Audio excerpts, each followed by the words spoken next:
In this 8-hour course, you're going to learn how to produce modern pop music inspired by the current work of artists like Billie Eilish, Chappell Roan, Charlie XCX, and Tate McRae. More importantly, you're going to come away with the tools to be able to listen to your favorite pop songs and be able to decode them so you can use your findings in your own music. If you're new here, my name's Rob Mazes, and mastering.com is an online audio school that's completely changing the way that music production is taught. Our approach goes beyond great curriculum and focuses on the importance of expert mentorship and a thriving, supportive community. Now, before we dive into this 8-hour course, I wanted to let you know that there are a number of free resources that go along with it, including MIDI files, chord progressions, drum loops, audio files, and PDFs that will help you execute what you're learning and shortcut your way to higher quality productions. So if you want to follow along with the course properly and improve the quality of your music as quickly as possible, then pause this video quickly and go grab those free resources by clicking the link in the bio or going to mastering.com/pop. It will only take a few seconds, and then once you've done that, you can come back to this video and resume. Okay, I'm going to hand you over to Chris Georgiou now. He's a professional producer from here in the UK, and he's absolutely in his element here with this course on pop production, so enjoy.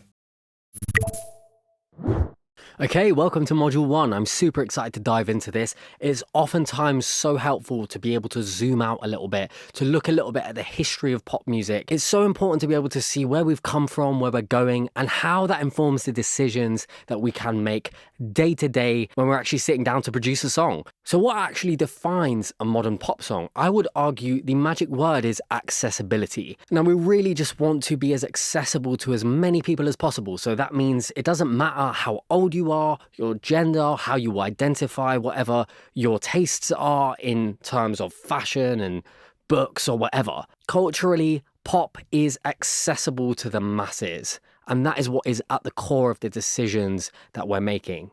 So I want to take a moment to talk very briefly about the origins of pop music. It's so important for me to be able to understand where we've come from so that I can be reinforced with the understanding of, at the core, what pop music is and how we can relate to people as powerfully as possible. Hey, just quickly, I wanted to let you know that we now have the mixing and mastering cheat sheet binder back in stock. We printed about 2,000 of these last year and they went really fast, but if you want to get your hands on a physical copy, you now can, and inside you'll find 32 different mixing and mastering cheat sheets that will help you kind of quote cheat your way to better mixes. These aren't just paint by numbers instructions to boost this frequency or set your attack time to X. Instead, we cover core principles that will help you approach your mixes with intentionality. For example, the 3 ways to use a compressor. If you want to make mixing and mastering so easy it feels like cheating, you can scan the QR code on screen now, head to the link in the bio, or go to mastering.com/cheat, CHEAT. Okay, back to the video. So first and foremost, the actual origins from the late 19th century to the early 20th century, when pop music actually originated from a blend of different genres like classical music, folk, and jazz. Tin Pan Alley in New York became a hub for popular songwriters and music publishing in the late 1800s. And from the 1920s to the 1940s, the advent of radio and phonography allowed music to reach broader audiences. And this era saw the rise of crooners like Bing Crosby and Frank Sinatra, who are the original pop stars, as well as big band and swing music, which was also very popular during that time. Next, we have the evolution of post-war pop music, which was the 1940s to 1950s. So with the rise of the recording industry, pop music began to take its modern form. So this is when we moved into rock and roll in the 1950s with artists like Elvis Presley and Chuck Berry, which fused rhythm and blues with country music, creating the energetic and youth-driven rock and roll genre, which heavily influenced pop music and still does to this day. So the term pop music began to specifically denote commercially successful songs that appealed to a wide audience. So that goes back to the idea of relatability and being universally accessible. So we then moved into the 1960s with the British invasion and counterculture, the emergence of the Beatles, the Rolling Stones, and other British acts dominating global charts. The British invasion redefined the genre. Motown Records in the US became a powerhouse for pop and soul music, producing stars like the Supremes, Stevie Wonder, and Marvin Gaye.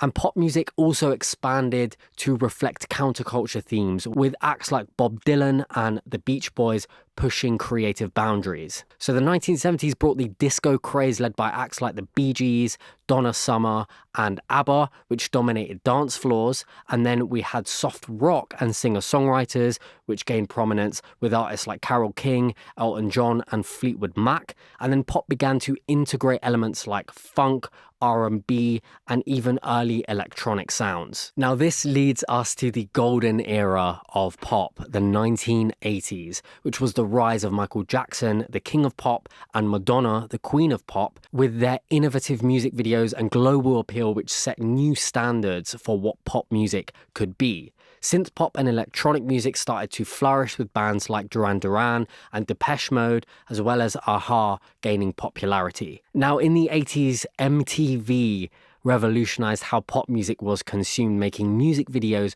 a critical aspect of pop success. So let's move into the 90s, which is actually when I was born, and this was the boy band, girl group, and globalization era. So pop music diversified with the global success of boy bands like Backstreet Boys and NSYNC, and girl groups like the Spice Girls. R&B infused pop emerged with artists like Mariah Carey, Whitney Houston, and TLC. And teen pop stars like Britney Spears and Christina Aguilera captured younger audiences. Now we can move into the noughties. So the advent of digital music platforms like iTunes and later streaming services like Spotify reshaped how pop music was distributed and consumed, with artists like Beyonce, Lady Gaga, Katy Perry, and Rihanna becoming global superstars with their catchy, genre-blending hits, which then led us to the 2010s. And this was the streaming era and genre blurring era. So streaming dominated the industry, with artists like Taylor Swift, Ariana Grande, Justin Bieber, and Drake leading the charts. K-pop started to become a global phenomenon, with acts like BTS and Blackpink showcasing the international influence of pop music. And then the rise of indie pop and alternative influences brought acts like Lorde and Billie Eilish to prominence. Which brings us into the future of pop, the 2020s, which we're currently in now, where pop continues to evolve, embracing new technology like AI-generated music and virtual performances. Themes of mental health, self-identity, and social injustice are prominent in lyrics. Artists like Dua Lipa, Olivia Rodrigo, and The Weeknd dominate with a mix of retro and innovative sounds. And we're now moving into an even more eclectic world of pop music. So let's look at a few characteristics of modern pop music. First and foremost, we have catchy, memorable, and repeatable melodies. So that means that it's really easy to be able to pick up the melody, whether that is the actual sung melody or there is an underlick that is playing underneath the main melody that you can identify and hum along to very easily. Secondly, we have concise and dynamic song arrangements. Most songs coming out today are anywhere between 2 minutes and 20 seconds to maybe 4 minutes max. Now, of course, there are some exceptions here with songs by Billie Eilish like Blue, which is 6 minutes long. But for most of you and most of the artists that we're listening to, we're kind of sitting between the 2 to 3.5 minute mark on average. Next, we oftentimes have high energy paired with emotional depth, and that can be the thematics, that can be the delivery of the vocals, as well as the chord progressions. And next, modern pop is most often vocal centric, and it oftentimes has large, lush vocal arrangements with a lot going on, from harmonies to backing vocals to vocal stabs, gangs, choirs, etc. And my personal favorite is the mix of minimalism and complexity. So what could sound really simple on the surface actually comprises of many, many different intricate layers. And we're going to talk about that later on when we actually move into the production portion and actually showcasing how we can make a pop song from scratch. And finally, in terms of the thematics, it's relatable, it's accessible. So themes of love, self-discovery, loss, resilience, these are all very universal themes that us as human beings can relate to. So let's move into some common production trends. First and foremost, we have layering, which is for richness, texture, atmosphere, movement, all of that good stuff. We also have automation for dynamics over time. So we have filtering, we have reverb throws and swells, as well as many other techniques that we'll showcase later on. And finally, we have the use of timeless and nostalgic sounds. So if we think of songs like Blinding Lights, where there is this timeless sound, this nostalgia that we get from it sounding almost like an 80s record that we grew up listening to, but that is also paired with modern sensibilities. So we have modern vocal production techniques, we have modern sounding drums, we have modern processing, so that we have what I like to call future timelessness, where we have a modern sound, but we also have identifiable and timeless sounds that gives us the dopamine and nostalgia that we crave as listeners. So let's talk a little bit about reference tracks. We spoke about this in our music production for beginners course, and we actually broke down Espresso by Sabrina Carpenter, where we actually remade part of the song from scratch and talked about that. And this is one of the most important skills that you can learn. If you can learn to reference your favorite songs, pick them apart, make them, remake them from scratch, and really start to listen to all of these subtle nuances that actually make up the song, you're going to be able to rapidly move forward as a producer, as a self-producing artist, because you're able to hear where the gap is in terms of your own skill and kind of the techniques and traps that you're getting into and what your favorite artists and producers are doing. And then you can start to bridge that gap very, very quickly. Now, part of this comes with experience. The other part just comes from intentional listening. So what I mean by this is actually being able to break apart what every single element within the song is doing. So at the instrumental level, we can listen to the rhythm, we can listen to the chords, we can listen to the chord voicing, we can listen to the sounds that have been selected, and then we can start to listen to the automation, how things are moving over time, and whether they are or whether they're not, as well as ear candy and subtle things that are moving in the background of the world that has been created. And ultimately, why I make music is because I want to create worlds that people can get lost in. And if you're able to start to get into the world of these songs, of these artists that you love, and be able to identify how they've actually created that world and what they do to keep you there, you're absolutely going to be unstoppable. So let's look at a demonstration of how you can reference some of the things you can consider, how deeply you can actually go into the process of this to actually analyze these songs and take away the wisdom, the knowledge of all of these world-class producers and songwriters and apply them to your own music. So we're going to listen to Please, Please, Please by Sabrina Carpenter, and then we can make some observations.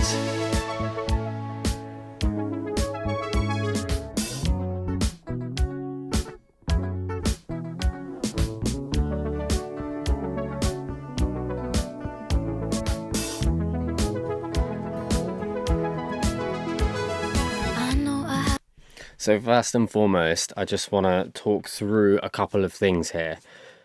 We immediately are put in this world of nostalgia. This sounds like something we've heard before. And this is to do with the compositional choices. It's also to do with the sound selection. So there are synths in there. There's finger-picked guitars. There's also some modulation that's happening in terms of the processing of the guitars themselves that are putting us in this mood of ABBA, the Beatles, a ton of artists that most of us have been brought up listening to.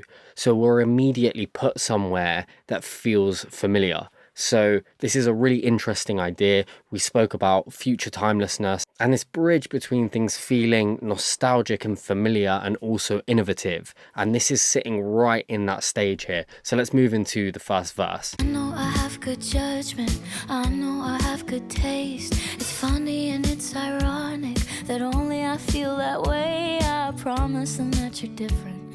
And everyone makes mistakes, but just don't.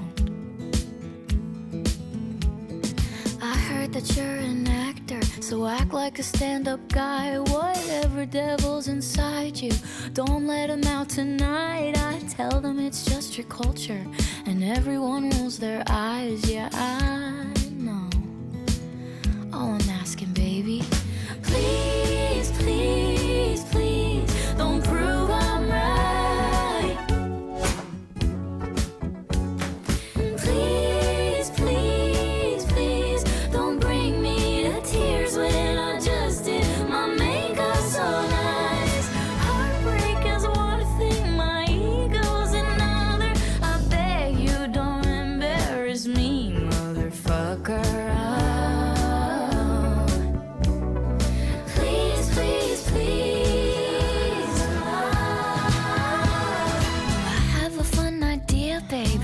Baby, just stay inside. I know you're craving some fresh air, but the ceiling fan is so nice, and we could live so happily if no one knows that you're with me. I'm just kidding, but really, really, please, please, please, don't prove I'm right.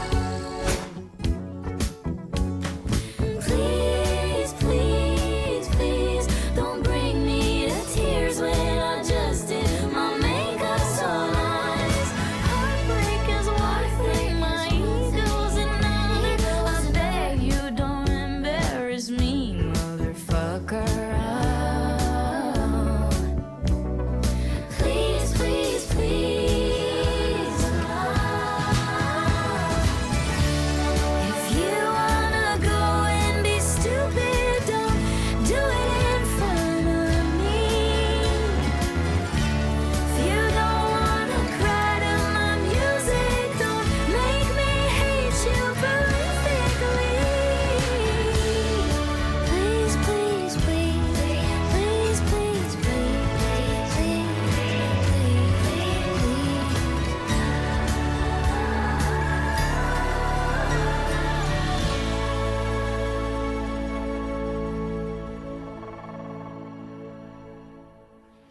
Okay, so this is one of the most perfect examples of a song that feels on the surface very simple in terms of what's going on, but there are so many tiny little nuances in terms of things that are introduced just for little moments to keep us engaged, to keep the narrative moving forward, and to make the song as interesting and immersive as possible. So first and foremost, let's actually talk about the structure so we can see it here. We start off with an intro, then we've got a verse, we have a chorus, and we can just call this a chorus as a whole. I like to call it a B chorus because it certainly feels, especially in the melody, that there is a shift happening. We're actually moving in a slightly different direction. Things feel like they're elevating further rather than it just building upon the idea of the first chorus and then just repeating it. And then we go into verse 2, which is very interesting. This is one of the first songs in a long time where there's actually a key change. So we move from A major, which is kind of the root of the entire song pretty much, to C major, and then we go back to A major to finish off the song. So just in this moment here, we have a key change, which is really interesting. Then we have another chorus or double chorus, you know, with our chorus 2 and then our B chorus, and then we end off with a bridge, and then we just have our little outro here.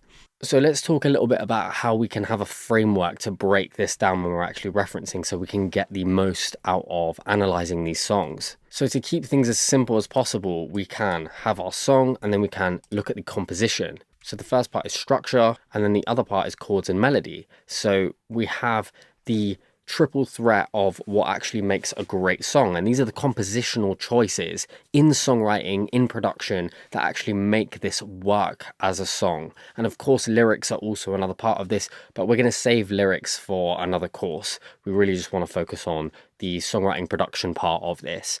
So first and foremost, we can just replicate the chords, or we can use something like hook theory. So if we go here, we have our verse, and then we can actually play this.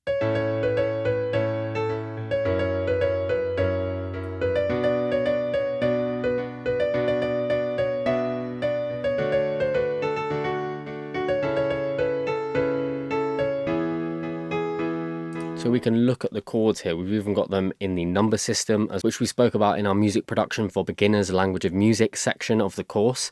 And we also have the voicing of the chords. So we can see that we have dominant sevenths here, which really gives it this kind of nostalgic and timeless feel. And then we can look at the chorus. Again, we've got the melody here, we have got the chords, and then we see where we have our key change. They've labeled this as a bridge. It's actually technically a verse 2.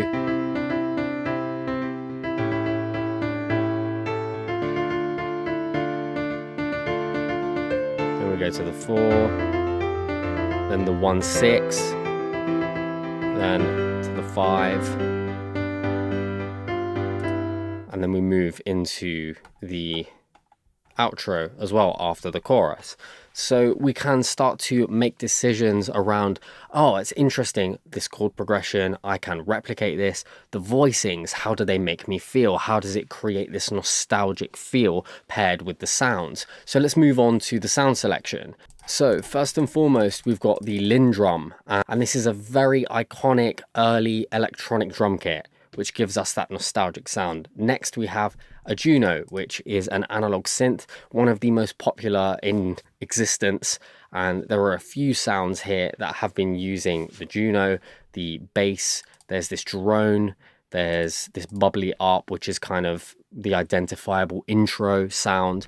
And then we have some tubular bells as well. Again, very iconic sounds here. And even the spatial processing is using analog emulations or analog gear, as Jack Antonoff has got all of this stuff in physical form. But we can actually replicate this stuff using virtual instruments and using emulations to get close to this kind of sound. And secondly, we've got the guitar, which is kind of the main driving thing here. It's the drums, the guitar, and the vocals, and everything else is a supportive element that's creating atmosphere and movement and character around the story of the song. So that is the second part here, our sounds. Then we have our arrangement, we've got our themes, our mood, and our tone. So we've got an ethereal and heavenly kind of feel. It's very reflective, but the themes themselves are actually quite sad, quite desperate, and also very vulnerable. So at this point, I want to talk about the idea of prosody. And prosody is essentially when the chords, when the mood and tone of a song is in alignment with the lyrical content.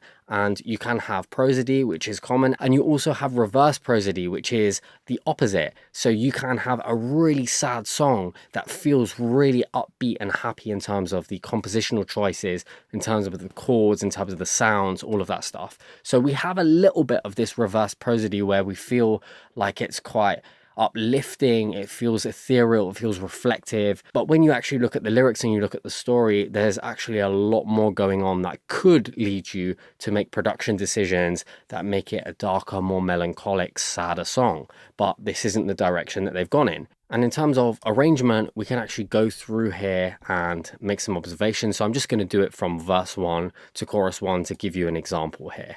I know I have good judgment, I know I have good taste. It's funny and it's ironic. So we just have the drums, we have the guitars, and we have the vocals. Just don't. I heard that you're an actor, so act like a stand-up Same guy. thing again. Whatever devil's inside you, don't let them out tonight. I tell them it's just your culture, and everyone rolls their eyes. Yeah, I know. All I'm asking, baby, please, A little fill, please, crash, don't prove the arp comes in, the bass comes in, please, please, please. this drone comes in to the right, some effects. I beg you, don't embarrass me, motherfucker.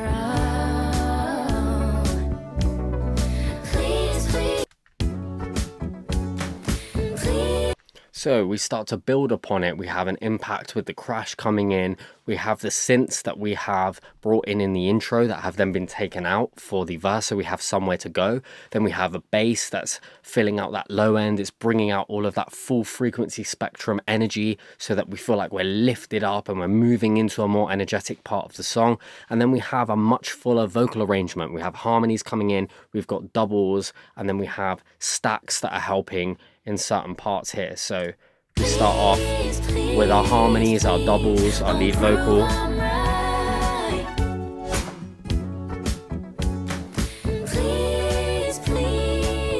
Harmonies.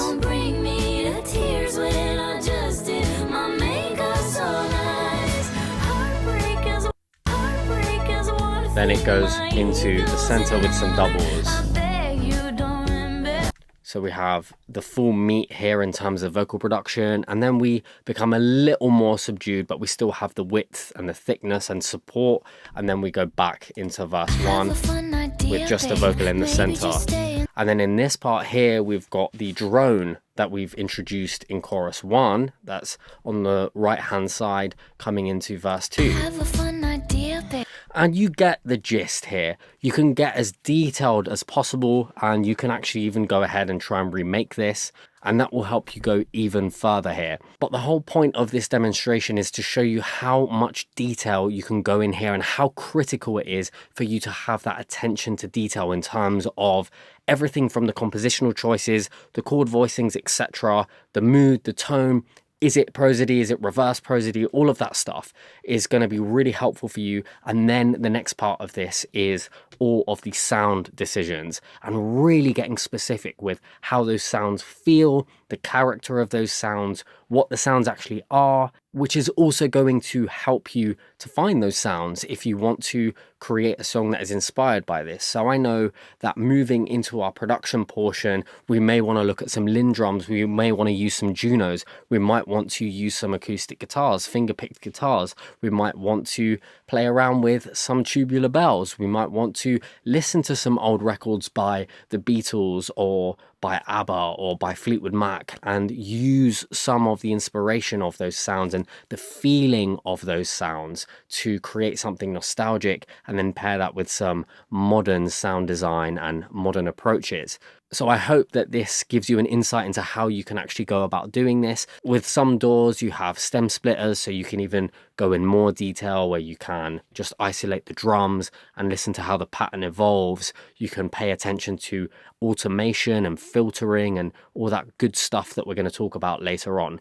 But for now, this is kind of the base starting point, and it's most important to just observe the composition, because in and of itself, if you have a composition that feels like it naturally shifts, evolves, and keeps you engaged from start to finish while capturing a mood, a tone, and an emotion, you're already 90% of the way there. We can hear that even just with the melody and the piano, this is already an interesting song. So all of this stuff is just supportive and helping us to give the song an aesthetic as well. So with that, let's move into module 2. Welcome to module 2.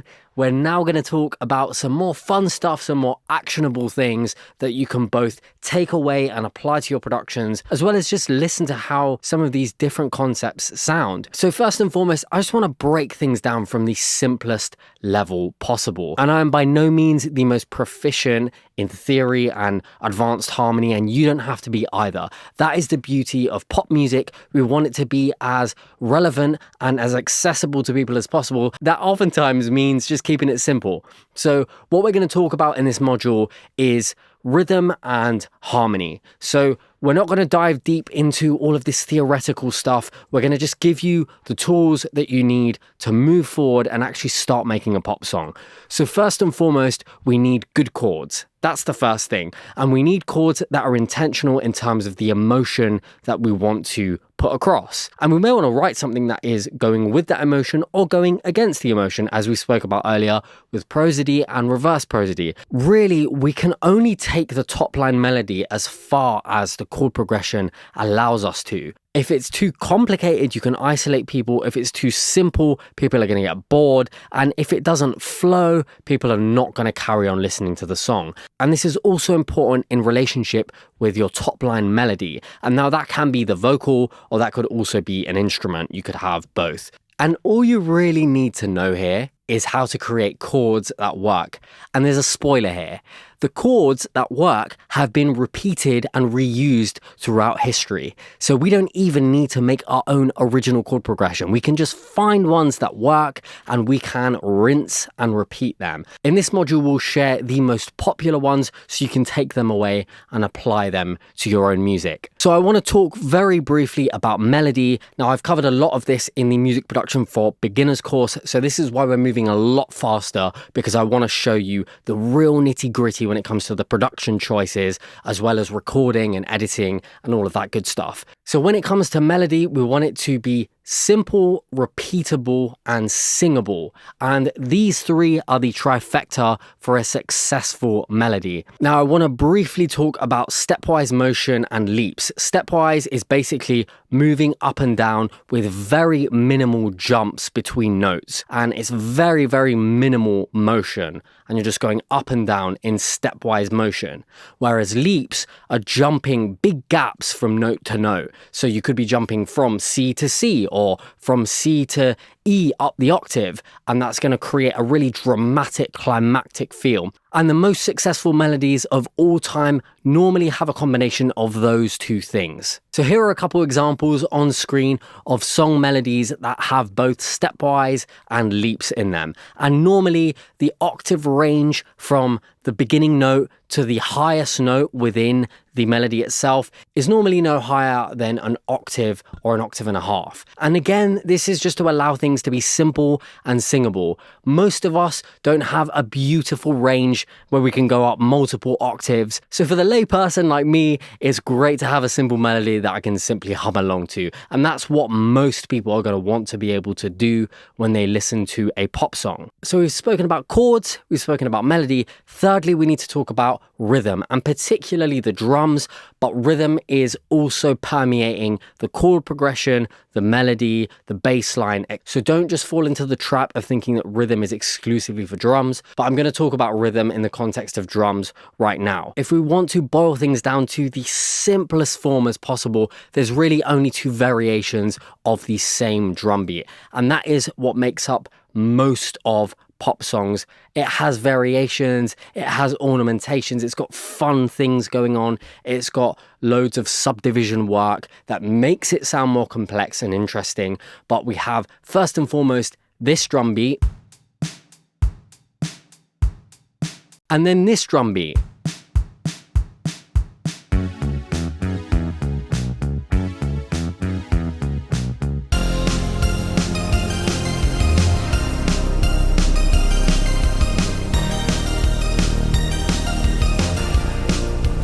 So these two drum rhythms make up most of popular music, and we can use these as our foundation, and then we can start to add more kick patterns, we can start to add snare variations, little drum fills, and we can also do a lot of interesting percussion and hi-hat work to really create more movement and a sense of groove. So let's take a look at some popular chord progressions broken up by their emotion. So quick recap, we have scales, and scales comprise the note pool with which we can work with. And we can actually break those scale patterns and do what's called modal interchange, which is where we actually borrow different notes and different chords from parenting scales and that kind of thing. We're not going to talk too much about that, but I will give you a few very common modal interchange examples, such as changing from the minor to the major or vice versa in certain scenarios when we're actually working on a song. But for now, I just want to give you chord progressions that work, that you can just rinse and repeat. So I have these numbers here, and I have 1, 2, 3, 4, 5, 6, 7, and 1 plus 12. So what this is essentially the major scale, and then I have each chord that comprises this major scale. So we are working in the key of C because it's just the simplest to demonstrate this in. And we have the first note, the second note, the third, the fourth, the fifth, the sixth, the seventh, and then the cycle repeats up and down the piano. So we just have 8 or 1 because it's just the octave above. So this just sounds like this.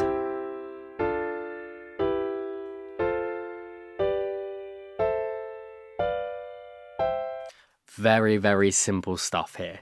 So now let's talk about some chord progressions. Chord progressions are just different chords from our scale put together to tell a story. So we have a ton of different chord progressions here. First off, let's look at uplifting, hopeful, and inspirational. So if you want this emotional tone in your song, or perhaps you want this emotional tone in your chorus to contrast a different emotional tone in your verses, here's what you can use. So first, we have 1, 5, 6, 4, and this sounds like this.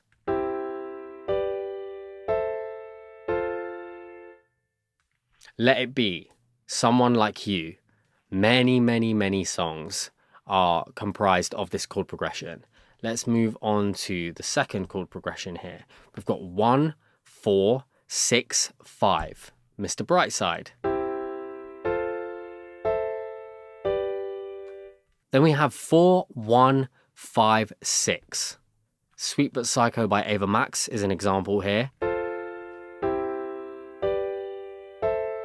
Then we have 4, 6, 1.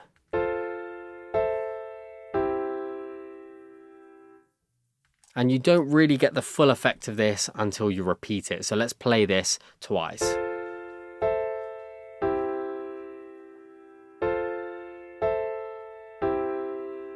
This chord progression is used in both Beautiful by Barzy and Thinking of You by Katy Perry.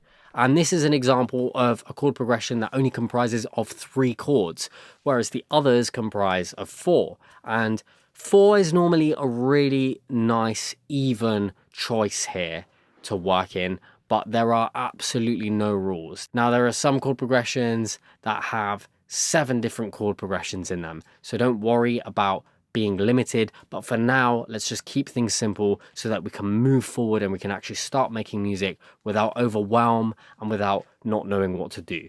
So that is our first batch of chords in the uplifting, hopeful, and inspirational section. Now, let's look at melancholic, emotional, and bittersweet. So first and foremost, we have 6, 1, 5, 4.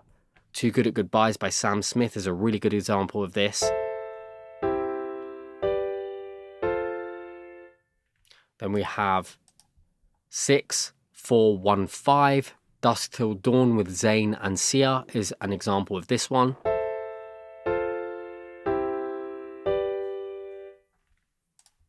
And then we have Perfect by Ed Sheeran, which is 1, 6, 4, and 5. Very, very common chord progression here. And then we have a chord progression that only comprises of 2 chords. And these are both minor chords. It's the 2 and the 6.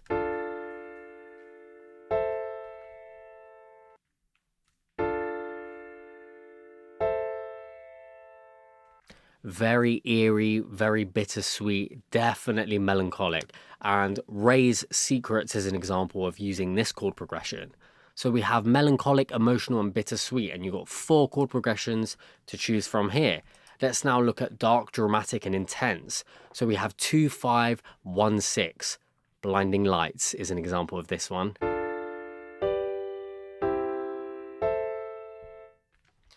Now let's look at another example, and notice we're starting to have different chords with commonalities here. There's a lot of the 2 cropping up in this dark, dramatic, intense feel. So perhaps if we want that little bit of flavor, that dark, dramatic, intense flavor, we may think about adding the second chord progression within our scale so that we can get a bit more of that flavor. This is the 2, 5, 1, 4.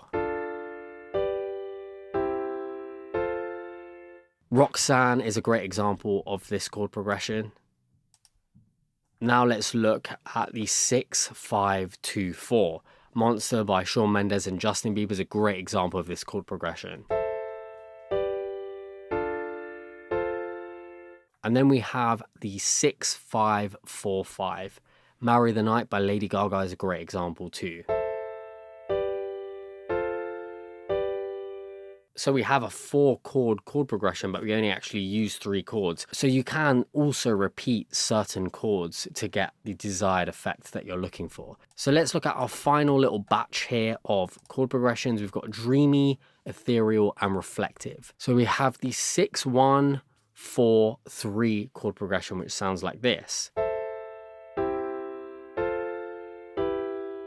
And an example of this is Beautiful People by Ed Sheeran and Khalid. They actually have the 4 twice. So it is 6, 1, 4, 4, 3. But for the example of just sharing this chord progression, here's an example of this. Next up, we have 6, 4, 1, 5. Yellow by Coldplay and Take a Bow by Rihanna both use this chord progression. Then we have 1, 5, 6, 3, 4. Let Her Go by Passenger and the A-Team by Ed Sheeran both use this chord progression, as well as many, many other songs. And finally, we have 4-6-1-5. Summertime Sadness by Lana Del Rey uses this, as well as Lucky by Jason Mraz, as well as many, many other songs. Now, notice these are in their simplest form. There are no inversions here, and there's no extended voicings. So we're just using the triad for simplicity, and you can go wild with how you want to voice these. You can add sevenths, you can add dominant sevenths, you can add 11ths, ninths, suspended chords, 13ths. The palette is absolutely open for exploration here. So you have a chord roadmap here that you can follow, particularly if you just want to dial in a chord progression really quickly with the emotional intent in mind and move on to how you're actually going to play that in terms of the rhythm of it, as well as the sounds that you're going to choose. So I just want to do a demonstration of how we can add extended voicings here, and then we can talk a little bit more about sound selection and also playing around with the rhythm of our chords to create something a little bit more interesting and engaging. So I've picked this chord progression, which is the 6-5-2-4.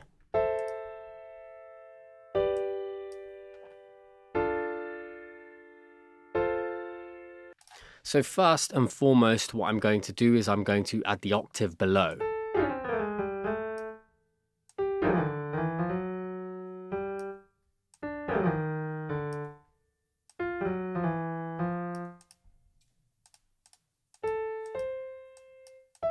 Now I'm going to add some sevenths.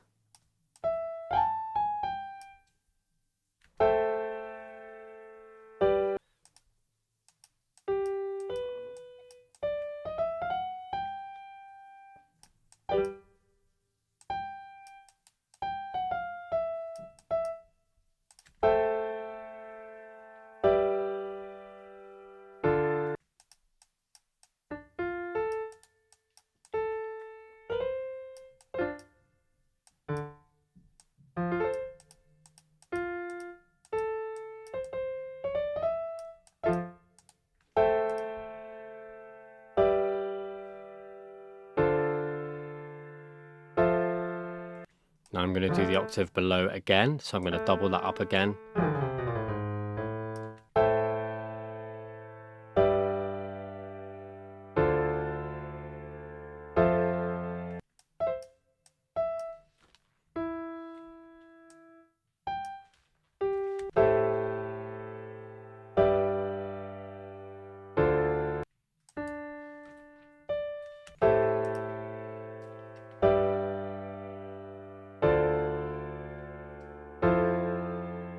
So we have a little bit more flavor going on here, and not every single one of these needs to be a seventh, but this is going to be dictated by the sound that I'm going to choose as well. So we have something instantly that is a little bit more interesting here. I'm going to also play around with the rhythm. So I'm just going to play some drums just to give myself some more context.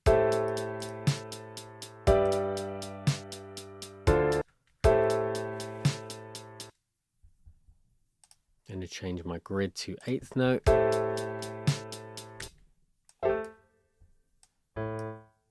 And I'm going to stagger when my chords come in.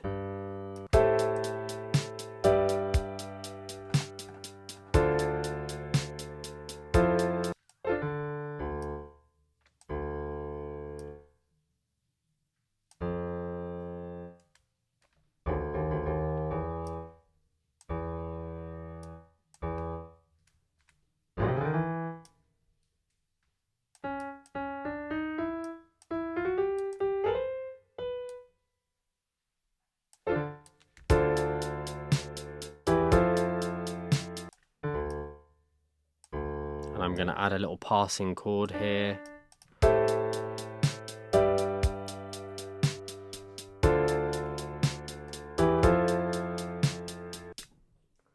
And then another chord.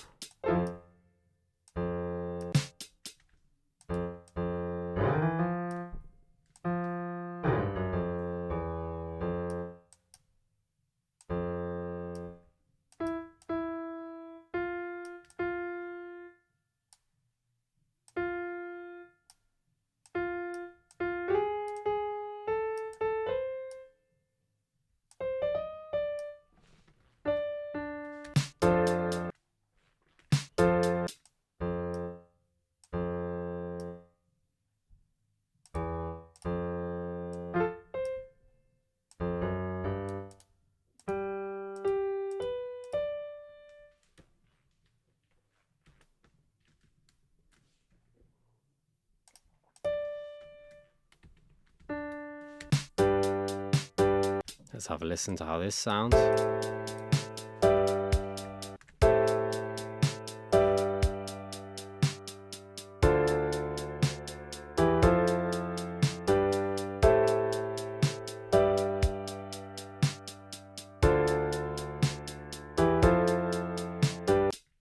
Cool.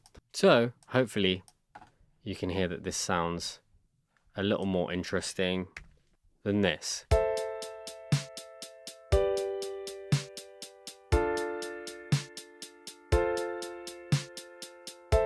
So with a combination of voicing and rhythm, we get this.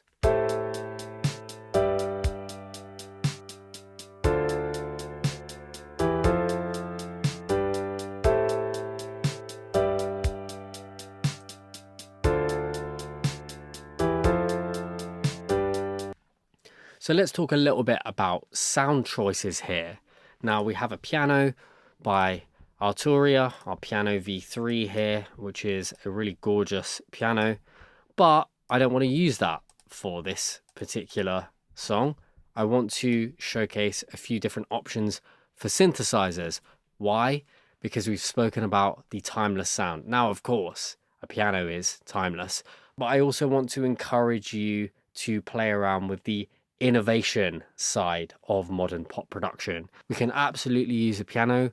There are a ton of modern songs that use grand pianos, upright pianos, electric pianos to create a certain flavor here. And we may even use this in our own production later on.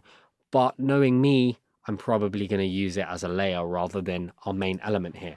So I want to talk a little bit about some synths that are really common, have been used throughout history, that we can turn to if we want a little bit of this timeless, nostalgic sound with some modern sensibilities. So first and foremost, we've got the Yamaha CS80. Super popular, particularly in the 70s. A lot of records use this. Let's have a listen.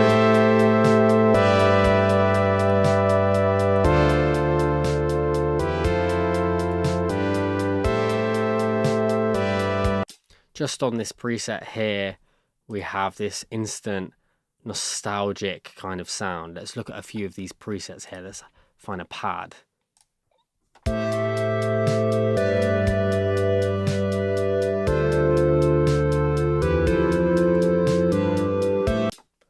Beautiful sine pad.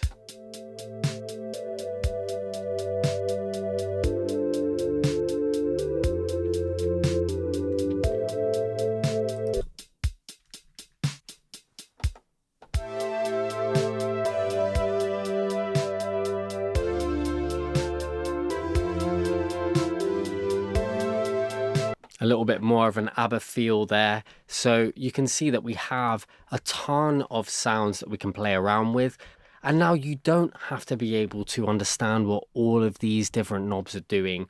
Particularly to get started, you can just use the patches and preset browser here. If you want something like strings or sound effects or sequences or leads, drums, pianos, etc., you can just click on these and you can look and find something that feels close to kind of what you're going for. And of course it helps to be able to know what these are doing, or at least have the foundational knowledge of synthesis to be able to manipulate this and not feel completely overwhelmed. But for now, you can absolutely rely on these presets. Next up, we have the DX7. The Yamaha DX7 is one of the most iconic synthesizers ever. So let's listen to, we've got our E piano. Very iconic sound here. Let's look at some keys here.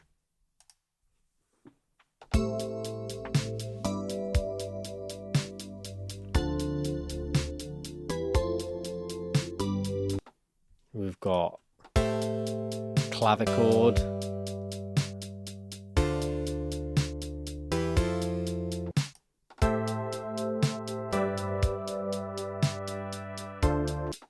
Bells.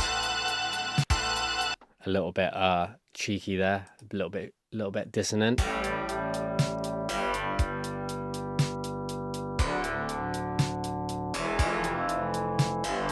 Now, this brings up a great point here. The voicing that you choose is also going to be dependent on the sound that you are actually using for that chord progression.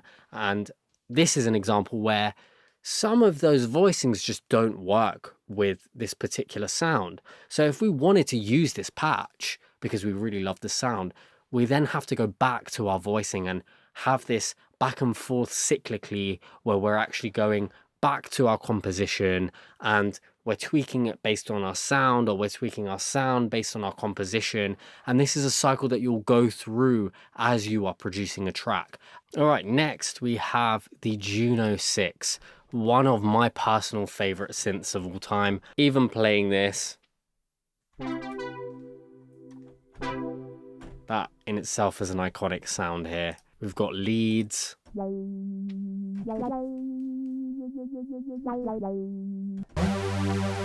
A sound that you may associate with someone like The Weeknd.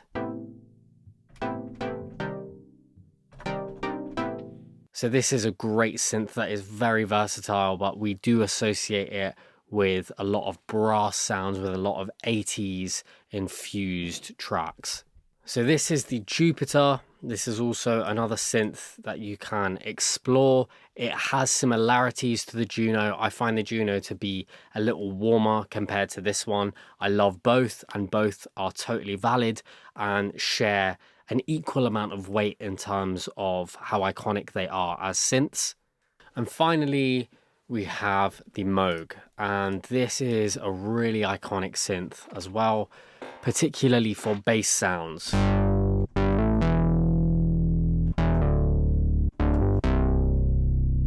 So I by no means am a synth guru, but I wanted to share a few different analog style synths. There are some really great emulations out there. These are by Arturia. I use these on a day-to-day basis, and I think these are awesome. If you want to get a lighter version where you don't have to spend hundreds and hundreds, I would recommend getting Analog Labs by Arturia, which holds a combination of these different synths. You just have less flexibility in terms of actually shaping the sound itself, but it is a really, really great starting point and has a lot of iconic sounds in here. So by default, you have the Juno keys. That is an amazing sound right there. And you can browse through like so. And then each of these actually comes from different synths themselves, but this is the degree with which you can control it, these knobs here. So if you really are into synthesis and you love designing your synths from scratch, then perhaps something like the Arturia V Collection will be a great way to go. But if you're just looking for something that houses a ton of these timeless sounds all together, something like Analog Labs is a great way to go as well. So these are just a few synths I wanted to share so they're on your radar.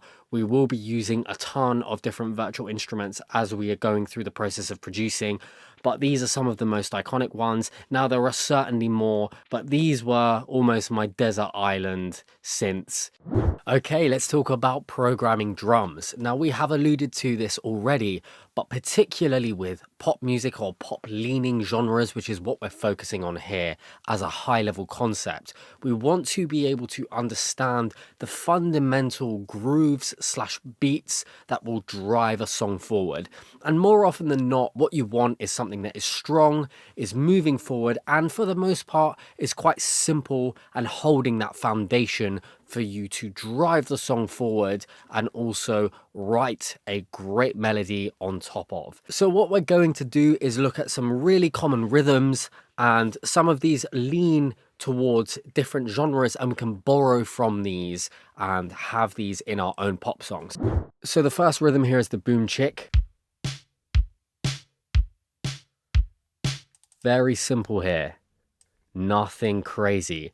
So many songs are built off of this foundation here. The most iconic that comes to mind is Billie Jean. So we've got this, and then we've got the rock.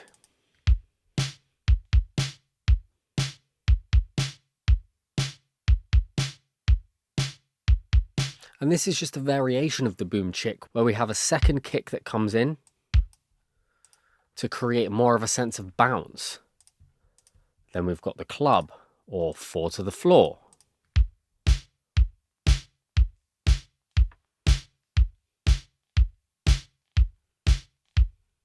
Very simple here. We've got a kick on every quarter note. And then we have a snare on the 2 and the 4. And now we have a rhythm that is very prominent in reggaeton.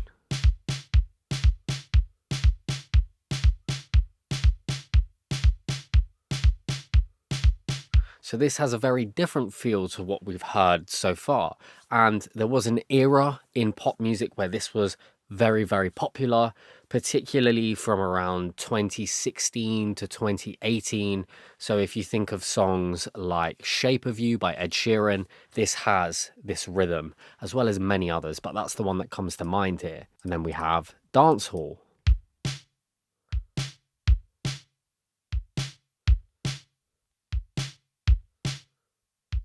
There are a ton of songs that lean towards this kind of rhythm too. There's also grime that leans on that kind of rhythm. Then we have the trap star.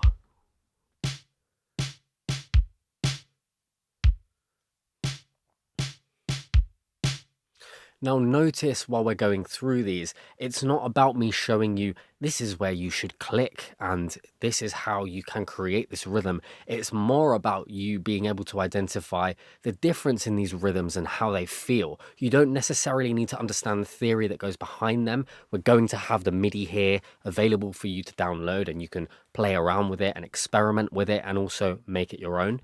But this is the main thing. The rhythm is going to make you feel different emotions, and each of you are going to react to this slightly differently. For some of you, you may move front to back, left to right, you may bop your head, it doesn't matter. But having that identifiable emotional connection with it, and then being able to say, okay, I want that emotion in this song, so perhaps I'm going to use this rhythm to create that. That's what this is all about here. Now let's move on to the garage, or the garage.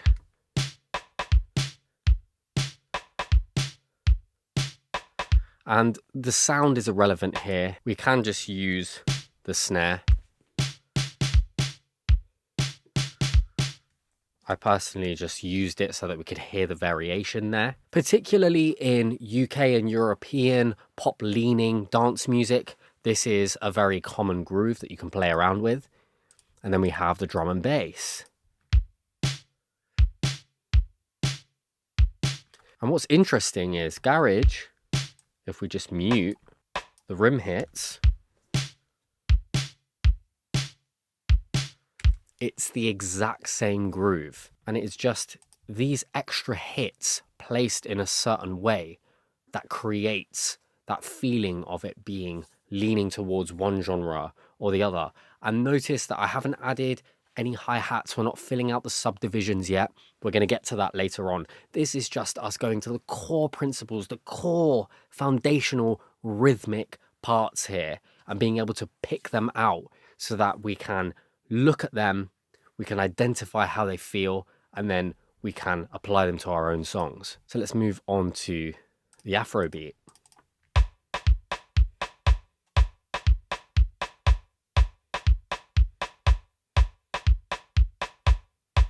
Very common in a lot of different genres. One that comes to mind is in dance music or EDM, where a lot of the builds that start to ramp up the energy before a chorus or before a drop, this rhythm can be very useful for building that energy up. And in pop leaning electronic music, this is also very common too. So let's move on to the funk.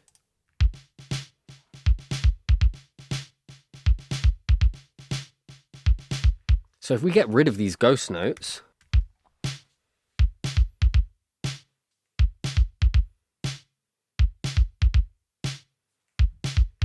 this is just a variation of the boom chick with some more drums. There's more kick drum happening. We're creating some doubles. We've got a little bit more bounce going on, a bit more movement. And when we reintroduce the ghost notes, it creates more of that sense of movement and groove.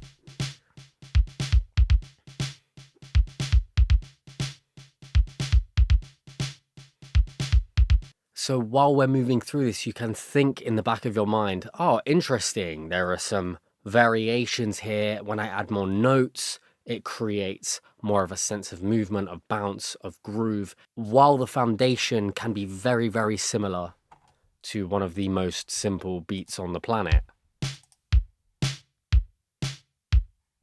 So with that, let's move on to filling out the subdivisions. So what I mean by filling out the subdivisions, when we break down rhythm, we use divisions of time.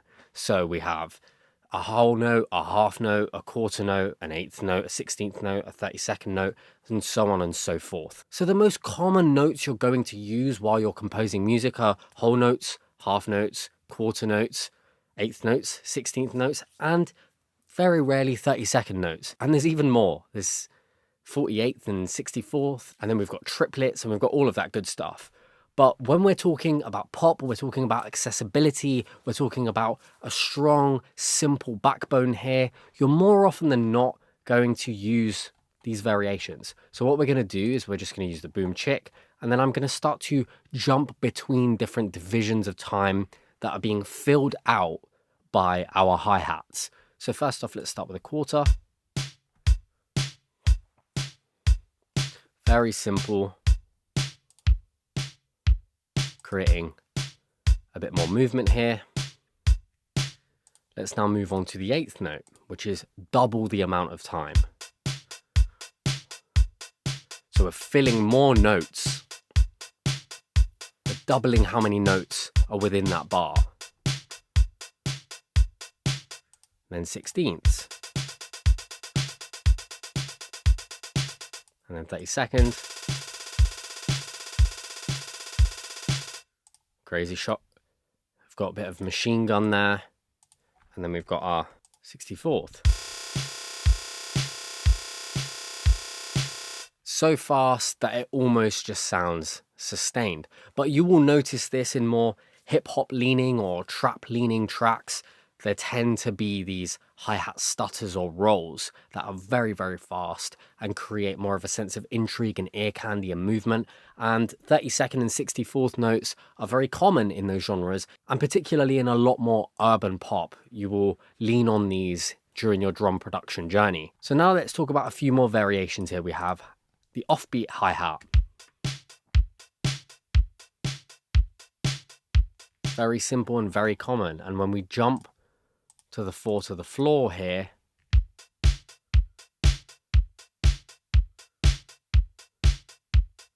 so many songs from the 70s all the way up until this day, we have this groove, which is very common in dance music. Next, we have swing. So swing is essentially where we delay every second hit. So this is a quarter note swing.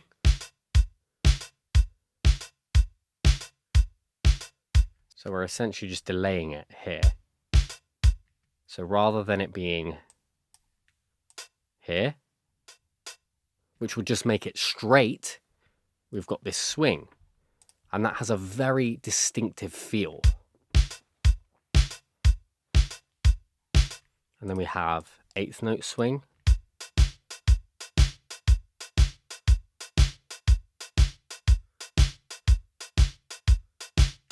And then we have 16th note swing.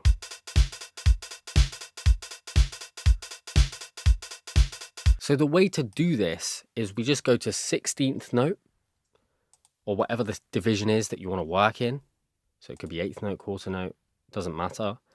And then we have a swing slider here. And notice, as I move this, it swings it from left to right. And most commonly between 50 and 66, which 66 in this door is representing perfect swing, which sounds like this.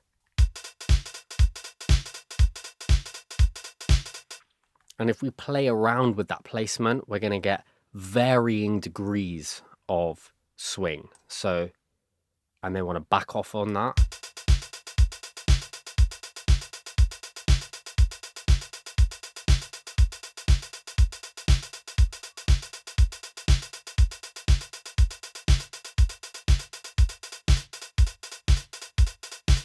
And then notice that we have either a dragging or we have a rushing, which creates a different feel. So the notes are now not being delayed, they're coming before.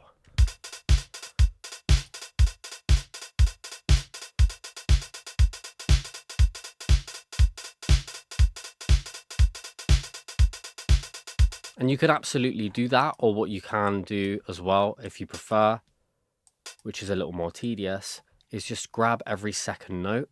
You can zoom in here, and then you can shorten it, or you can just move it to get your own degree of swing with these hats. So what I want to show you here is how you can use a combination of these techniques to create your own rhythm here. And this is a crude example.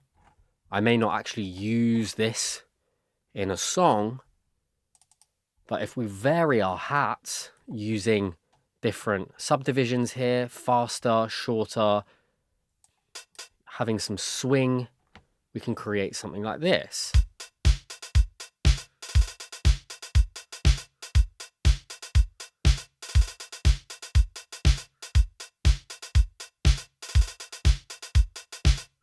So we've got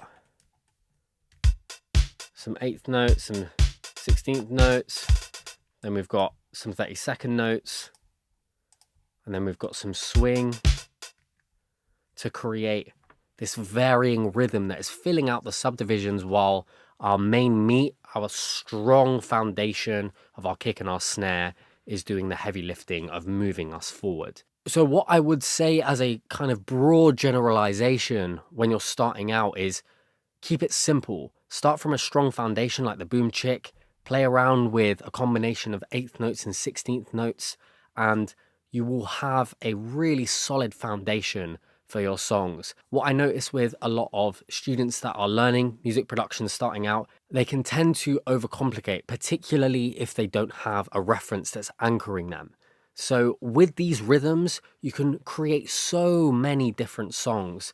You could make 20 songs just using the boom chick with varying different hi-hat patterns, different sounds, and of course a different tempo. So we have all demonstrated this in 120. Now if we were working on a drum and bass track, we would probably be closer to somewhere between 170 and 180. And that can also change how we perceive the rhythm.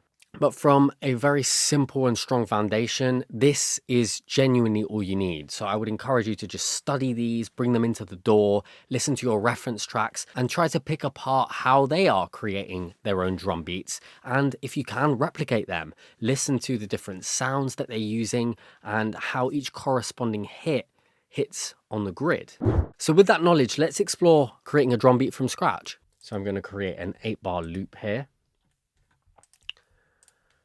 And I'm going to start with the boom chick, and we've got the Linn drum that we've spoken extensively about here. This is a really true representation of this drum kit, and we have a ton of different presets here. So let's have a look at what we've got available, play with some sounds.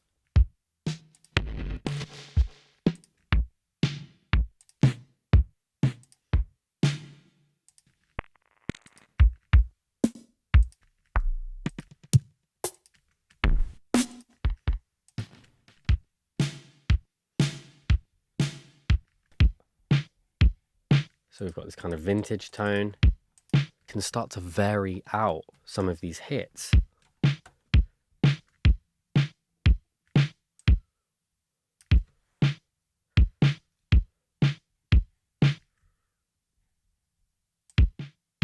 So what I'm going to do is I'm going to keep it simple, and then I'm going to start to fill out the subdivisions and then see how we can create some variation.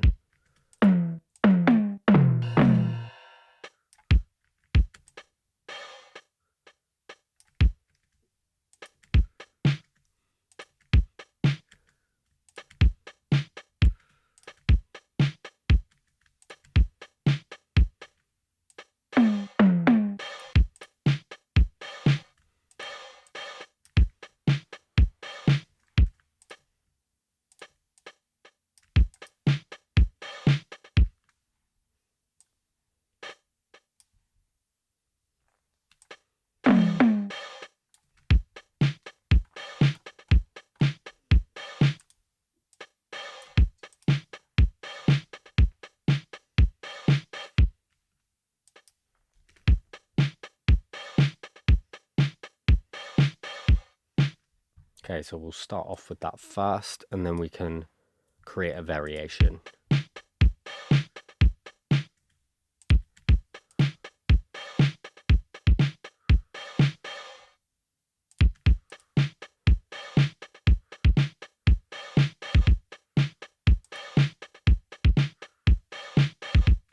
And then we can go even further here by adding some percussive hits.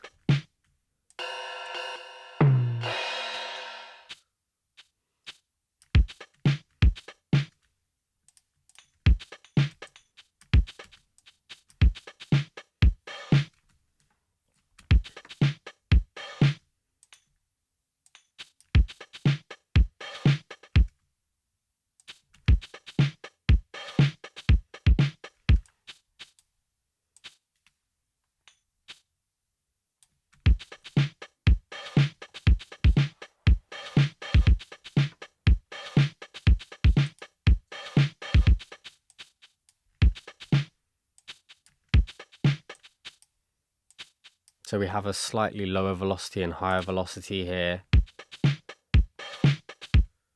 actually inbuilt in the drum kit itself.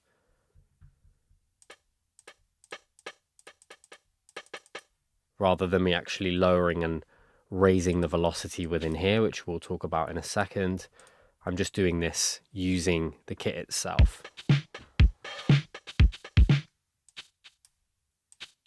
So I'm using these as more of kind of accent hits.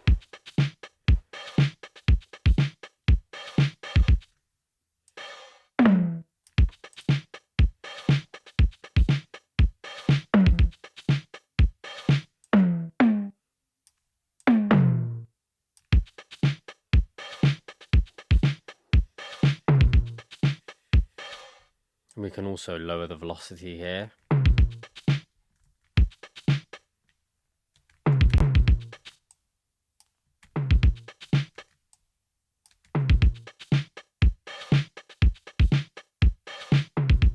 So if I want things to be louder or softer, I can also do that using the grid here.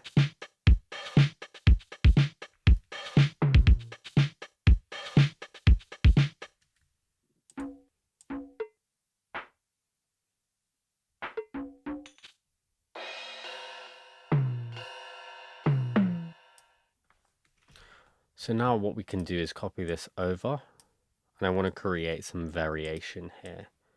So as a general rule, what I like to do, and I notice it in a lot of reference tracks, we want to vary things up every 4 to 8 bars. It doesn't have to be crazy. It can just be some slight variations just to give it a sense of evolving, make it feel a little bit more human.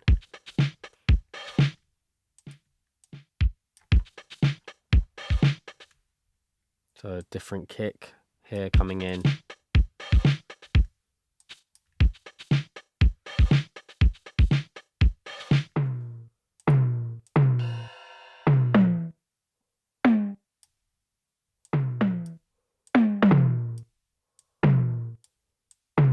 Create a little drum fill here.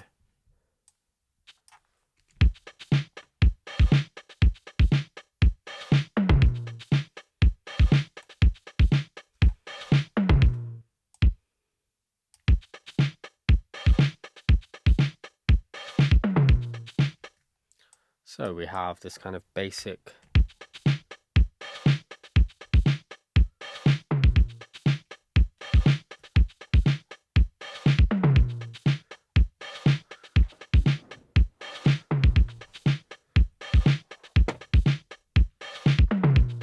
and then we can start to think about adding some chords here or a bass line. What happens if we go on Splice and we find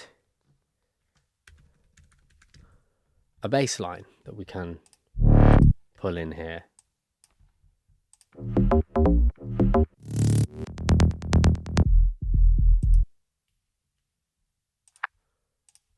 go perhaps for something a little more kind of vintage and live. So I'm going to type that in here.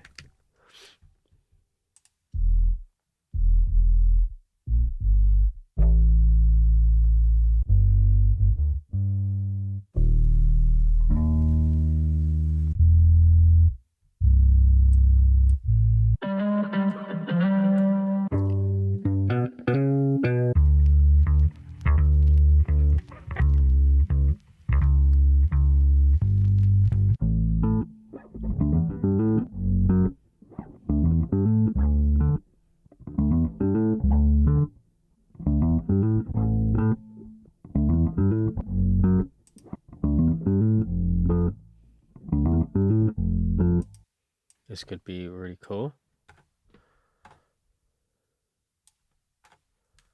And we're just going to time stretch this, or rather time compress it.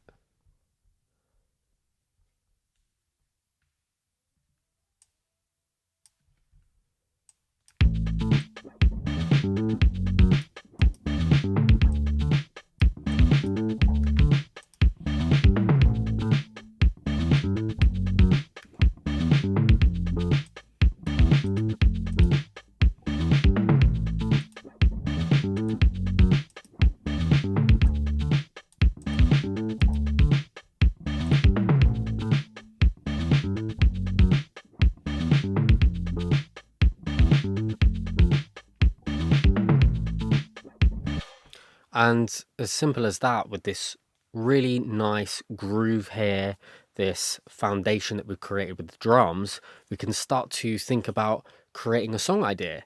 And instantly adding the bass, it's given us an implied chord progression. We can start to either lean more heavily on a site like Splice and find some samples that are going to work for this kind of style, kind of more of a funk, vintage pop kind of feel. Let's perhaps add something like a muted guitar here.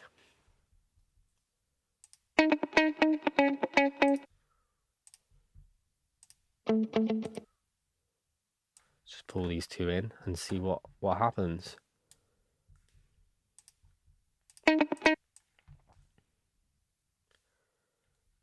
Now, of course, we're going to have to stretch or compress this so that it's in the right BPM. And we're also going to have to pitch it to get the right key as well. So this is actually in A minor here. So this should work now.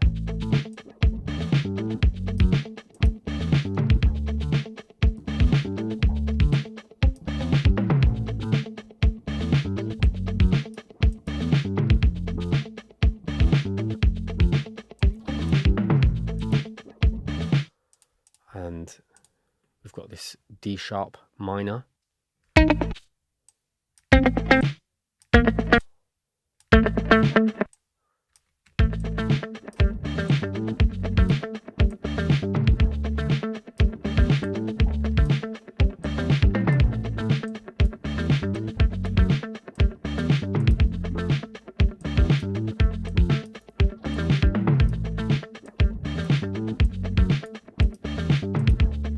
And then perhaps we add some chords here.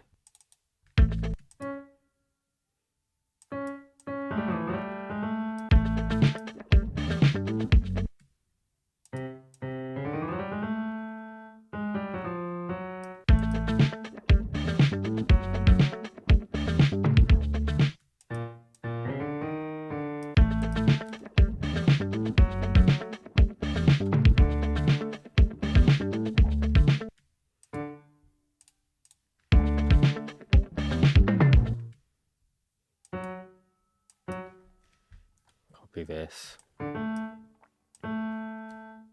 over.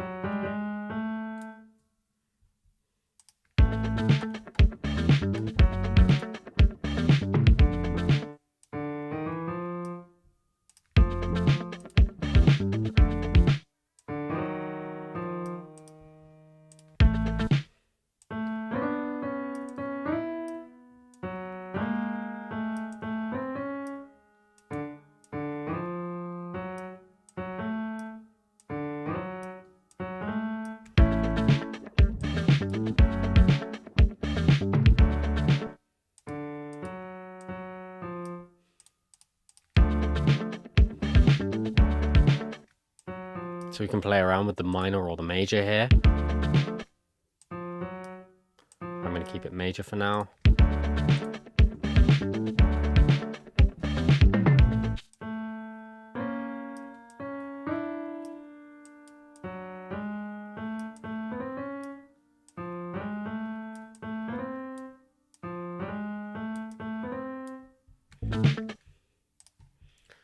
I'm going to play around with the sound as well. Let's make it a little more disco.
So we've got an E piano. Now I'm going to layer that out with a synth, I think. So we're already leaning in this kind of disco vibe, like a little bit vintage. We want to lean on that timelessness. I'm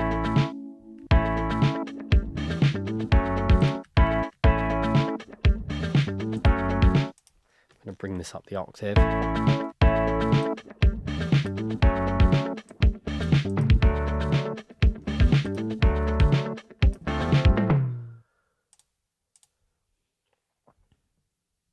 Definitely getting a little bit of ABBA here. Perhaps the Bee Gees. Let's go for Oberheim here.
Just going to finesse the release here.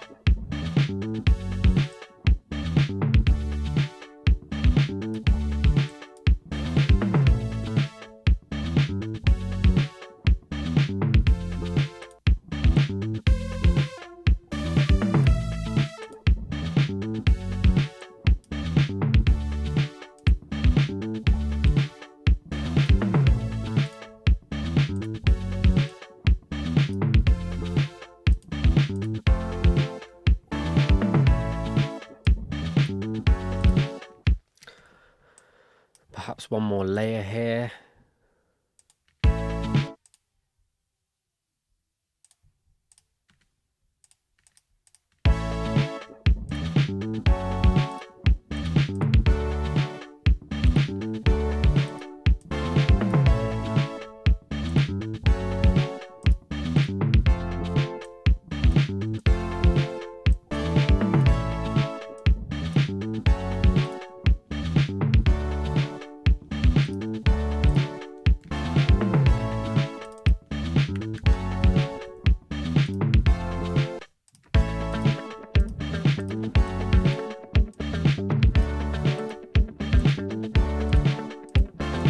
And then I'm just going to add a drone for a little bit of Atmos.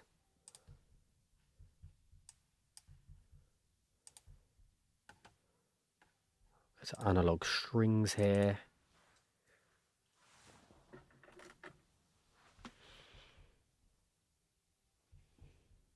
I want something sustained, something that feels orchestral and a pad. Simple, ambient.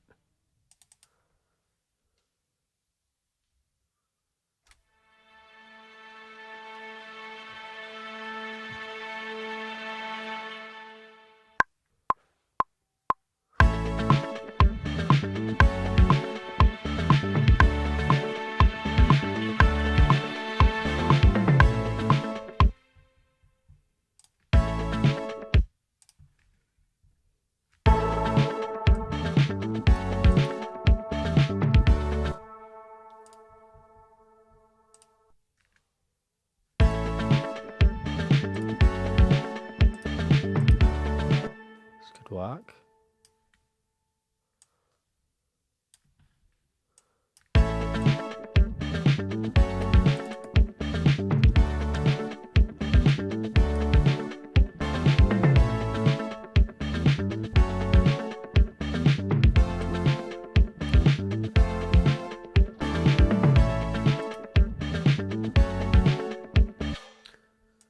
And here's the thing as well, we can also layer in, now that we have more of a solid direction in terms of what we're going for here.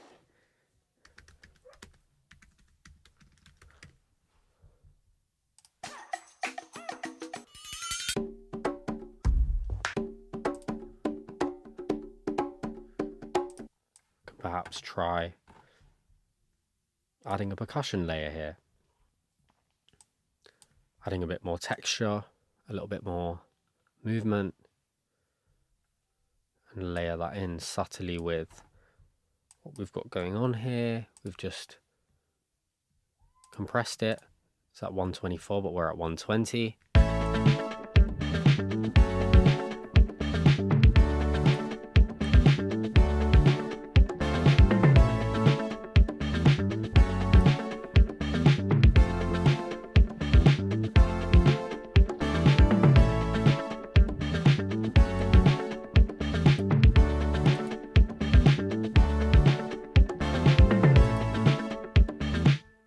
And then perhaps one final thing here, we can create a little counter melody that comes in.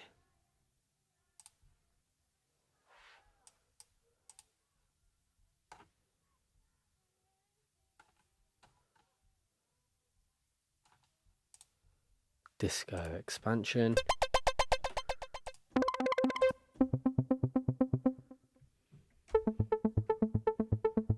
Or perhaps an ARP.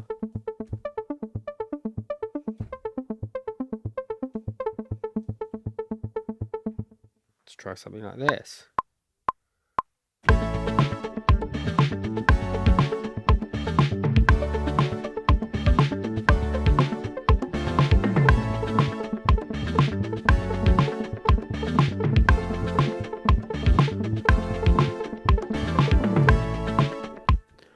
Terrible timing here. We've got a little bit of conflict.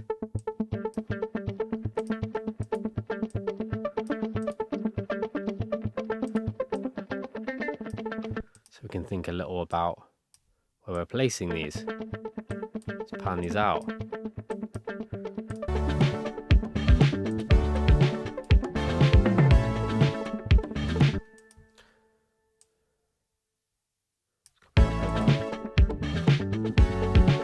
Bring this up the octave.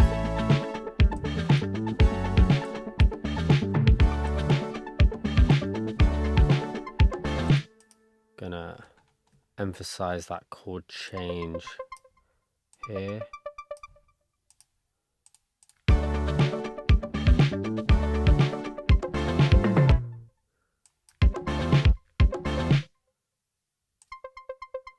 get that a bit more rhythmic cohesion.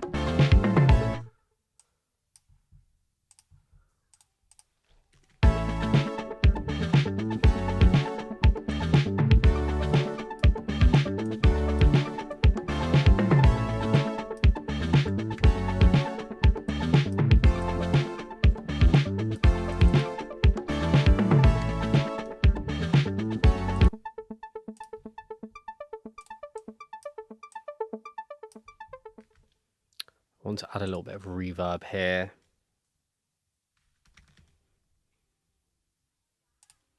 And all of this has come from us creating a drum groove. And immediately it's captured some intrigue, it's captured a song idea, and we're just running with it.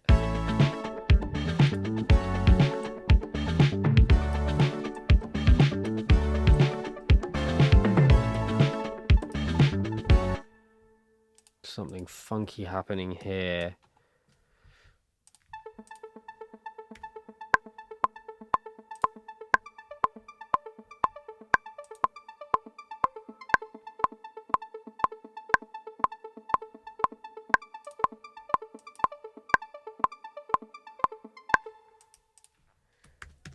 bounce this in place as audio, commit to it. See if this...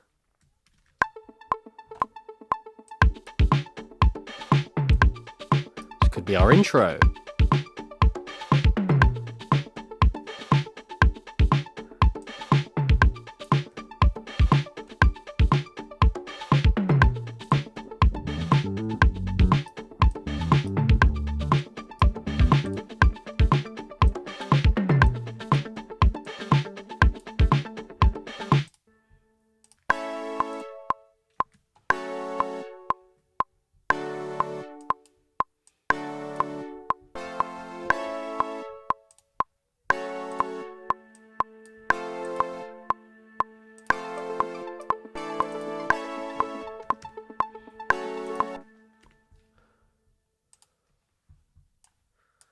And from earlier on in the module, you can see how the sounds, the patches, and also what's capturing my attention, my ideas, is a cyclical thing that's going on. I went to go and do a counter melody, and I saw an ARP in this pack, which is very appropriate for this kind of style.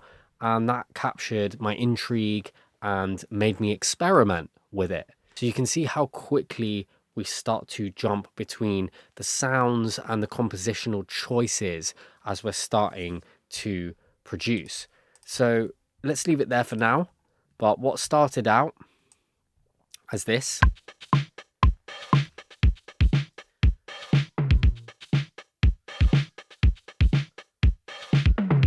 has now become a basic song idea.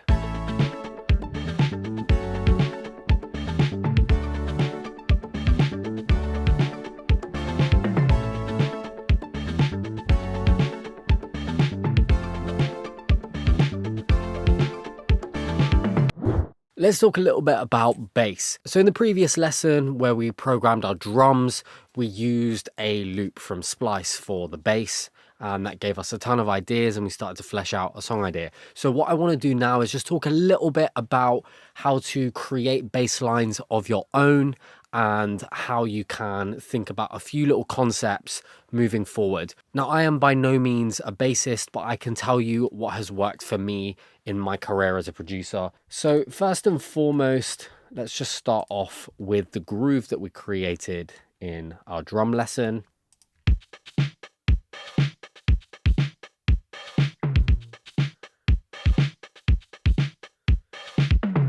So what I'm going to do now is, let's pull up a patch. I'm going to go for kind of a synth bass funk thing. So if we pull up our Baby Audio BA1, I'm going to go to disco, let's go for bass.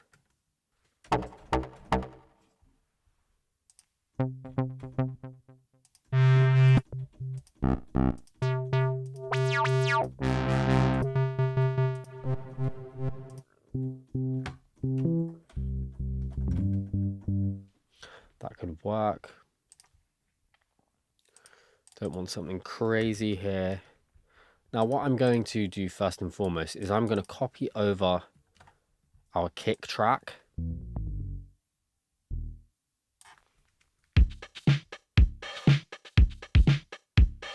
Now, more often than not, what a great bassist is going to do is they're going to communicate with the drummer, and they're going to find parts where they are unified with the kick and parts where they play off of it and use the space between to add little riffs, little fills, and tiny little melodic moments.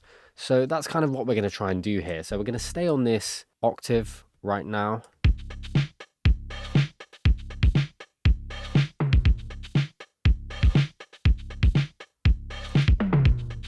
And in terms of the melodic side or the harmonic side of the bass line, we're going to more often than not follow the chord progression, and we're going to jump between octaves, thirds, and fifths within that chord.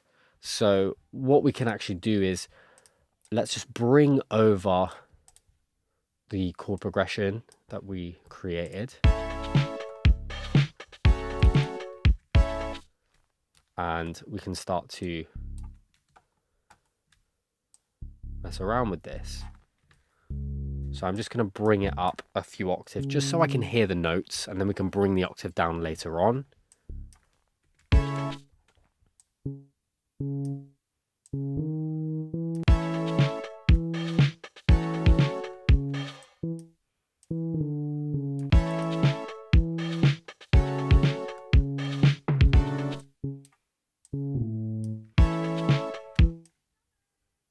I'm just going to shorten these notes for now, just so we can really dial into the rhythm.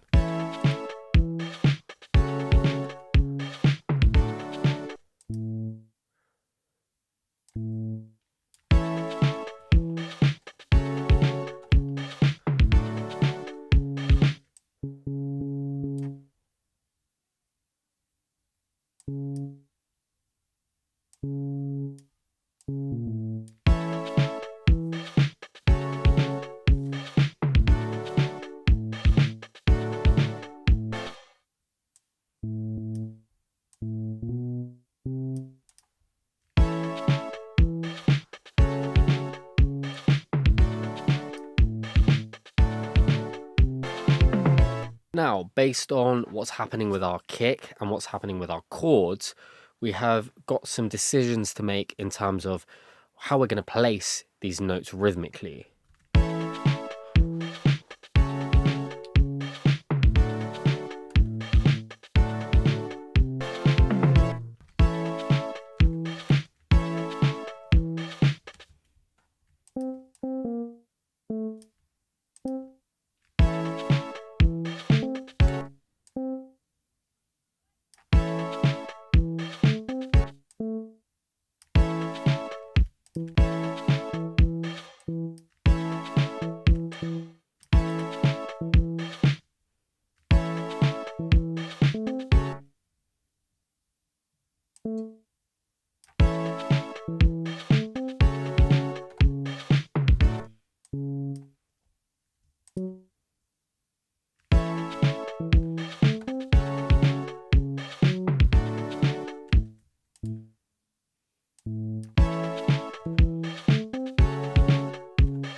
So I'm thinking about the notes and the rhythm, and what I recommend doing starting out is actually not thinking about the notes at all in terms of the notes that are being played, and just hash out the rhythm. And I'll show an example of that in a second, but I just want to just finalize this idea, and then we can kind of talk about it.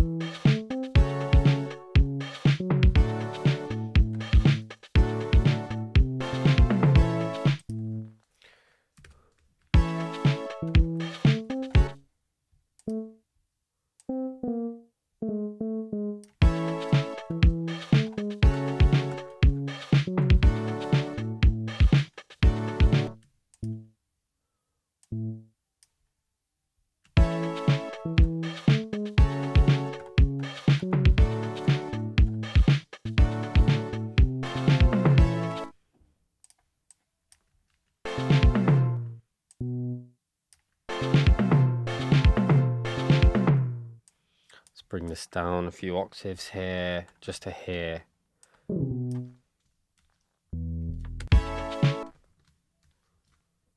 how this is going to sound.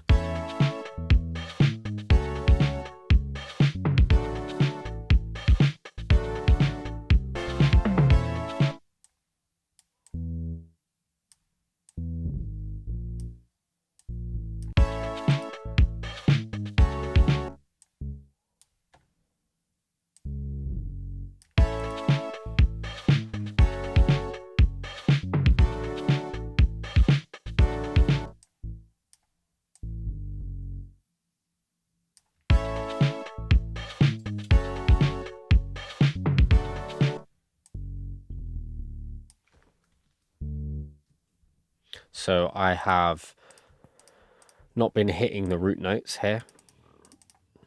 I've been hitting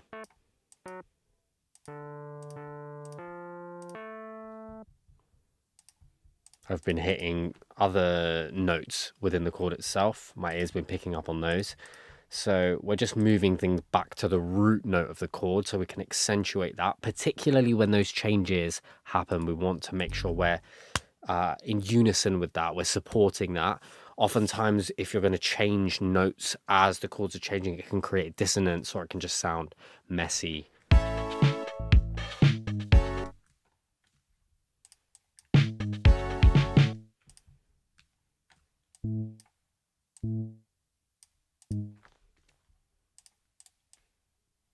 I may create a pitch bend here.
So we can choose to either go up or down. That's going to create a different kind of feeling.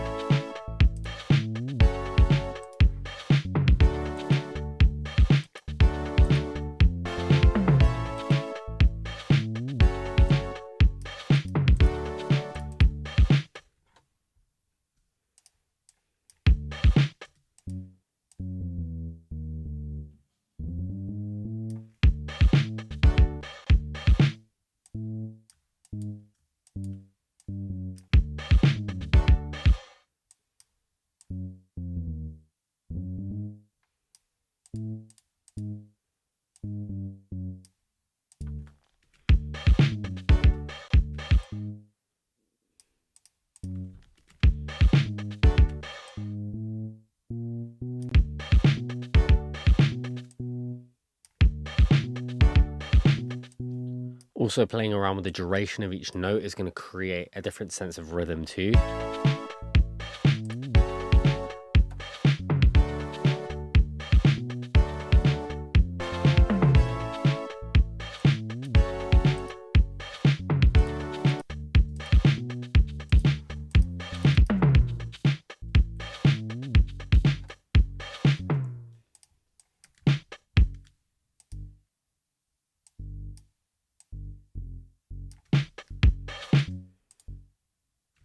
So just going to bring the velocity up a touch.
Double check the root note of that. Sounds off to me.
And then we're just jumping up and down between octaves, which is super common.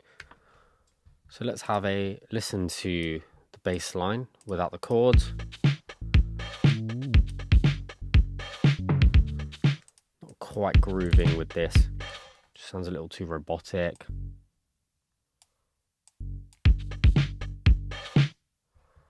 Sounds a little better to me.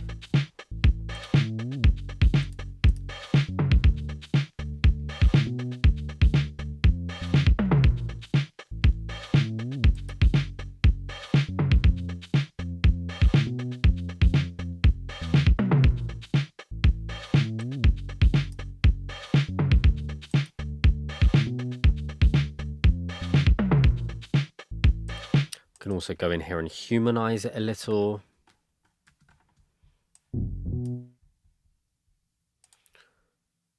Go to humanize, which is just going to create slight variations, randomization between the pitch and the placement on the grid. Do that a couple of times. You can see it's shifted the velocities and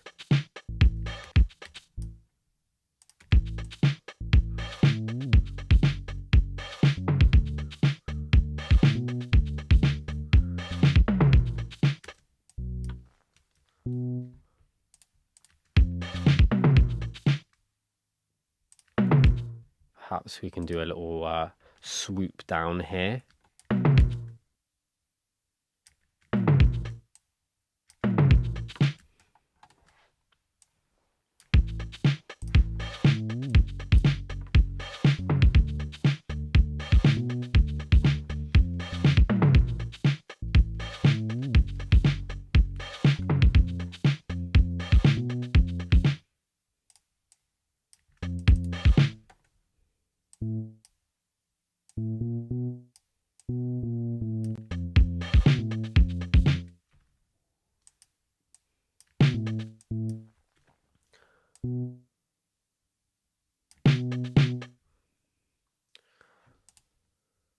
I personally find pitch bends to sometimes sound a little more human.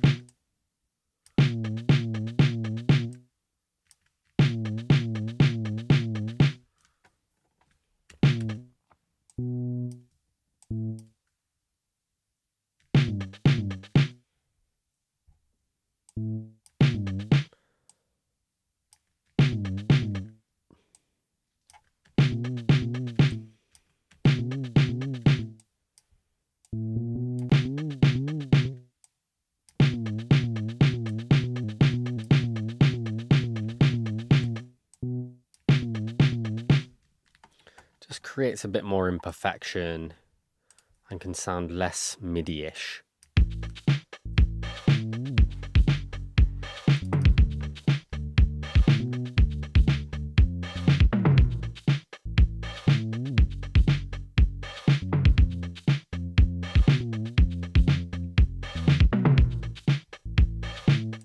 Undecided about that second pitch bend. but we can layer this out with another bass. Particularly would love a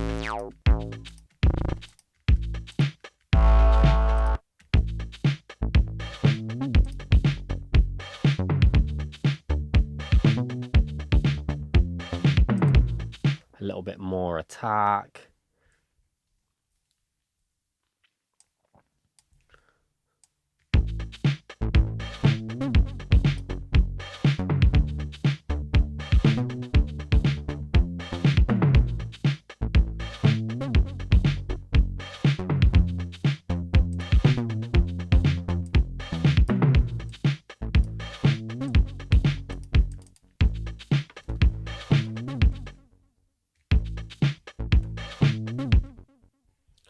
Not quite reacting to the slides.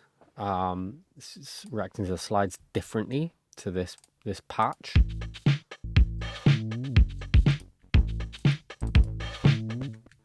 So we can even just mute these little moments here.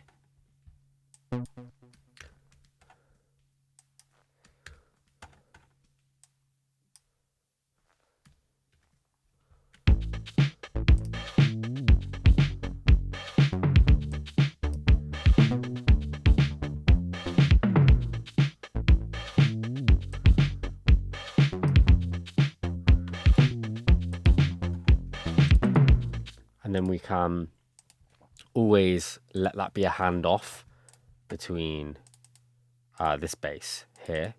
And then we can also just automate the volume.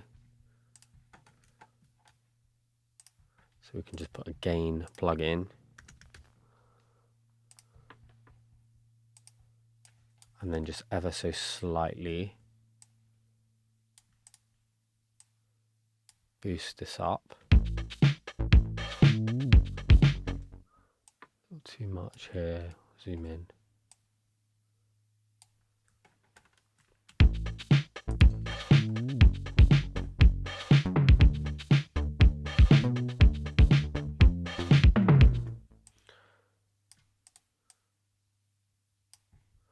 And we can even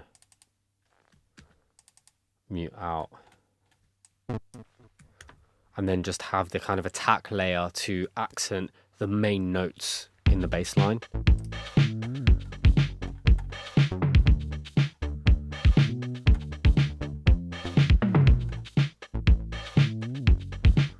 And then do the same thing here. Nothing crazy, just, you know, a decibel and a bit. In some cases, just a decibel, just to accentuate that a touch. You can also accentuate it with another patch. See if we can do that too.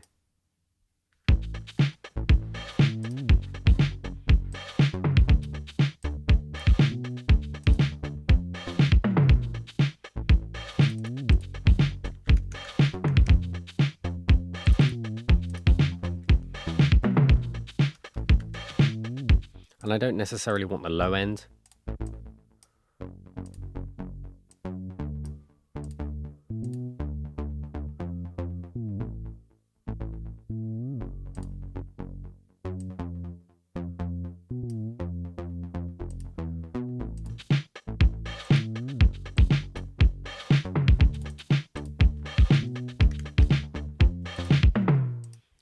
And then finally, what I'm going to do here is we'll find another patch and we'll just emphasize those pitch bends. There's little moments here. See how that sounds. And there's no hard and fast rules here. These are just guidelines and I'm absolutely experimenting. These may sound good, may not. It's part of the whole process, is just the experimentation. So I know I don't want any low end here, so we can just scoop that out for now. I may even just look at some leads and see if they sound cool.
I'm using this regen here where I can just get random results, which is also cool.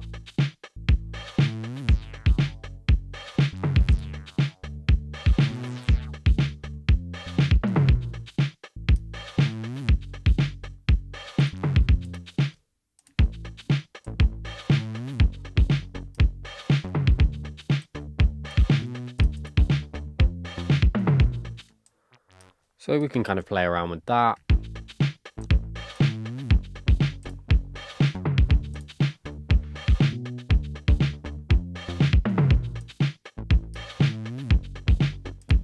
There's kind of a lot of sizzle and mid-range in there, which is helping it to cut through. We don't necessarily want something that's going to be the same, because then we're just going to have two very similar sounding parts, and that's kind of defeats the whole purpose of layering. We want to create contrast and accentuate certain parts, right?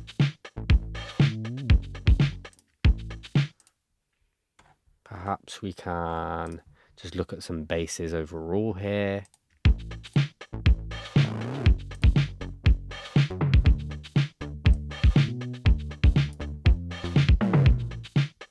Pretty cool. Would be a subtle layer there.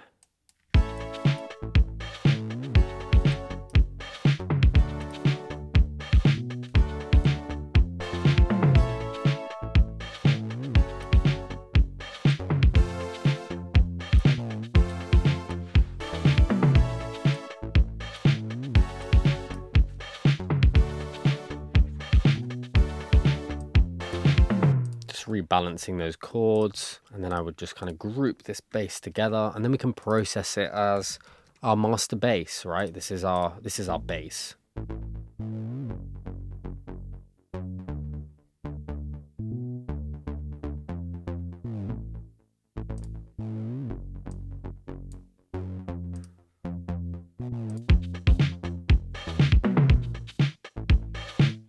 And then maybe we can just compress it a little bit. I love using this bus compressor.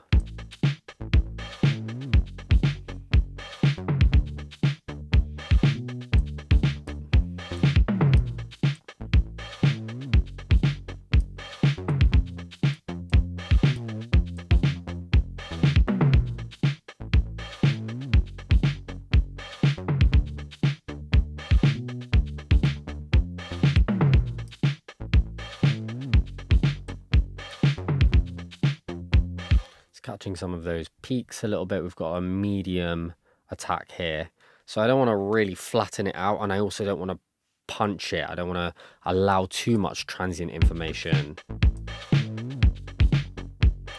I do quite like that, actually.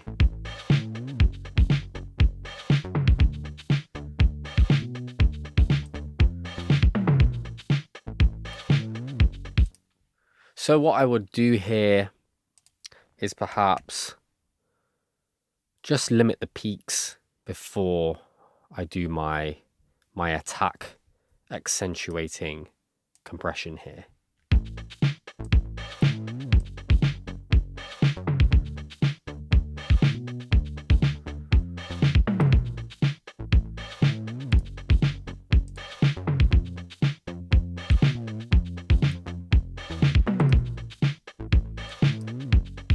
Just solo our bass.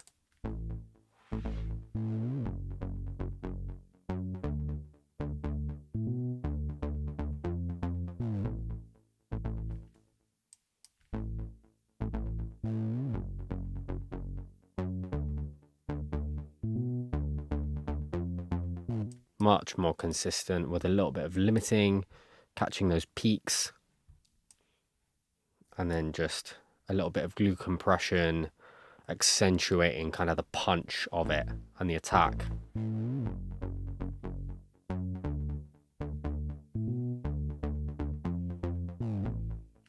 Even push that a bit more. Maybe not as much here. We can split the difference.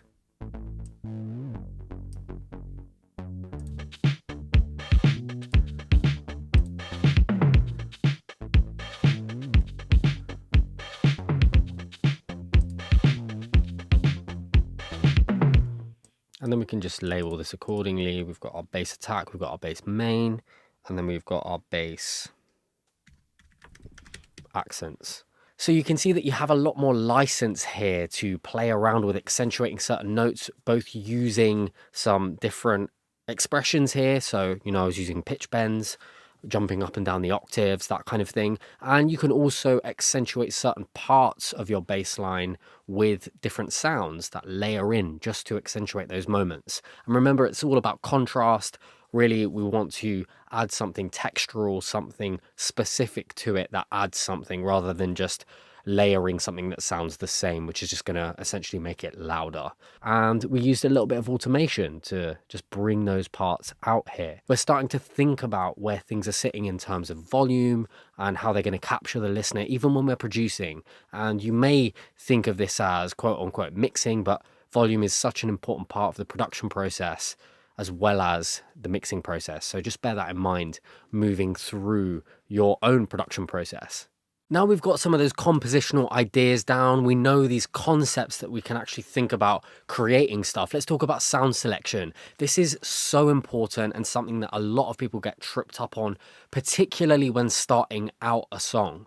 So I'm going to actually walk you through how I would go about searching for sounds, and I'll talk a little bit about some different kind of concepts that you can also think about when you're moving into this part of the production phase.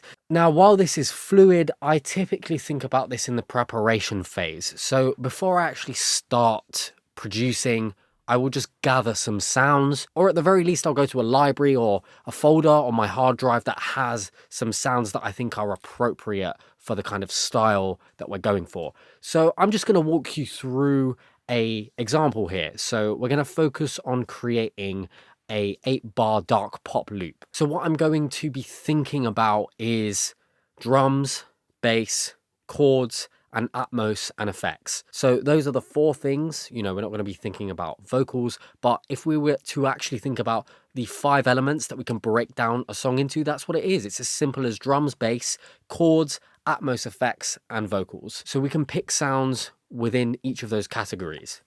So I'm going to use a combination of splice and arcade here. So first off, let's look at splice. This is kind of your one-stop shop for loops and samples. So first and foremost, let's actually create a dark pop folder here. Got it here. And we want to think about descriptors. So what I like to do is write the genre and then also write the element that I'm looking for. So for example, we may want dark pop drums, okay? And what I typically actually like to do is, rather than just looking at samples and going through a ton of these, I go to packs and then I can look at what looks most appropriate here. Now, you can see we have a ton of pop, but this is the first one that actually has dark pop, right? So I could click on any of these, but these don't look specific enough, right? So I'm going to keep going down until I see something that feels close to what we're looking for here. And we've got dark pop. You can see these ticks here. I've used this pack before, so let's just have a listen to. Got some loops here. It's a cool loop. I'm going to bring that into our dark pop folder. Going to also bring that into our dark pop folder. Nice 808 here.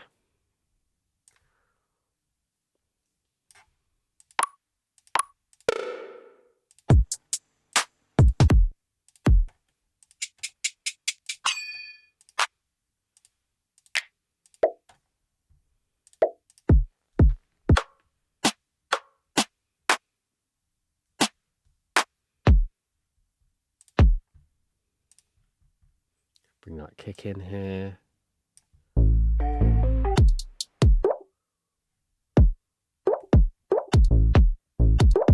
Actually, I've changed my mind. I like this kick more. That's cool. Snap layer.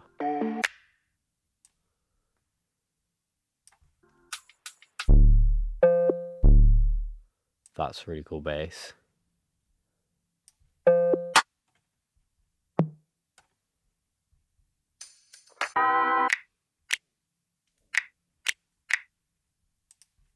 So I'm thinking about layers as well, texture, that kind of thing.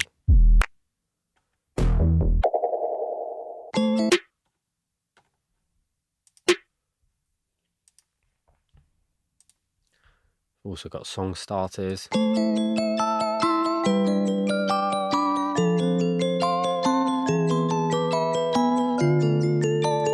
I like those chords.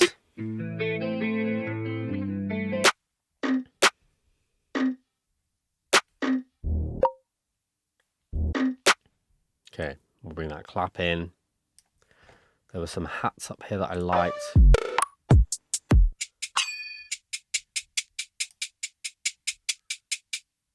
Cool. So we've got drums, we've got a couple bass one-shots here. I'm going to put effects.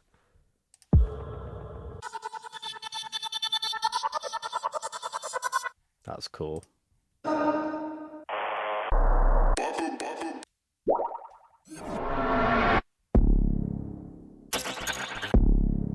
That's also cool.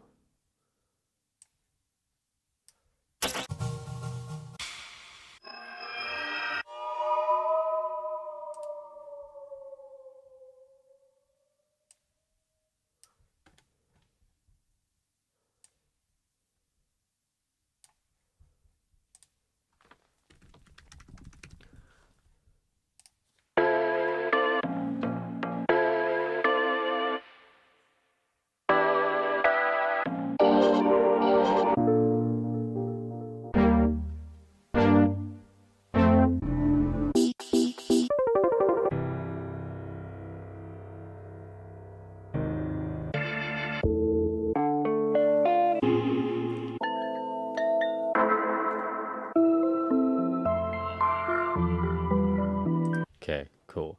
So let's go to our folder here. We've got some drums. We've got some bass one shots. We've got some vocal atmos. Let's just put here, and then we can look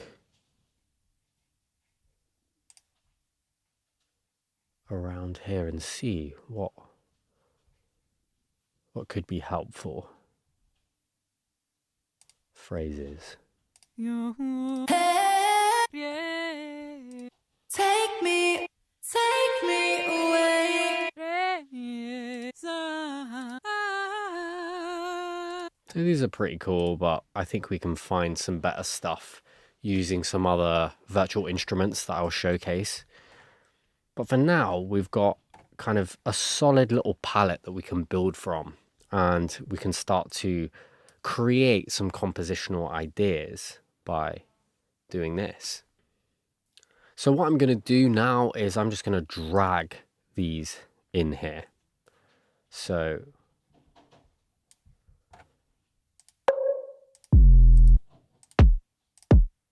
bring our kick in. I'm just going to bring this to a sampler, quick sampler.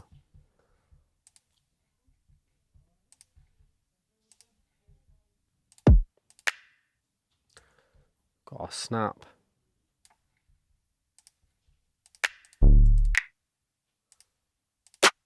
Snare.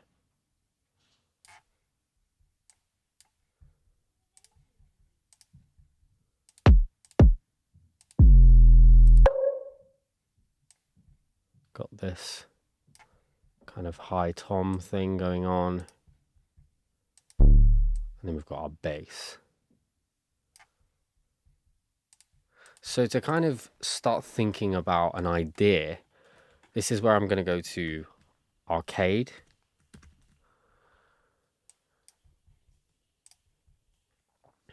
I like to use Arcade a lot for kind of atmospheric elements here.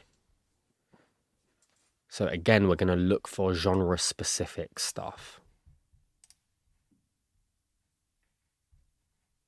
And here we have dark pop. So I'm going to lock this to C major.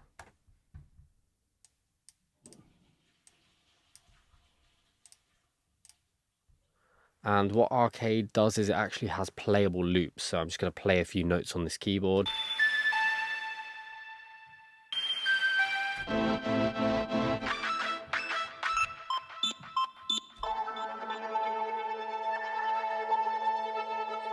So we've got these kind of evolving loops, and we can also chop them up.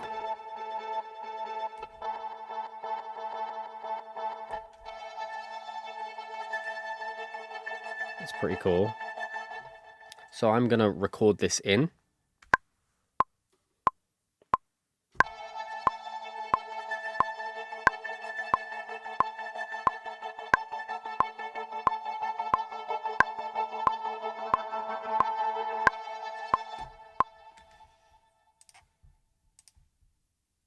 So we've got this starting point here. We can copy this over. So we just have some kind of tonal information that we can start to build some of our ideas off of, rather than complete silence and creating a drum groove. So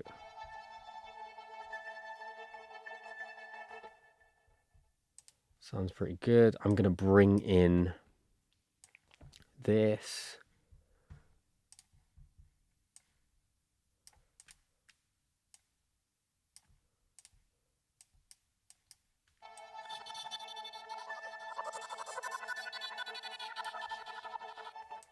What happens if we stretch this out?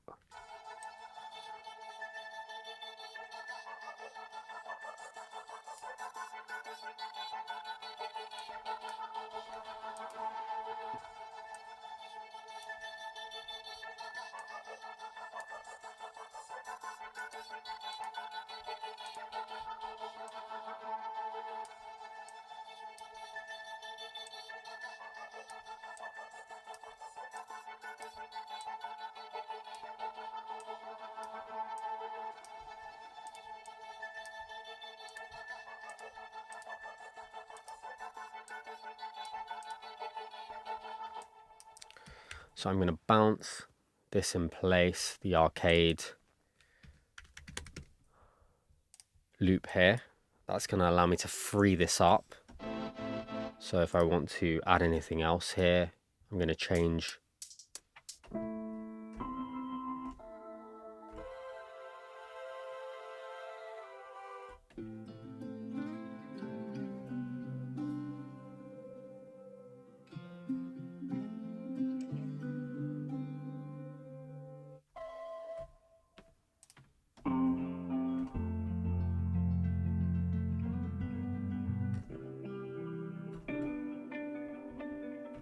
Okay, cool. So I'm not going to use this for chords and stuff. For now, we'll use this as our atmospheric layer. And I'm going to pull in these top loops, just to give us something to work with here.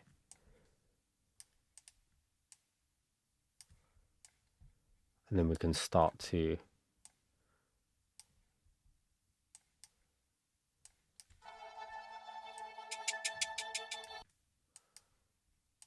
I'm going to bring this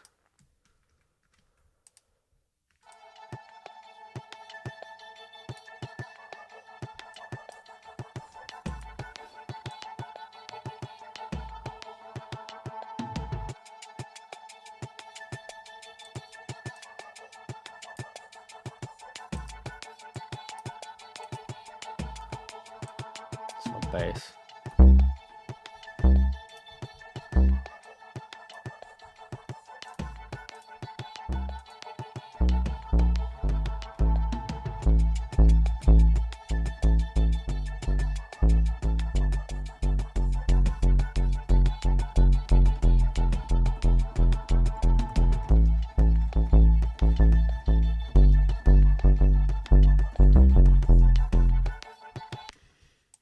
Okay.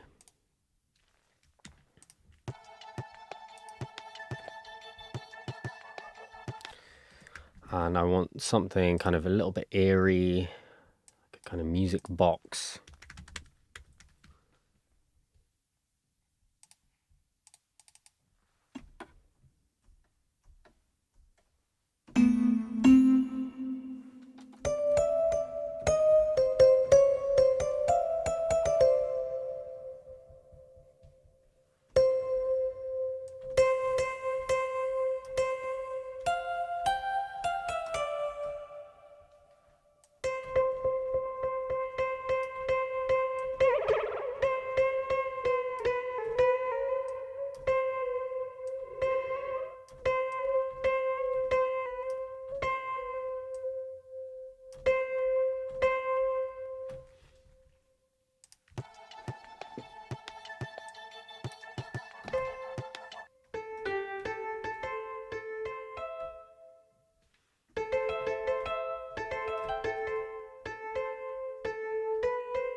Kind of mess that up, so I'm gonna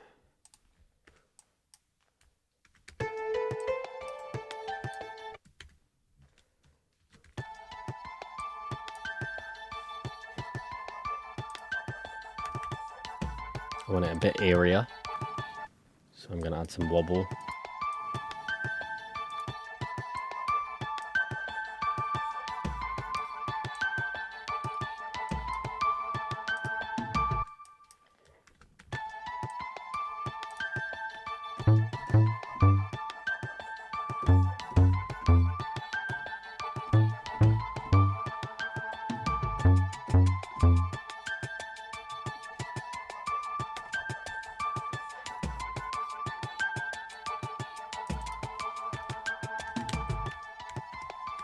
So this is kind of acting as an ARP.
So I'm going to let that fill come in at the end of bar 8.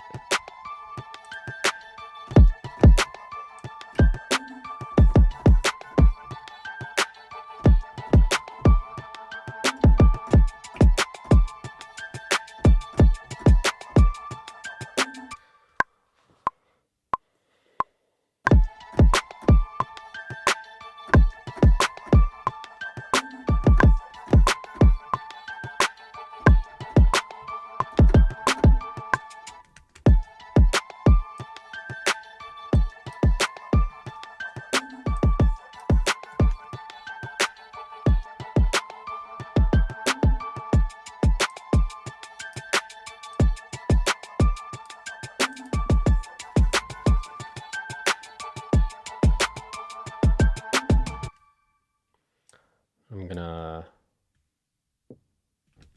in fact, I'm gonna copy this over, just creating way more movement.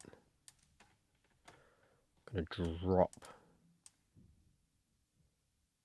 out here so we can highlight this fill. And then I'm actually going to just bring it up a touch.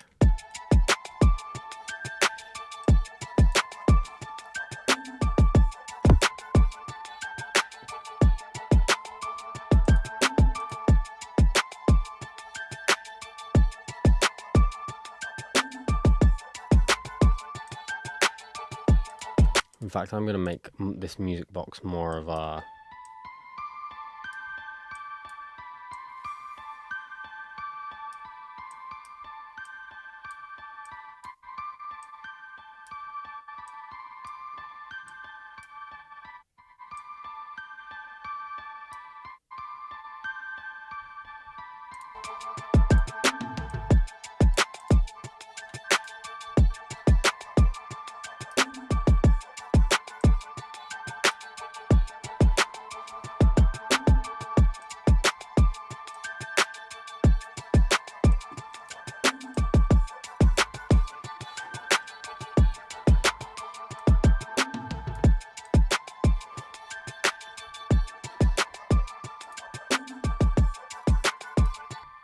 okay, we'll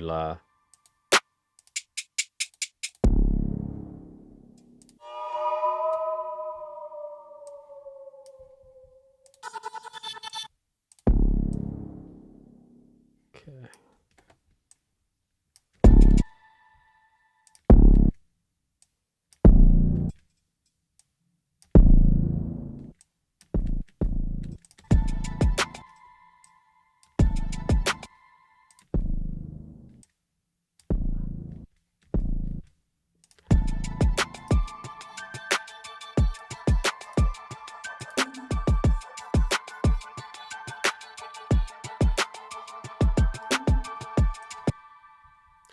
We can bring this here.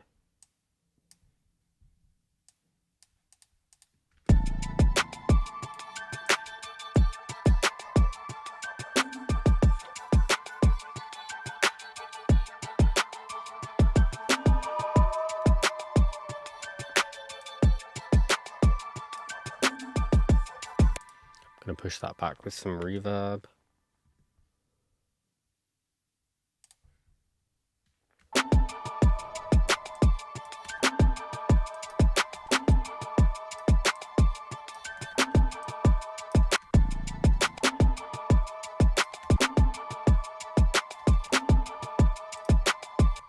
Just a little bit of Atmos. I don't really like this impact thing.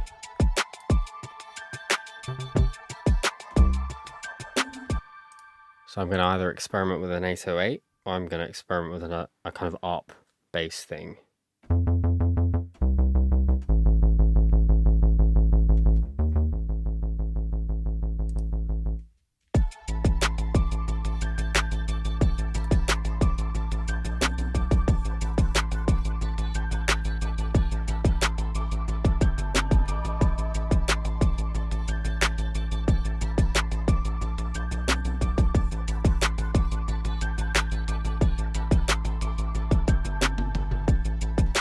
Kind of feeling that.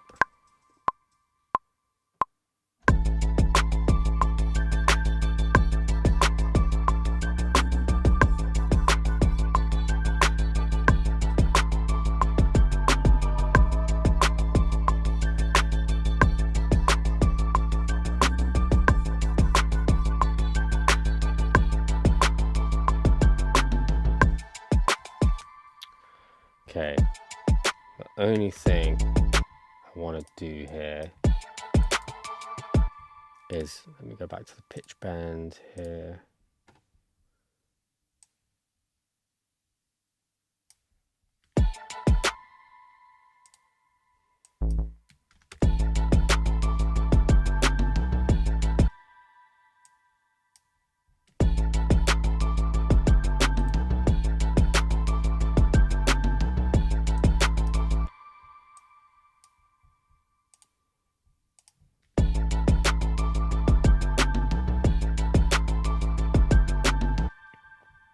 fact, what I'm going to do here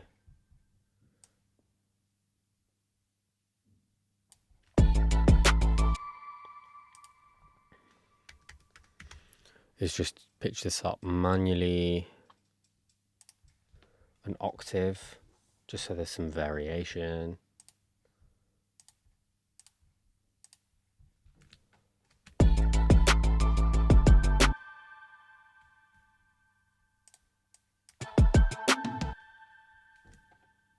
Just here as like a special moment.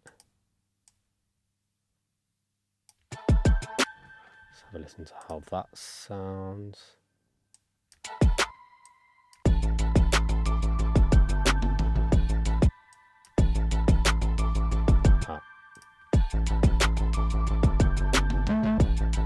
That's cool. Even 2 octaves is dope. Let's have a listen to this.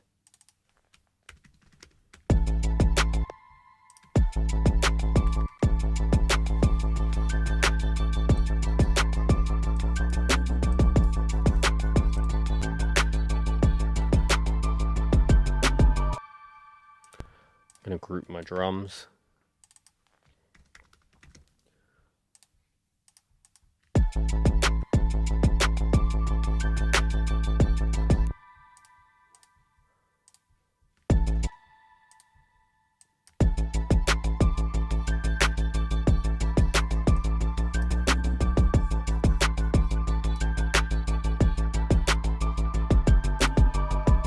Just creating some note randomization, and I'm shortening the note length so it's a bit more punchy, a bit more staccato, but there's also randomization, so there'll be moments where some of the notes are shorter and longer, and you could play this in like so. It's just easier to do it with the ARP right now just to get that idea.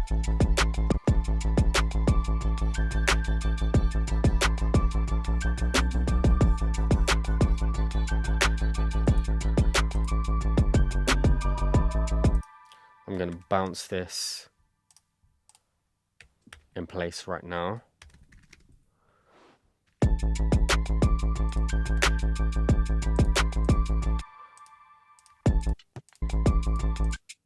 I like the groove of this, so I'm going to make this a groove template, and I'm going to see what happens if I align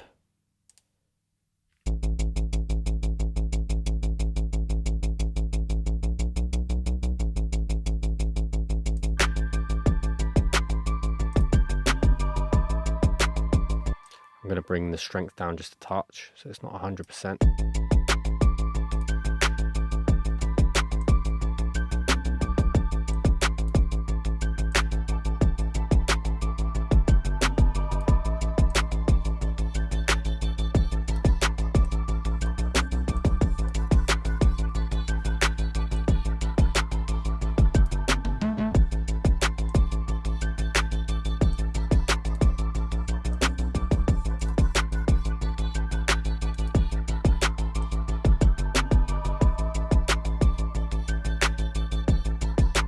Gonna add endless smile.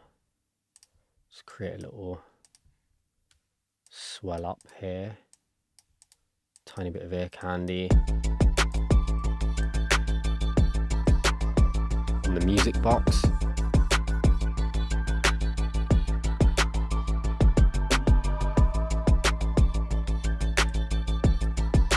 What's nice is it's actually pushing that out of the way so that this becomes more of the focal point as a little moment of ear candy.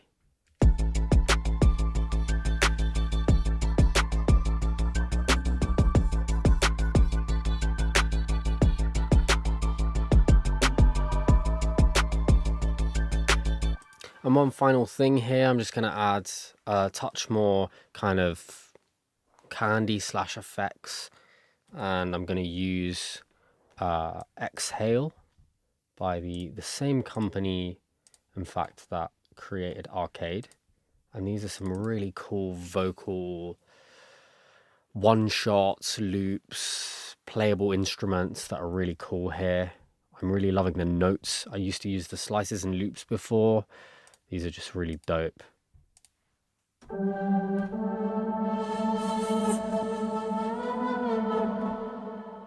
Let's look for something creative, complex, one shot.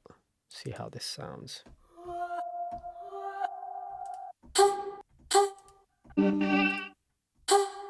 It's really cool. Not for this.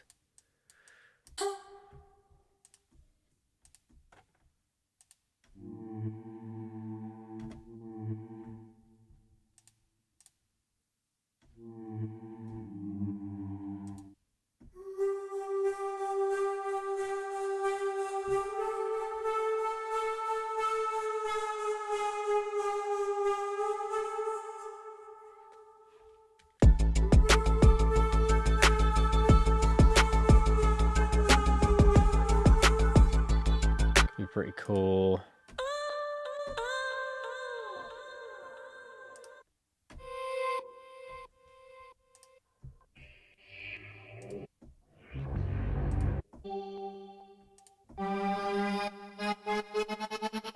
Oh, that's so cool.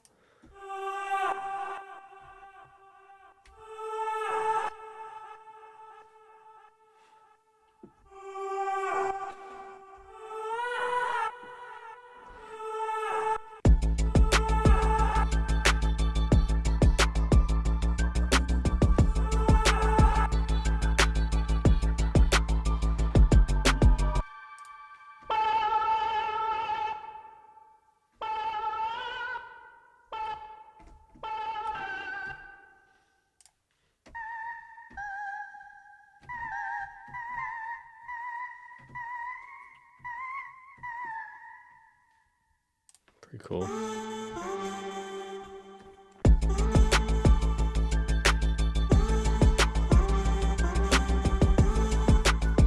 Not quite. None of these are taking my fancy.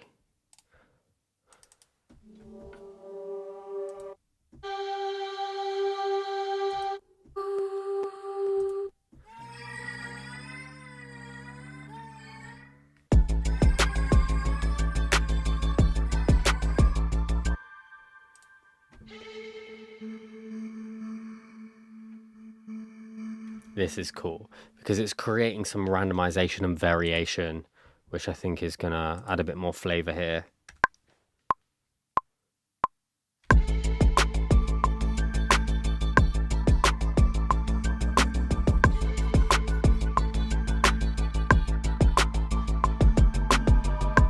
And perhaps we just bring that in to this second part here.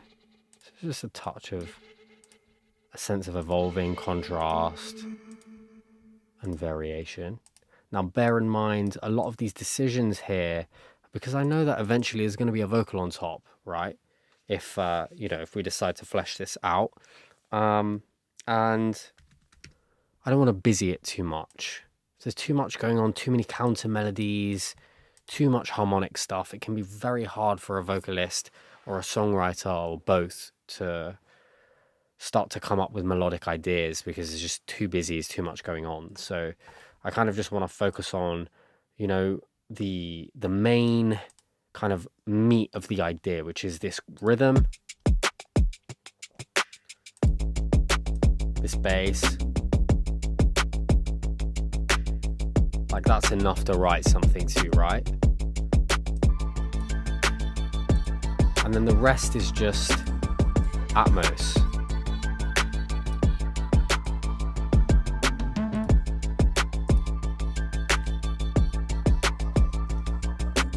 And the Atmos is just helping to create a bit more movement, a bit of texture. It's kind of gluing everything together a little bit more rather than it feeling totally sparse. And what's great here is you can have moments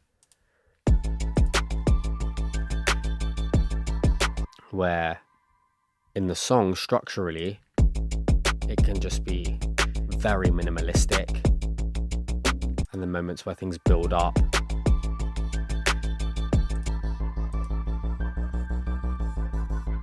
This could be a pre-chorus.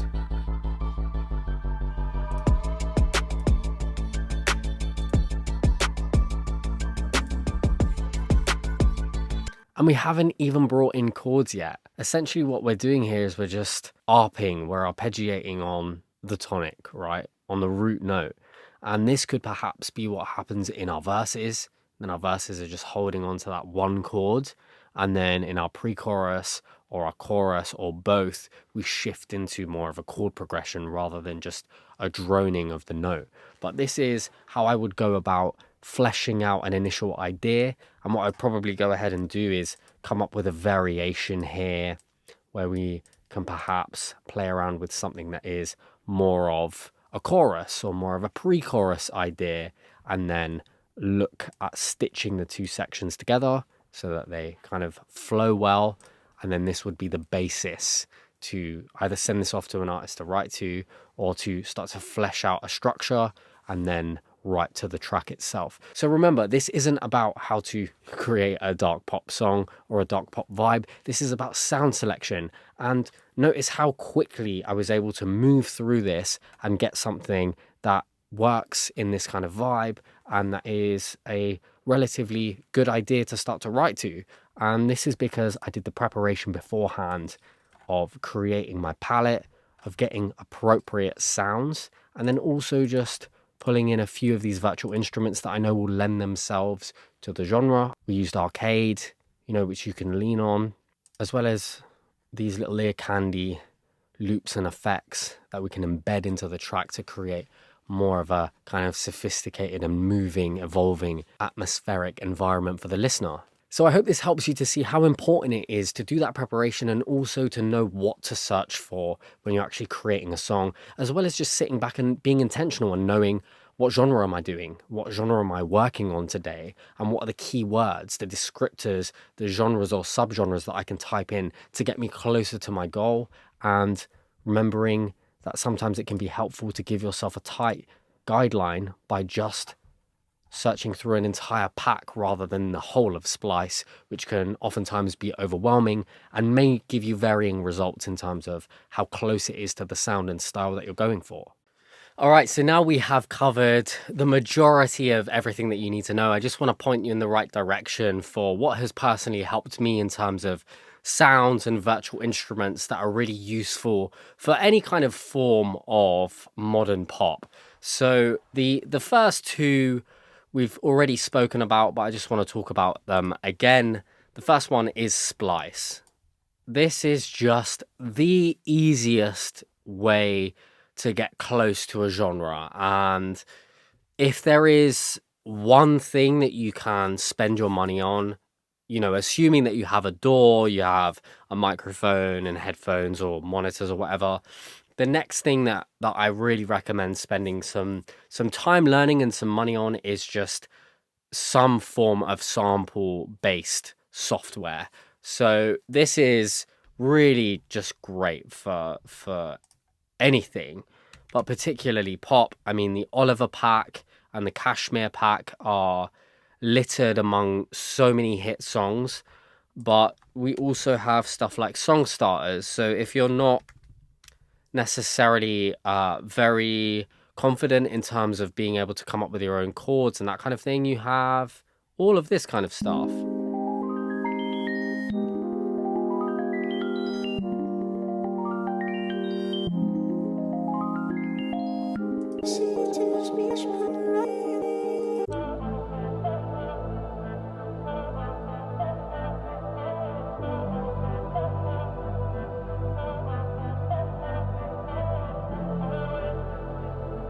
Just so sick.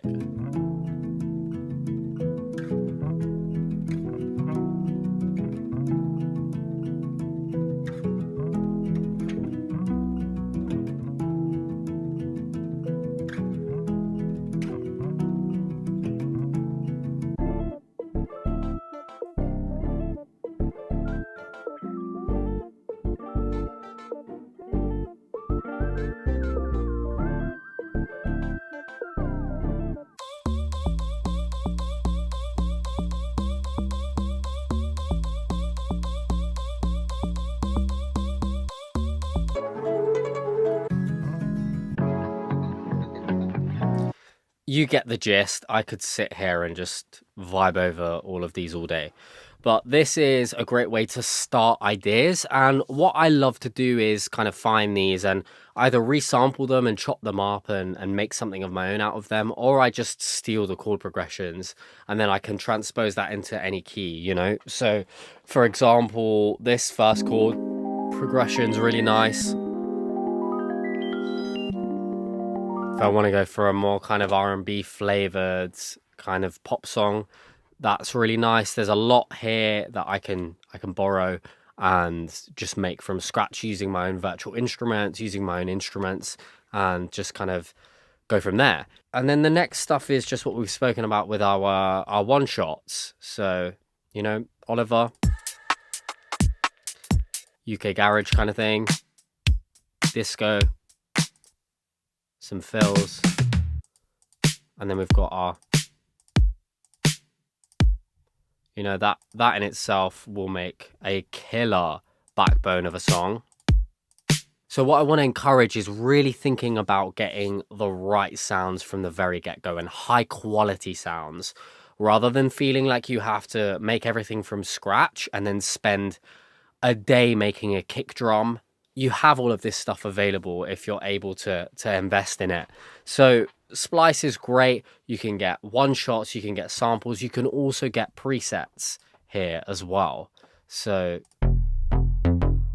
these are all presets that I can download and bring into Serum, my own Serum. You know, there are different synths that you can use that there are presets available on in Splice as well.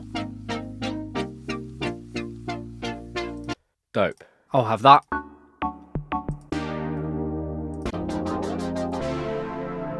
A lot of timeless sounds here too.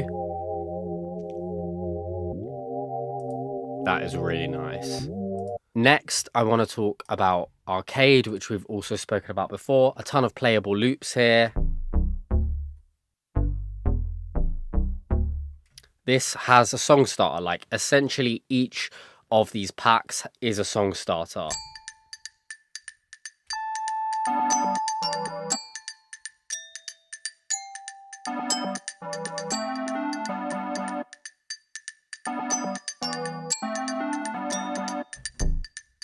I really like this.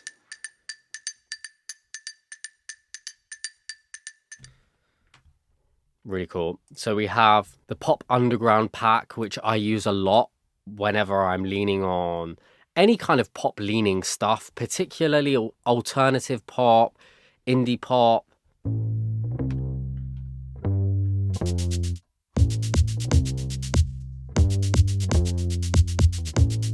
There you have a song that you could write to. Like, this is a song idea. You know, it's so easy to find this stuff. And what's great is you have a degree of personalization here.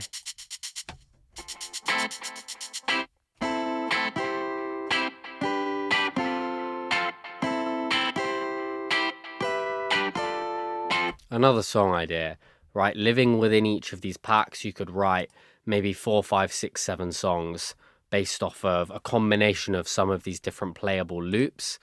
There are also a ton of different lines in different genres that can also lend themselves to different flavors of pop. So, you know, we could have more kind of techno-based stuff. We could have more kind of country pop-based stuff. We could have more kind of garage or house-based stuff and create pop-leaning music with that. Funk-based, hyperpop, that kind of feel. If you like Charlie XCX and those kind of artists, this could get you close to this kind of sound.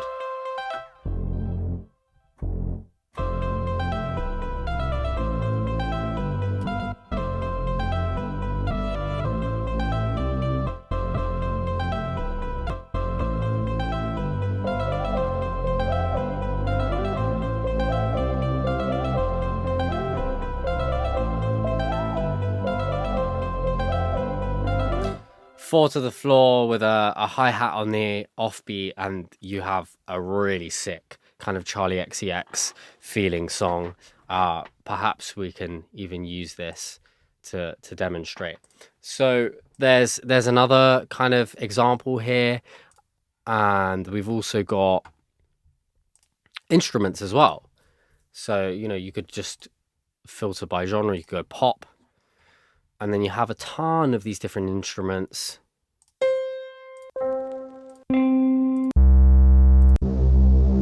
Nice bass.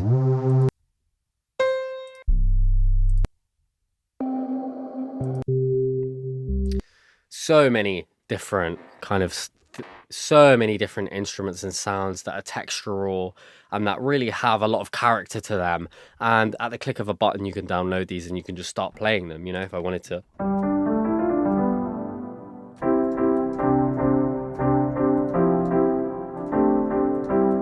Next, I want to talk about Serum, which is a synth, but the reason that I'm bringing it up is just the sheer amount of presets that are available for pop music, as well as 100,000 different genres. I use a lot of the Make Pop Music stuff. I think the channel is incredible, as well as all of the sample packs and presets that are available. And all of these just sound great. You know, if you want pads, or you want basses,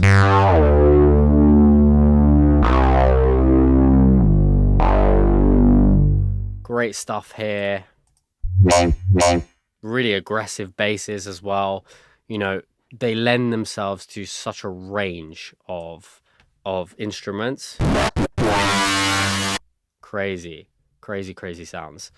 And these are really easy to manipulate with modulation macro controls here, which also makes it easy to make these more your own and build in automation.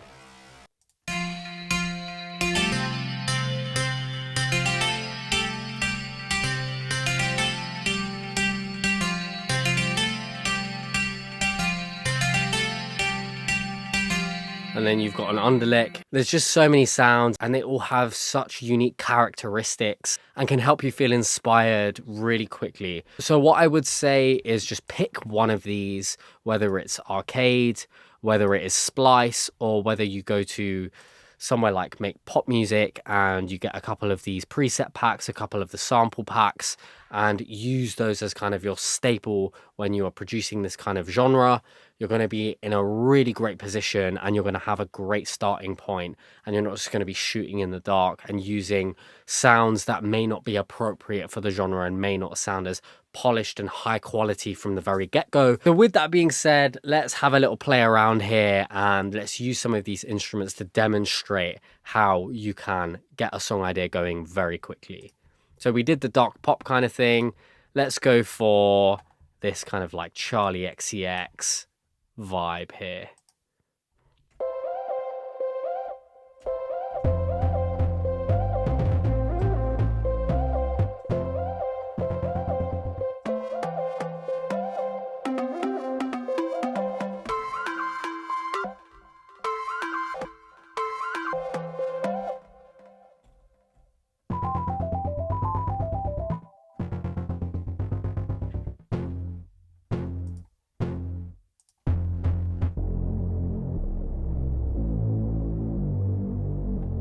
This is really nice. Let's record that.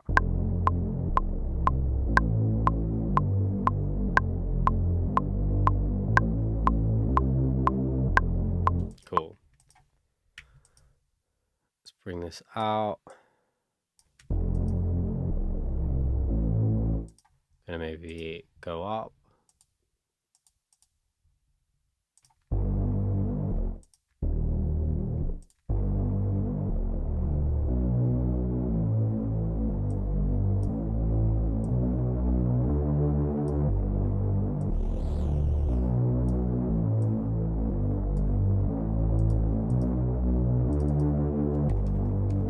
So I personally will either bounce this in place or I'll just duplicate it, and then we can maybe have one of these melodies.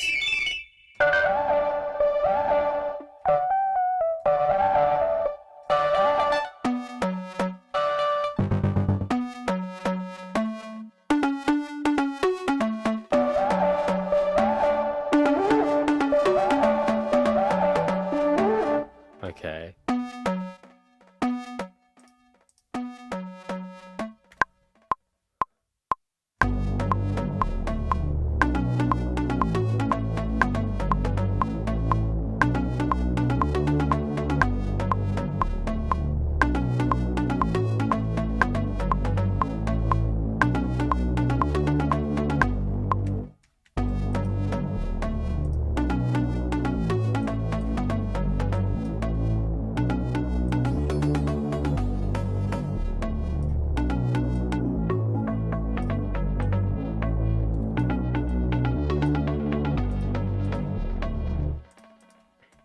then we can have our Atmos.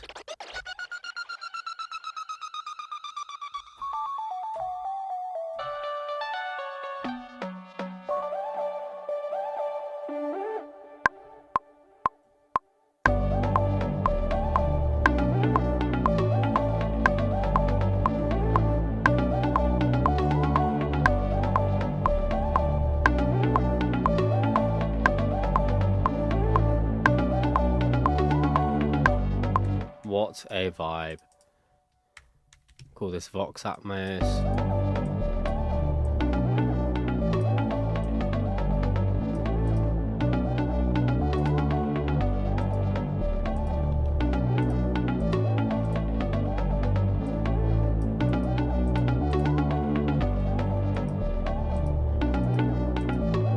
Cool. Now let's find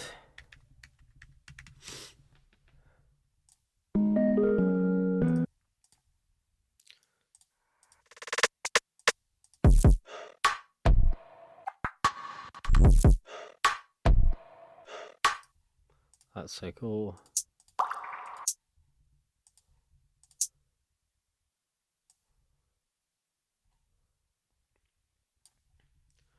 Maybe we can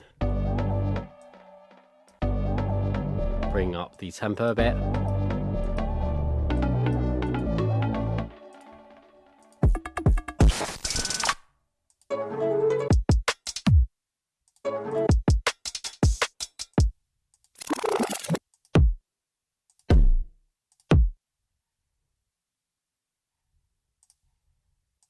I want to find some more kind of industrial leaning stuff, if it's like a Charlie XCX kind of inspired vibe, where it's a little more aggressive, a little more alternative leaning, and also has elements of hyperpop.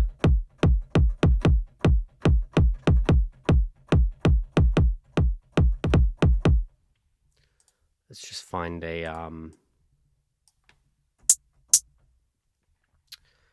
kind of snare.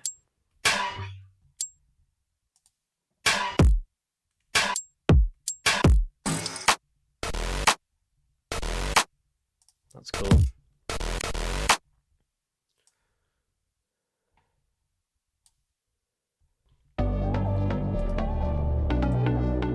I don't want to clap on a 2 and 4, and then I can play everything else in.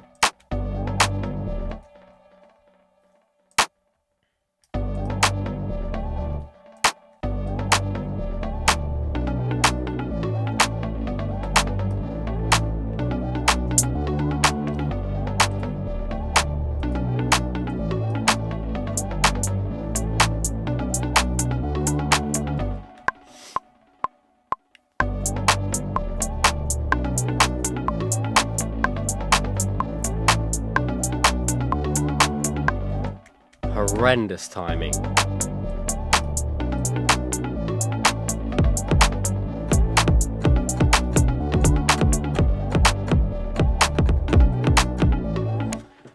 Okay.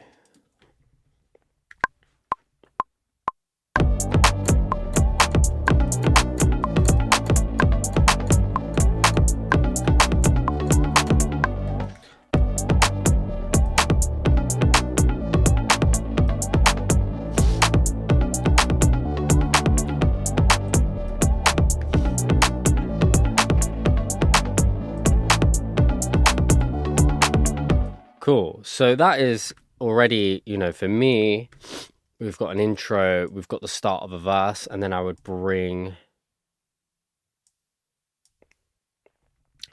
some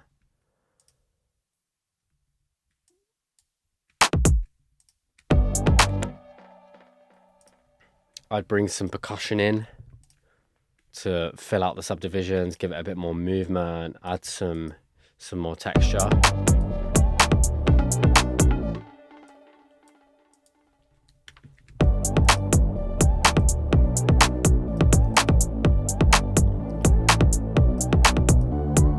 And then I'm going to mute that melody.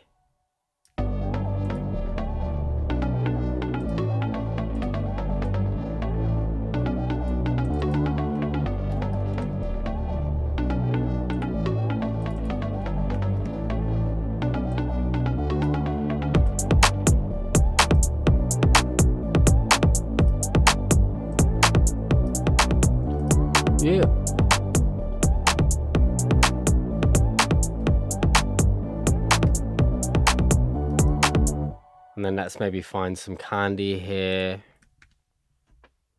using arcade. Yes, man, this is so sick.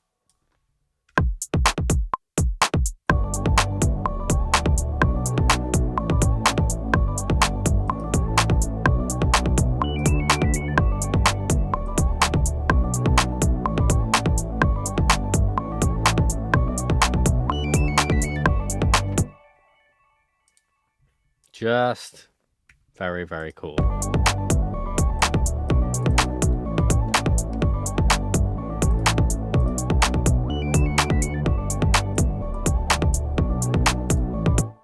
See if we can automate this too. Yep. Create a bit of movement.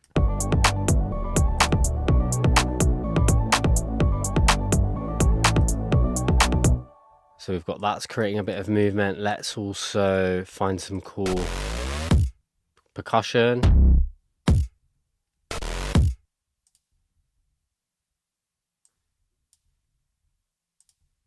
I'm just going to add this kind of stomp as an impact as well.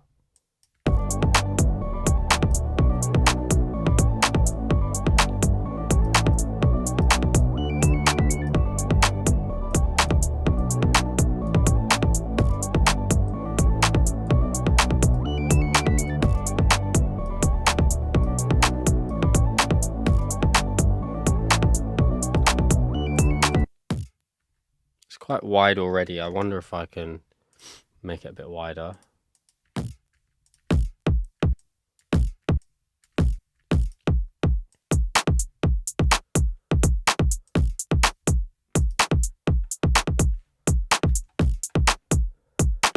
Okay, cool. Let's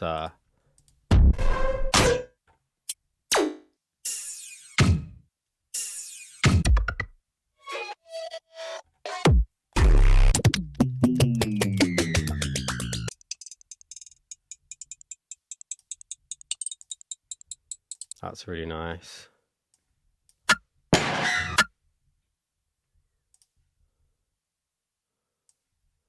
Maybe we can add these two things together to create something fun.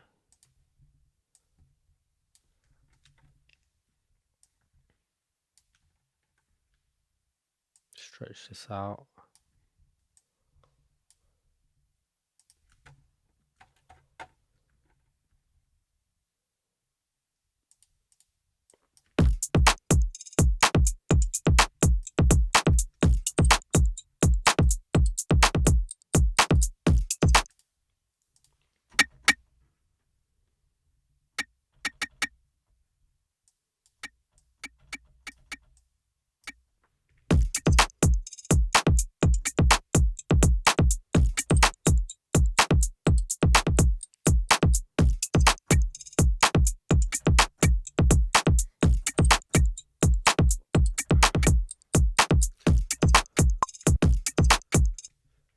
Okay, we just had these little hits.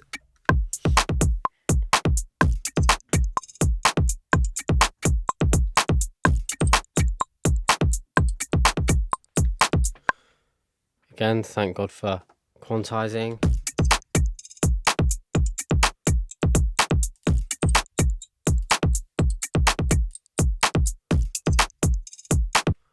You can even take this a step further, see how this sounds.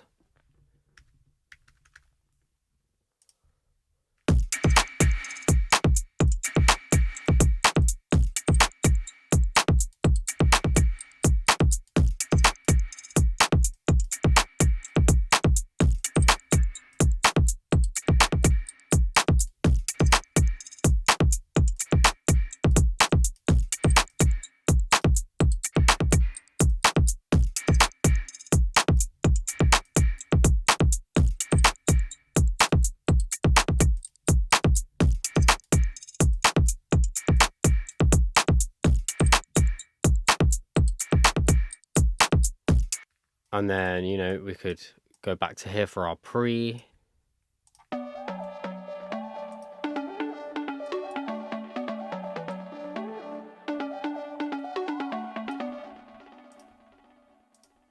and then go into a huge chorus.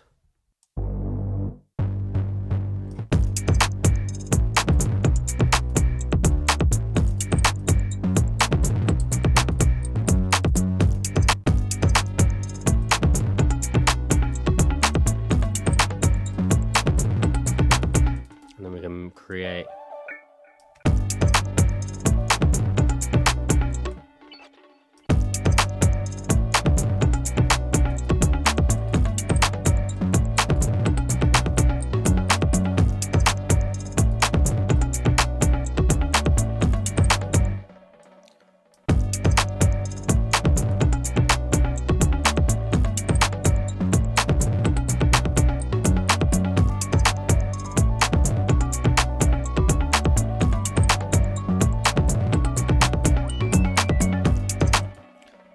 So by reusing what we've been introducing and then adding these moments, we're already starting to create a little bit more energy here, add some impacts, maybe add a little bit more percussion. And we've got a legitimate idea to start to write to.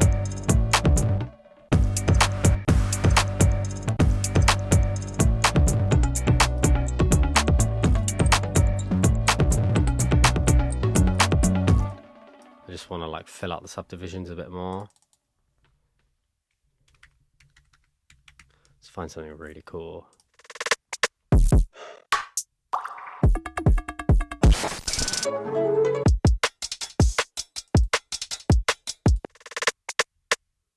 Just want something super textural.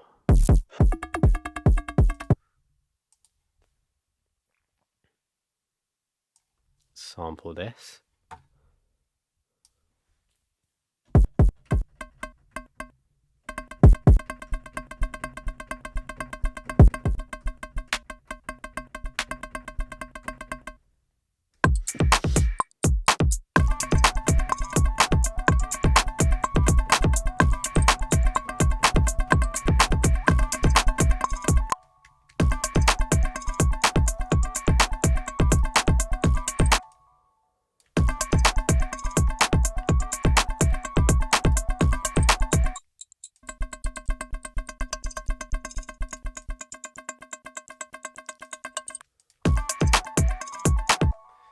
And then I can sample, I can use this, make it wide.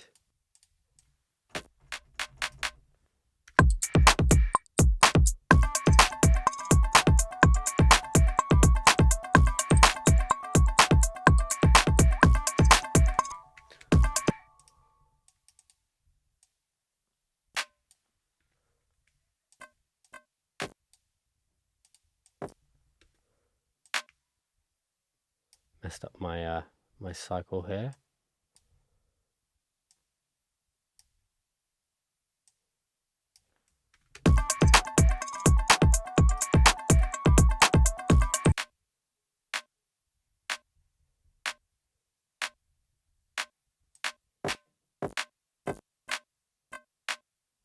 Okay, I'm gonna beef it up a bit.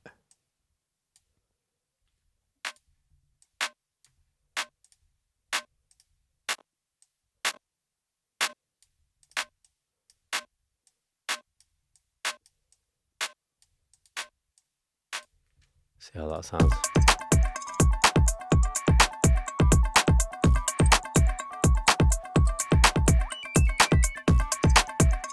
Maybe bring the pitch down.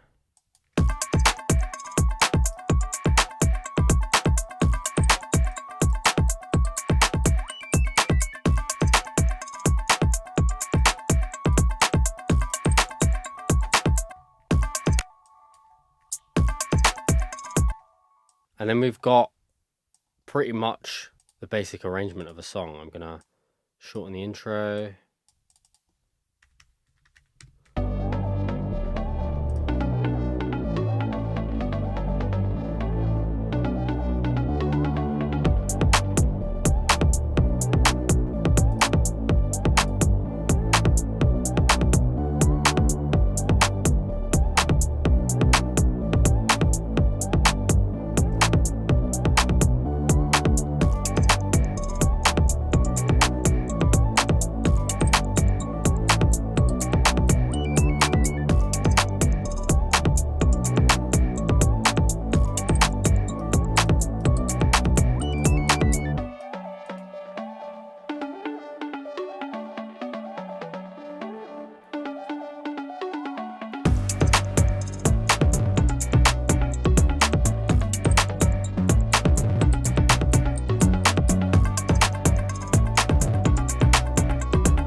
And it's as simple as that. Now, of course, we've got a ton to finesse and we could make more of this our own. But in such a short period of time, we have a really sick song idea that we could send to an artist to write to, or you could write to yourself. And you can see how easy it is to get a song going and to get right in the flow, which is so important when you have these tools available and you're intentional with what you're picking and you stick to a style. It can be really easy to get excited by other sounds. What's great to do if you're in that scenario where you find yourself doing that is just save it or screenshot the sound or bounce that to audio so that you have it available and then you can use that in another project.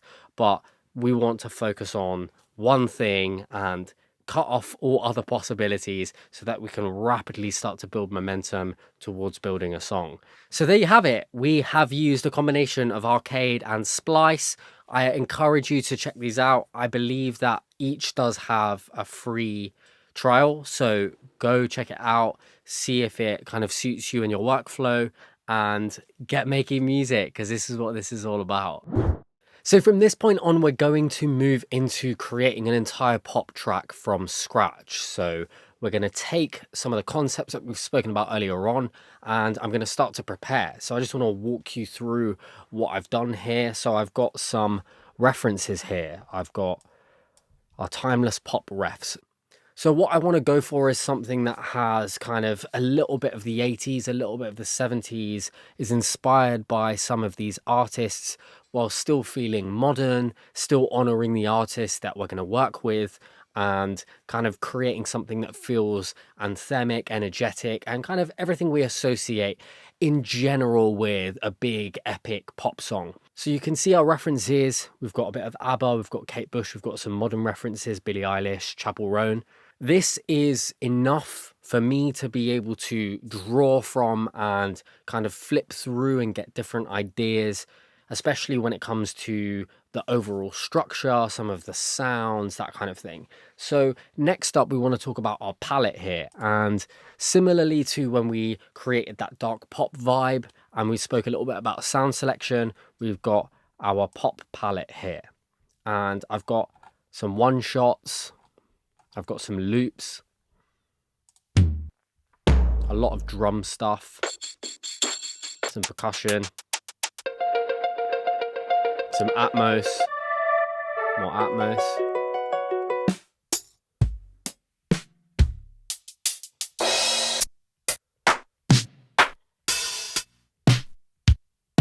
So we've got a lot of Lindrum stuff going on here too. I know that this is kind of the route that I want to go down for this particular song. So I've got these readily available, and we can use a little bit of the VSTs as well that we spoke about, the G-Force icon drum, which we will also embed in the production process as well. But I've got something really solid to start from here. So I'm not starting from nothing. I have some sounds to get us going, and I've also got some references to keep us in an objective ballpark. So I've gone ahead and made an entire track here, and I'm going to walk you through it. I'm going to walk you through the process. I actually did quite a few different song ideas. I sent them over to Lucy, who is going to be writing the song, and we're actually going to document her writing it with one of her songwriting partners, and we're going to kind of walk you through the process of like the lyrics and the melody and that kind of thing.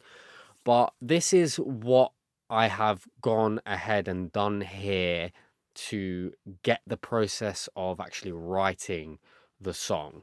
And we'll play through it and then I'll break some of it down.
So that is kind of the bare bones of what's going on here. So at this point is where I actually want to start bringing in vocals as soon as possible to start really shaping things around what has been written, the themes that have been written, and the melody that is living on top of the instrumental. The bridge is probably what needs the most work here. I feel like there's a lot of opportunity to kind of bring this section to life. And we need to add ear candy, special moments, little pieces of sound design that can help this to feel a little more sophisticated and full of depth and immersive and that kind of thing. But in terms of the bare bones, we have something that is kind of good enough to write to, right? So let's kind of break this down. So we've got our drums here. We've got a kick that's just filtered in verse 1 here. Same sample, all of that good stuff. And then let's just hone in on the chorus here. And solo the drums.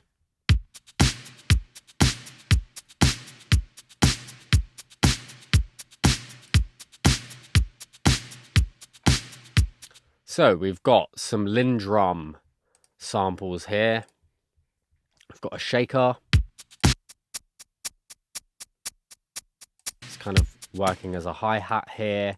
We have our kick. We've got snare 1, which is our main snare here. And then we have got a snare layer, which is adding space here. We've also got it's like a gated reverb, but we have just added a longer decay kind of reverb here. So it's adding a bit of space in between those hits.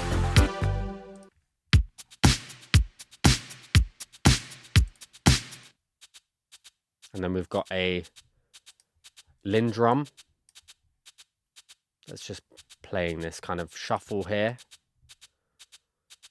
And then we just have a little kind of snare fill.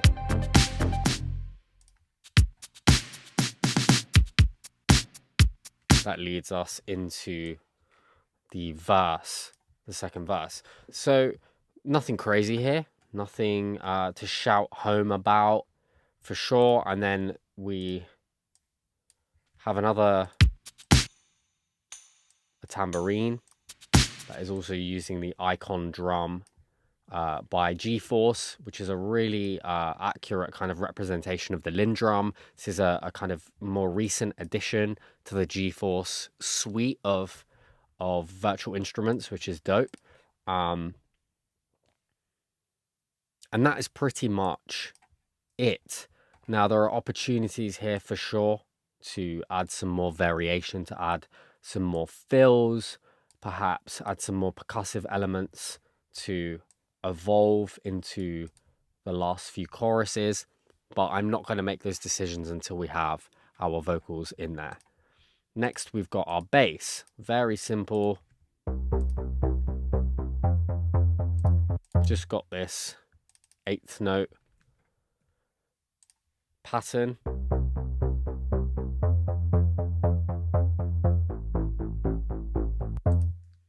And I just actually played that in rather than using an arpeggiator, just so I have a little bit more control.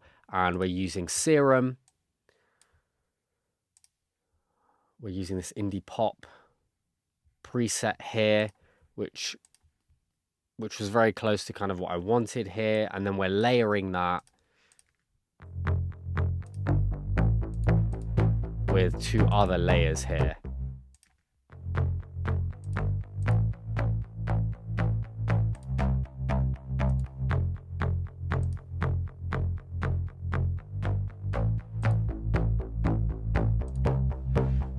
So we've got this, which is adding more of a kind of distorted bass, electric bass kind of layer with more attack.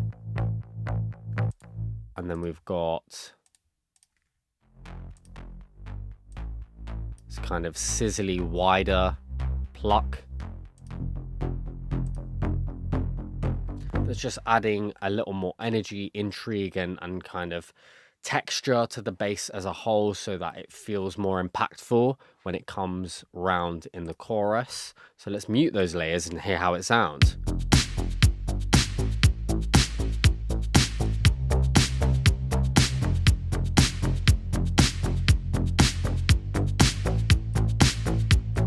And that's just going to help it to kind of cut through the music as well. And we've just done some EQ shaping here. I want more of kind of the upper mid-range area of this bass. I don't want the lows of this, so I'm cutting those out. Doing a little bit of shaping here. And then globally on the bass here, I've got kickstart, which is creating some pumping. EQ, Saturn, and I'm saturating from 500 and above.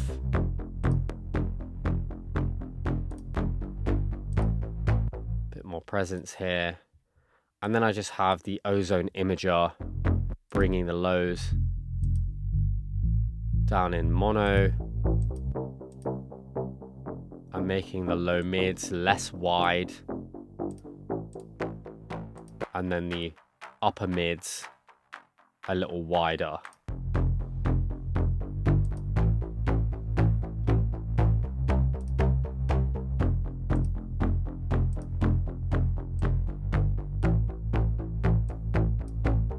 I don't want it to be a very wide bass layer anyway, so that's the kind of thought process there. And then we've got our synth and piano groups here.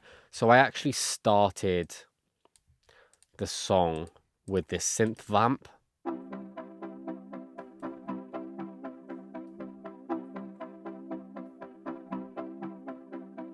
And I found this in Arcade, and that was kind of what inspired me to start writing that. And that paired with this guitar riff that I played was kind of the foundation of the song here.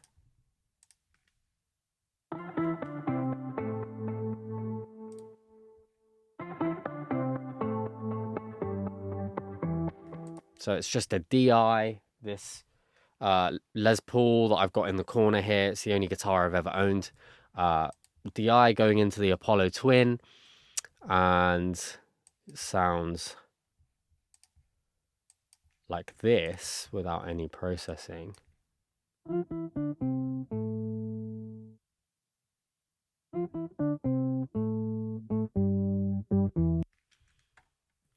Just lay off of the fade here a little.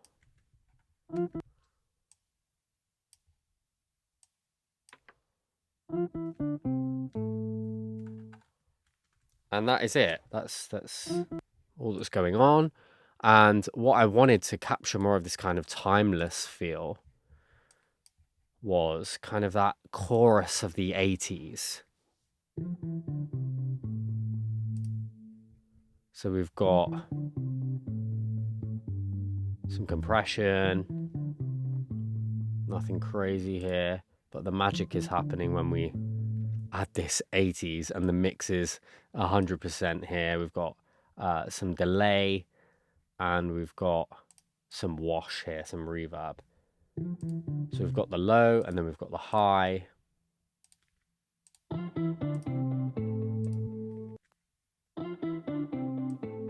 And I've done a considerable amount of shaping here to make these kind of work well.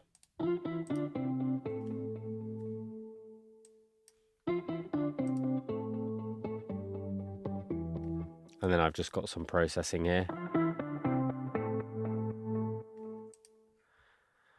So I've got limiting, catching the peaks. I've got some EQ, carving out some of the low mids, soothe.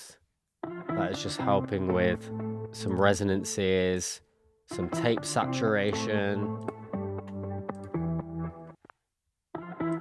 compression, and then filtering, which I'm automating. You can see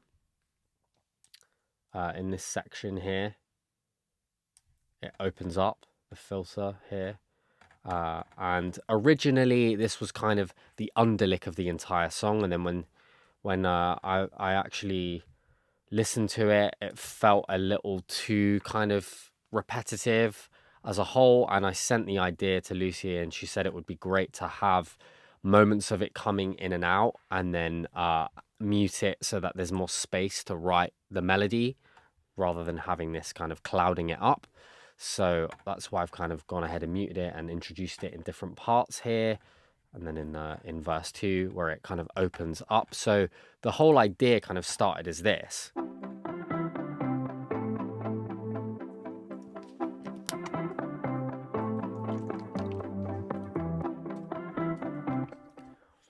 And then I wanted to imply the chord progression with the bass.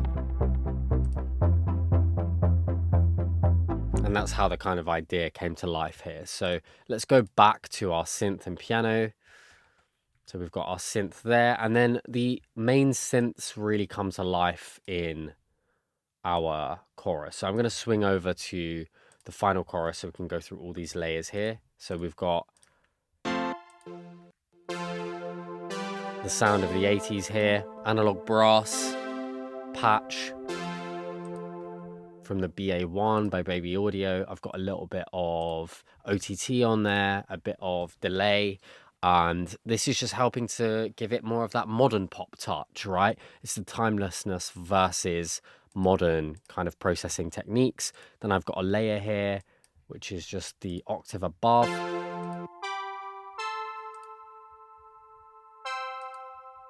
With a slightly different patch here.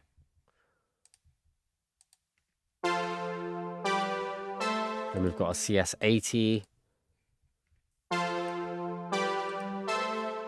adding a very subtle sustained pad here, very, very 80s. And then we have got these piano stabs. We're using augmented grand piano here for this stab. And then augmented piano again. This kind of percussive layer, they're both quite percussive. So altogether we get this.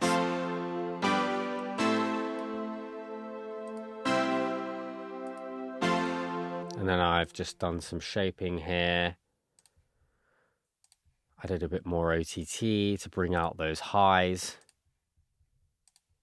And then we've got some atmosphere here. We've got a string drone. Just using this amazing plugin here from the Crow Hill Company. And then we've got this, which I believe I printed from Analog Strings by Output in Contact, and then I've just added some reverb and pumping with Kickstart. And then we've got this drone here,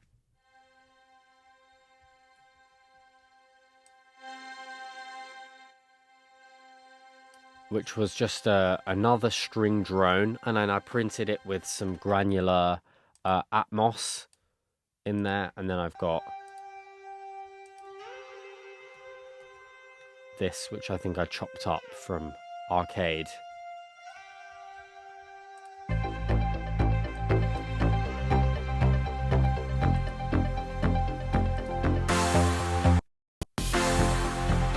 And then we've just got some effects, got some risers, some impacts that are layered out here.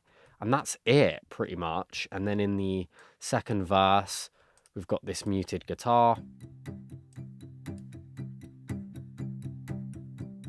which I used Contact for that. And that's it for now. That's the whole kind of thing that's going on here. So we've got our drums, our bass, our chords, our Atmos, and our effects. So we've got them all grouped into those categories, and now we're ready to move into writing, adding the vocals, and then once those vocals are done, we can process them, and then we can start to finalize everything as a whole so that we can make the right kind of decisions that serve the vocal and serve the overall song. So over the next hour, what you're going to see is a documentation of Lucy Waugh and Alexa Perez writing a song together. Both of them are songwriters, both of them are also artists, and we're also great friends. Alexa is in Nashville and Lucy is in the UK. She has written the song with her and we have recorded it, and you're going to see kind of the process of coming up with the melodic and lyrical ideas and how these artists, songwriters react to the instrumentation that we've given, as well as think about production ideas and influence what I'm later going to do while they're in that session. And while you can absolutely go and skip ahead just to focus more on the production side, I highly encourage you to go through this. I think it's super important to watch people work, particularly when they're songwriting. It's such a daunting thing for a lot of people, particularly lyrical and melodic ideas, and it's great to see two professionals at work. Should we have a listen to this? Yeah, let's do it. Anything that comes up straight away, just, let me know. I did have some like random voice note ideas, which I can always like ping over, but yeah, we'll just have to listen through.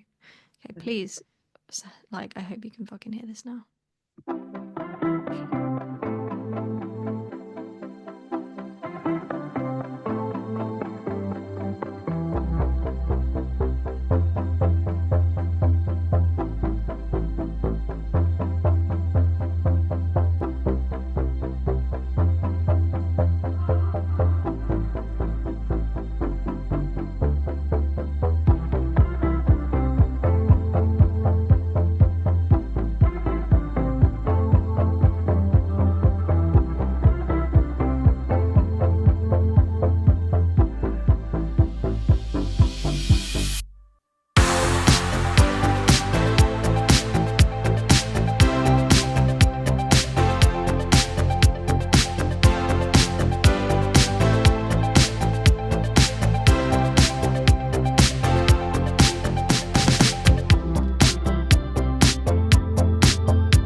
I like it a lot. Oh, yeah, so I like asked him to, it was very different. It was kind of like the same chords, and then there was no break, and there was pre's before the choruses.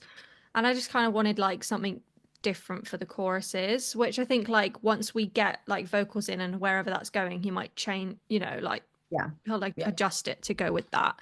And maybe the chorus, like I still feel like maybe I want a double chorus, that first one, because it's quite short.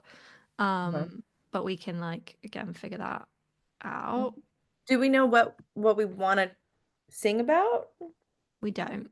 That's where you come in. Yeah, I think, but yeah, I don't, maybe just I need to like just play it through.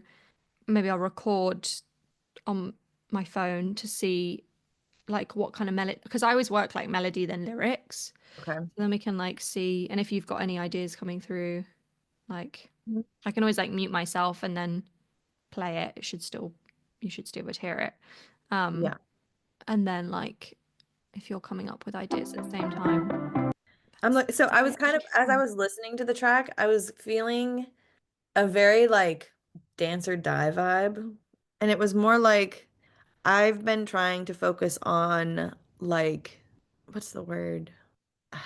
It's when you like use, oh, what am I trying to think of? Something joy. Joy out of spite is kind of the better, like, and there was a lot in the early, like in the 90s when the AIDS crisis was really prevalent and heavy hitting. A lot of people were like, they would go to the hospital in the morning and like have to be with one of their friends, and then they'd be out dancing all night. And that was the only way they could like survive was like reminding themselves and like joining as a community and like dancing through it. And like, I don't know, something I've been like chewing on that in this season in general, just like trying to be. I think I know what you mean though, in terms of like the feel, like it's that like I'm gonna keep going regardless, and like yeah, and I feel like that's still very relatable even now. Like we were saying, like over text, it feels like everything's kind of falling apart. Yeah, choosing joy. And I'm feeling like maybe we can make this about like a relationship, but it's almost like the relationship, um, like the way that we phrase it will sound like it's a relationship, but really it's our like relationship to like the world and like maybe the pain that everything's happening, but choosing to like, do you know what I mean? I don't know how we can like, does that make sense? Not really. I mean, yeah, yeah, Like to, because yeah. I'm feeling I'm like I don't know. Maybe it will go wherever it goes. But let me quickly just see if this transposed. I don't know if this can you hear that? No. Okay. But you can hear this. So weird. Okay, let me just see if this I feel like this is it'd be like somewhere there.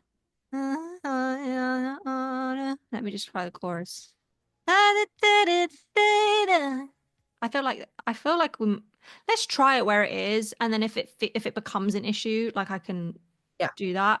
Because I feel like maybe depending As on long as it was just when I was playing around with it, I was like, am I yeah. not finding the right place or is it a little, but like, and then I saw C major and that's where it would feel. So that makes sense. That's I feel like the verses are coming like quite, like this kind of. I hope it's like in real time that you can hear me with the music, but.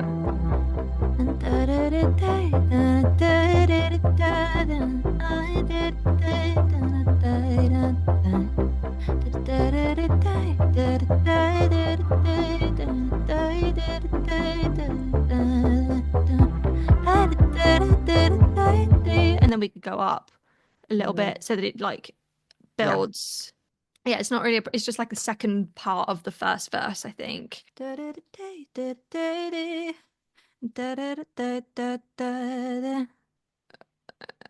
me hear any of the things that I did originally to see if that's just sticking in my brain of that melody.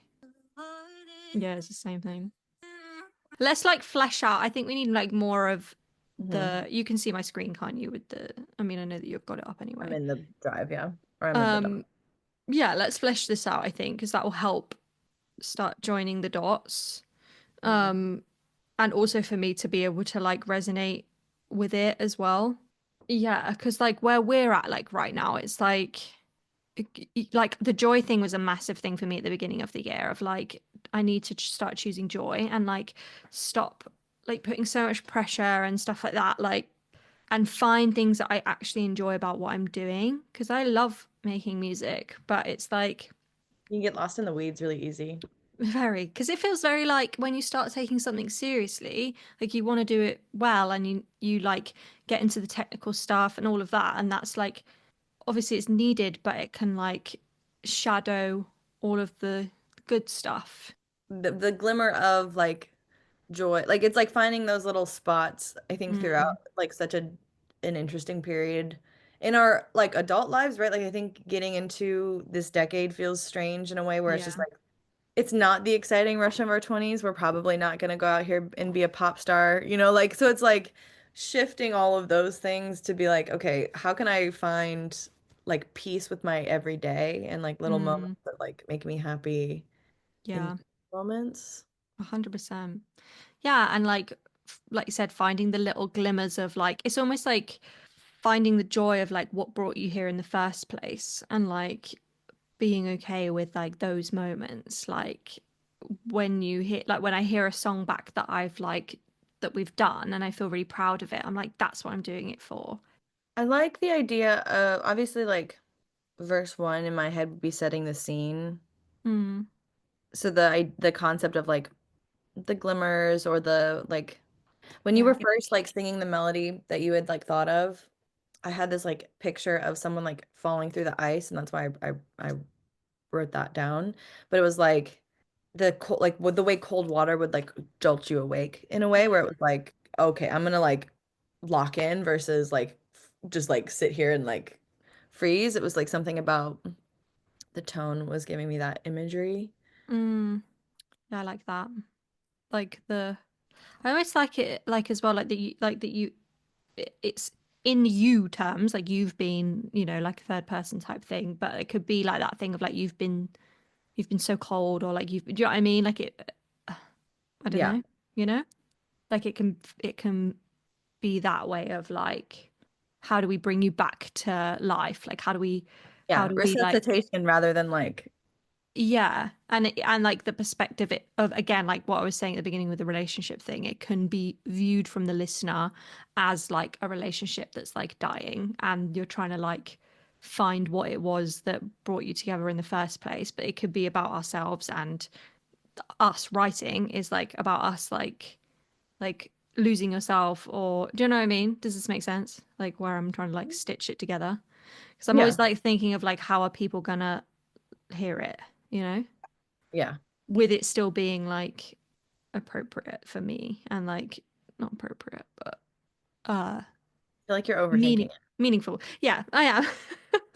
it. I feel like we Yeah, I should was see just what saying it. song we But I get and think then the go from there. you, like the third person thing, like, yeah, not well. What is that? Is that second person? First person would be like I, me, you is Second, still, yeah, that's and like third that's is like Lucy. Yeah, so second. yeah.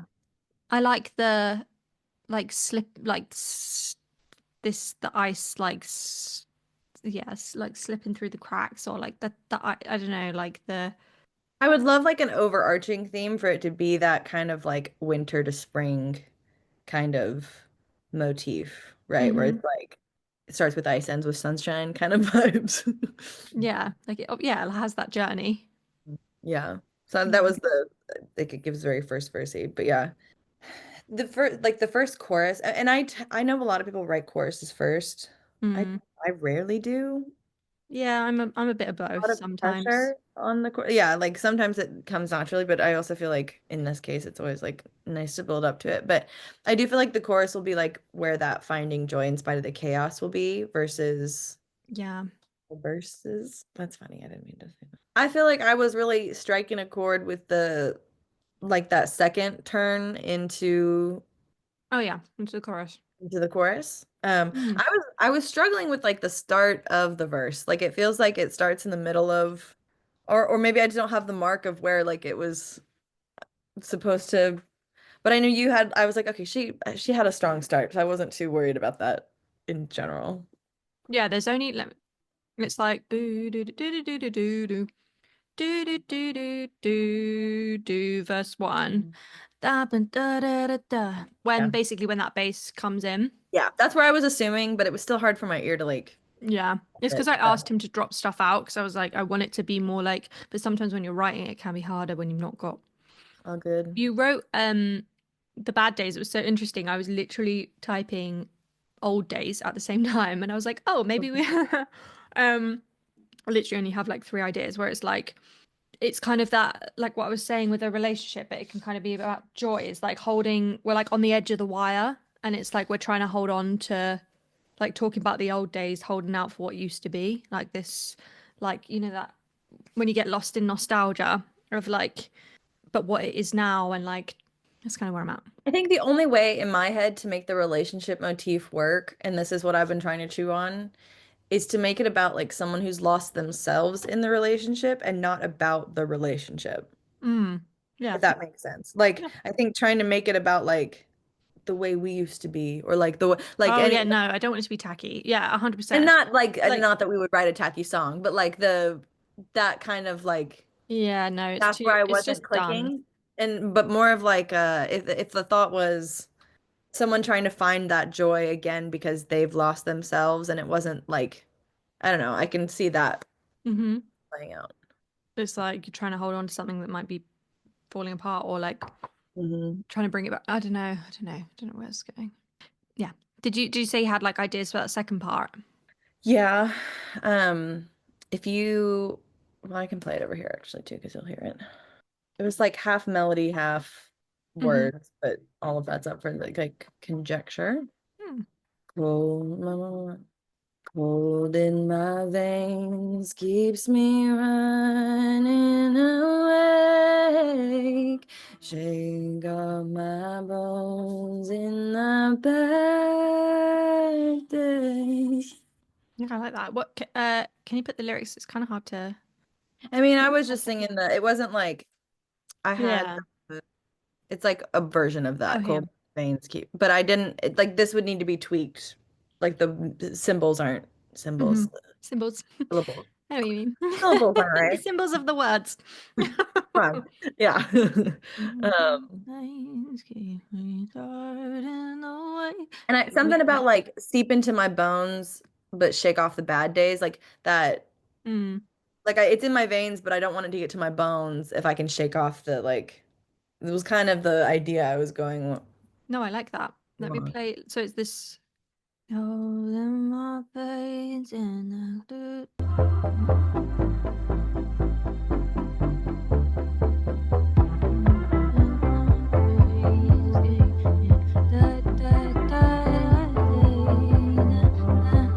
I quite like the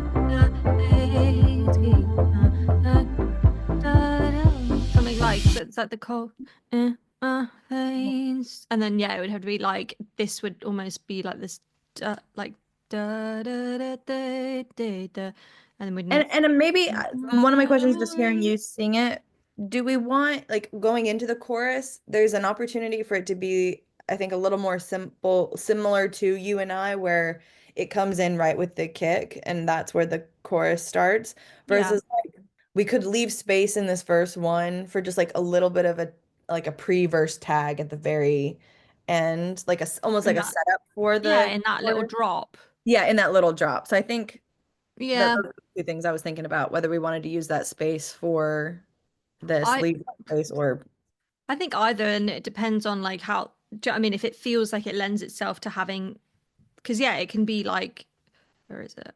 I think it could be fun to have like a little pre da da da, and then like Yeah, right into exactly. the And then yeah like the next time we could not do yeah it, and then do you know what I yeah, mean? It can or like change it, or like yeah, I think it could be really like we could use that in a fun way, but that would help it sound different from You and I.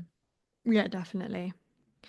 Um, My, my veins keeps me running. I something about like when I was first singing it, it was like cold in my veins keeps me running away. Was like, but that wasn't, I was like, I like the emotion or like the feeling behind it, but that's not quite. mm. What did you say about the bones before? Like it's to like get it, like keep like keeping it out of well, what? Because you said Something about something like else. I deep should. in my bones, like that was the kind like cold in my veins keep me awake. Cold in my veins keeps me running away. You see, well, something about my bones of the old days. I like old days too. Makes it more nostalgic. Yeah. Oh, is it? Is it? And like you're shedding a skin almost between these two things. But yeah. I quite like that because then we're like cold in my veins, keep me frozen away, seeping, seep, Mm, my bones. Like, in my veins, keep me frozen away. Because I and this think, is obviously like a nut. We can chop it. yeah, I think it needs to link to the last thing a bit more because it's like this thing that you're trying to like you're trying to crack off the ice. Do you know what I mean? They're like, Yeah. I also think of like instead of seeping, something about like shedding my skin or like stretching my like something like yeah, that same, but I also like bones. yeah, I like it too. I'm trying to figure out the front part of it. Keep Yeah, it's like this part, like, so yeah, we just bit cold in my vein. Is that kind of like a stepwise da da cold? I guess we can always change that as well. But cold in my veins keep me frozen awake. Like we repeat da da da da da da da da da da. There's a van pulling up outside. Yeah, we can like spread it out. Like it, I guess it depends on also what the first part's going to be. If it's going to be more like staccato, then a slower bit will work. Because then I'll record this. So maybe flash finish and then go back and then, yeah. yeah. Shadow came in then. Something about Okay. shadow. I like it. Uh, Chase the shadows away. Something about like chasing the shadows away and then to shake off the old days. Yeah. I mean, Mm-hmm. Mm-hmm. and shake off the old days. Let me like record that so that I might actually just quickly record it into Logic because then I start like fleshing it out a little bit. Yeah, let me just quickly try that. Somewhere around here. Cold. No, not yet. Not yet. It's just you, like, okay, sorry. Cold in my face, keep me frozen awake, and I'll regrow my bones, chase the shadows and shake off the old days. So yeah, we'll just have to figure out Yeah. that chase. Oh, let me. Regrow my bones, chase shadows. Chase shadows and shake off the old days. Like, Chase shadows and yeah, chase oops. Bop. Cold in my veins, keep me frozen awake. It's this bit. Oh no. So cold in my veins, keep me frozen awake. I will and maybe I it like that. should be Yeah. I will regrow my bones, chasing shadows, Chase my shadows. chase my shadows and shake off. Yeah, Yep. yeah, I like that. Look at us, songwriters. Look at us go. We're getting there. So when it like it's just I always like I literally say it to so many of the people I've mentored as well. Like you have to think of it like a plane. You have to like allow the plane to take off before you're in flight and It you also hear feels like starting a puzzle without the reference image. yeah. A lot of times Yeah. too, and it's like, okay, we got the border. We got it. Okay. Yeah. So it's Yeah. getting there. Okay, I like this. Yeah. Boom. I feel like Um the first part of this will come really quickly. What were you thinking? let me quickly like record now that we've got this little bit. Oh, okay. I'll just 2 seconds. Cold in my veins, keep me frozen awake. I will regrow my bones, chase my shadows, and shake off the old days. I want it to be a little bit more hooky, but that kind of thing.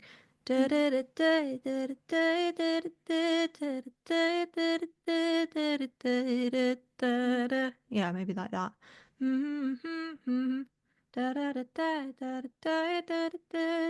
So yeah, where it's got that.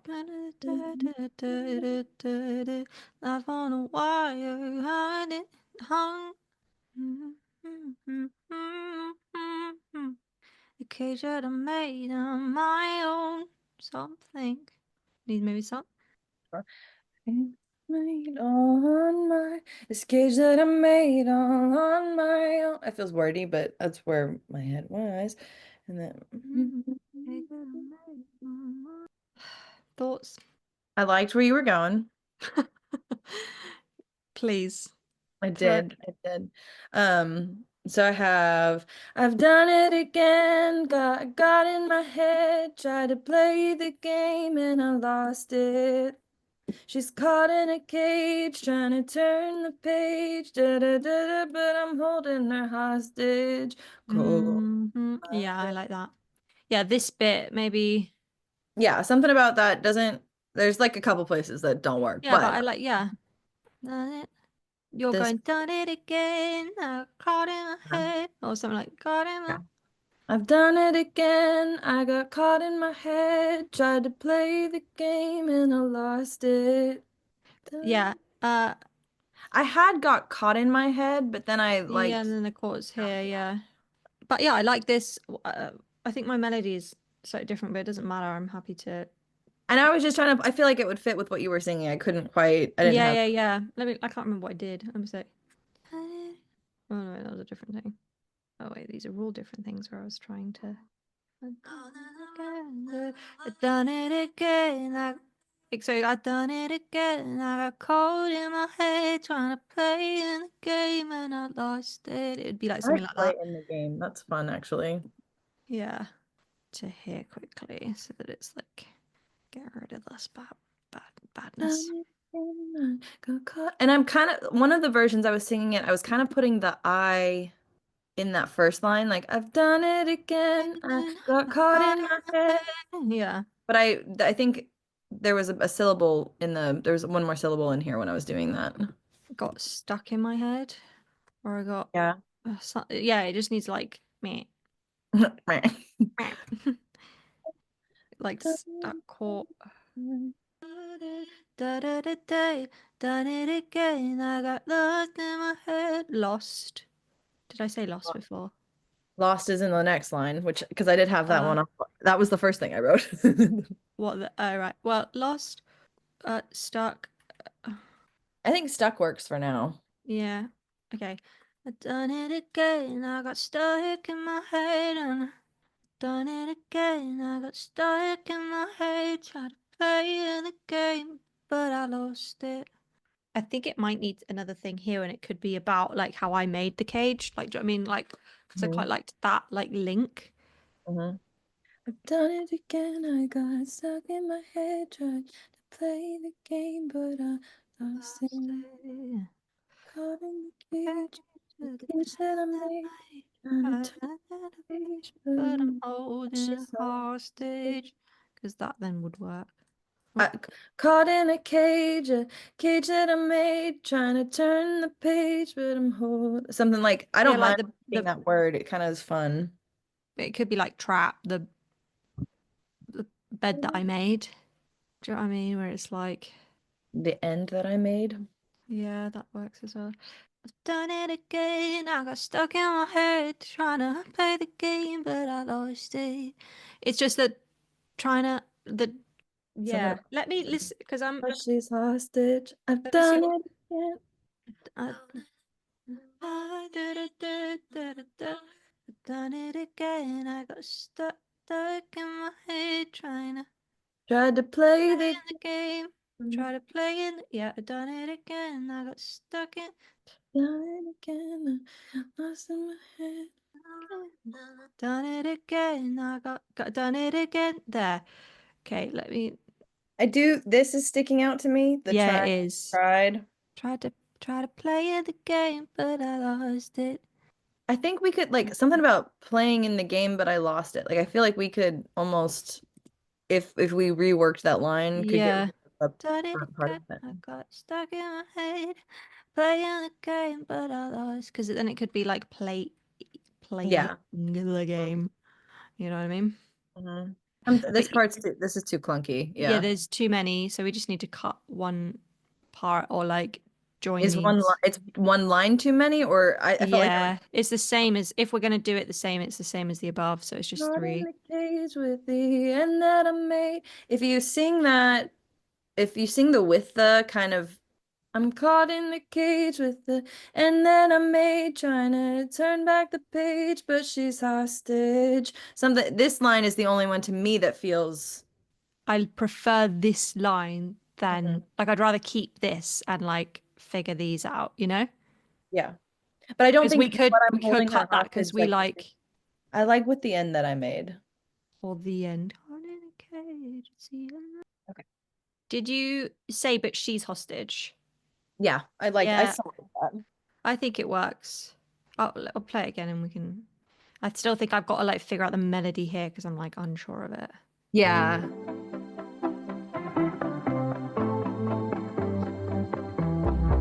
I've done it again. I got stuck in my head, playing the game, but I lost it. I'm caught in a cage with the end that I made, trying to turn back the page, but she's hostage. That was a different variation where it goes da da da da. Done it again. I got stuck in my head, playing it again, but I lost it. And then I'm caught in a cage, the end that I made, trying to turn back the page, but she's Yeah, hostage. like to me that just fits. Yeah. So do set different. I like done it again. I got stuck in my head, played my best game, but I lost it. What did we have before? Playing the game, but I lost it. Playing the game. Playing in the, We just had playing, it was playing the game, but I yeah. lost it. You said there was one version of it where you sang it with like a pause. So it was like, I've done it again. I got stuck in my head. Played, but I lost it. And so we could do that with the space, or it could be, Or I've played done my it best game. again. I got stuck in my head. Played this game, but I lost it.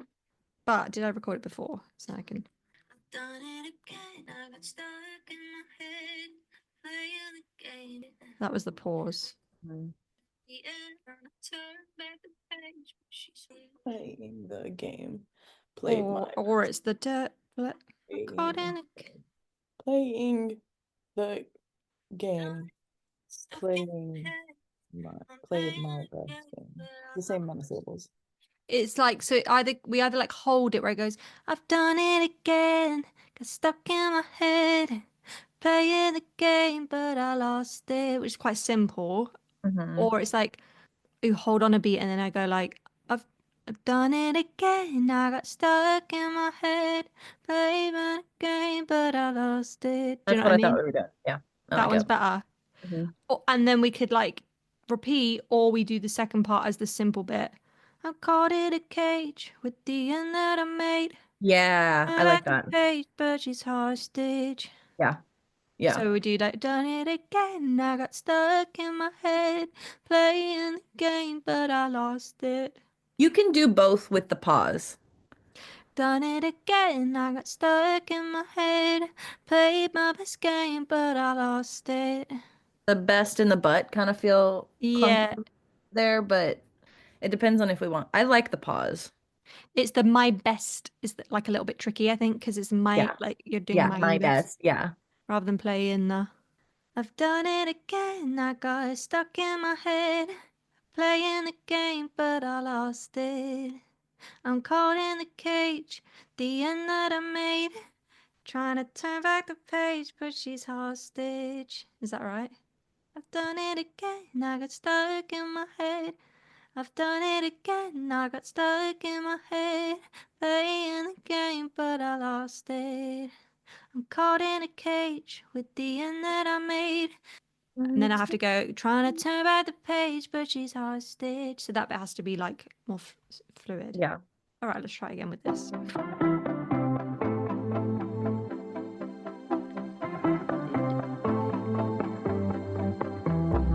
I've done it again, I got stuck in my head, playing the game, but I lost it. I'm caught in a cage with the end that I made, trying to turn back the page, but she's hostage. Holding my veins, keep me frozen awake. I will regrow my bones, chase the shadows and shake off the old days. Okay. I was doing some interpretive dance over here. I could see in my peripherale. I was like, okay, that works. I like it. Yeah, let me record it into Logic while it's fresh. Done it again, I got stuck in my head, playing the game, but I lost it. I'm caught in a cage with the end that I made, trying to turn back the page, but she's hostage. Chorus. Curse. Shake off the old days. It feels like a lot of pressure.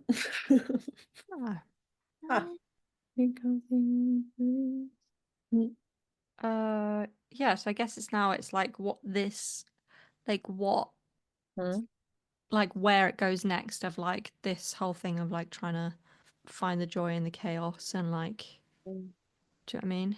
That like, I like let me just go from here and see if any of the like melody things like spark.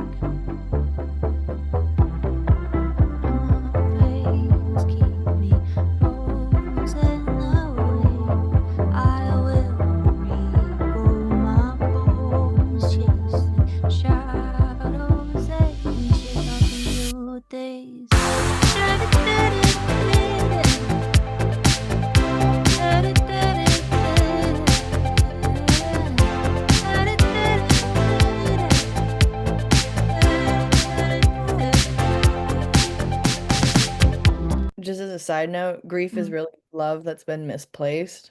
And so it's like in this conversation, when we're grieving the loss of something, like the loss of an old life, the loss of turning a page, it's like it's also just like the love for that we had for that life. Anyways, I was just reading No, it. I like that. And I kind of like the something that just literally came was like holding, like, you know, when you're like holding on to the pain, like, and you kind of need to like I had like holding on to the heartache, like you're like holding on to the heartache. So, I mean, and then it could be like going into that kind of fits with Yeah. the Yeah, I know, I like it. Good. yeah, Mm. heart break or ache. I tried 4 different words there. Oops, I'm up here. You're right. Oh no, you're fine. Chaos. Hey. Heartbreak. Heartbreak. Oh, holding on to the heartbreak. Just What did you say? Grief? Like, what did you say? Grief. grief is just is love that's been misplaced or that doesn't have like a place to go, but holding on to the heartbreak. Holding on to the heartbreak, heartache. It's really unfortunate that days is off the table. It's unfortunate that days, like the days, shake off the old days. Feels like Well, it has to be further down. But I'm just thinking, I'm trying to like we can always change that though. the thing that grounded the whole first verse, we can. I really like the sacred. Yeah, you're right.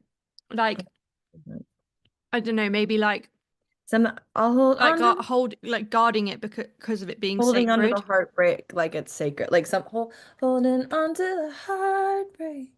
Like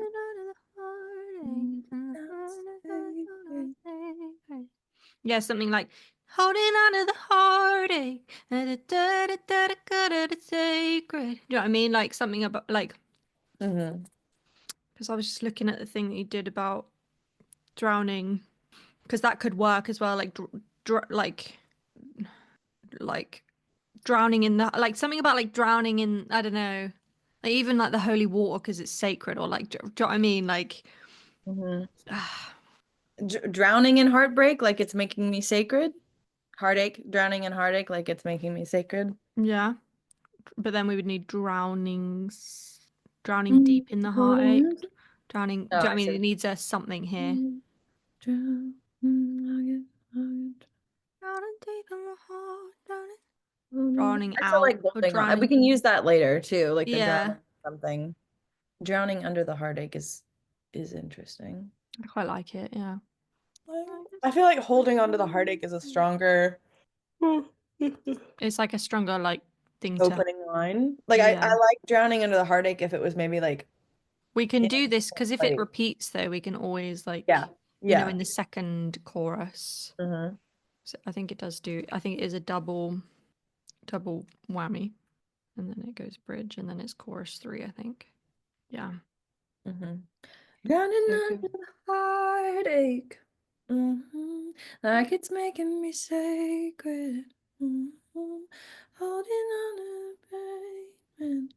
Holding on to the pain when something about because if we do I'm just gonna make some executive decisions here. Yeah, it's fine. Hold my breath in my mistakes or something. I don't know. That's just a I'm just. I would think while the world changes was where my brain was going. Holding yeah. my breath while the world changes. Think about this. Yeah. As if it's making me sacred. Yeah. Holding my breath while or like We can as if it's making me sacred. Holding my breath, the whole world changes. remember what let me I don't know if that I think it needs to go up maybe.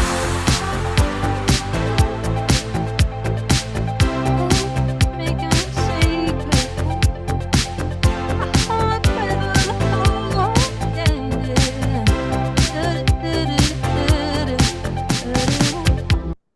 I like it. Yeah? I like it a lot. It needs another, and I don't know if I like the whole world, but it needs like another word. Hmm? 'Cause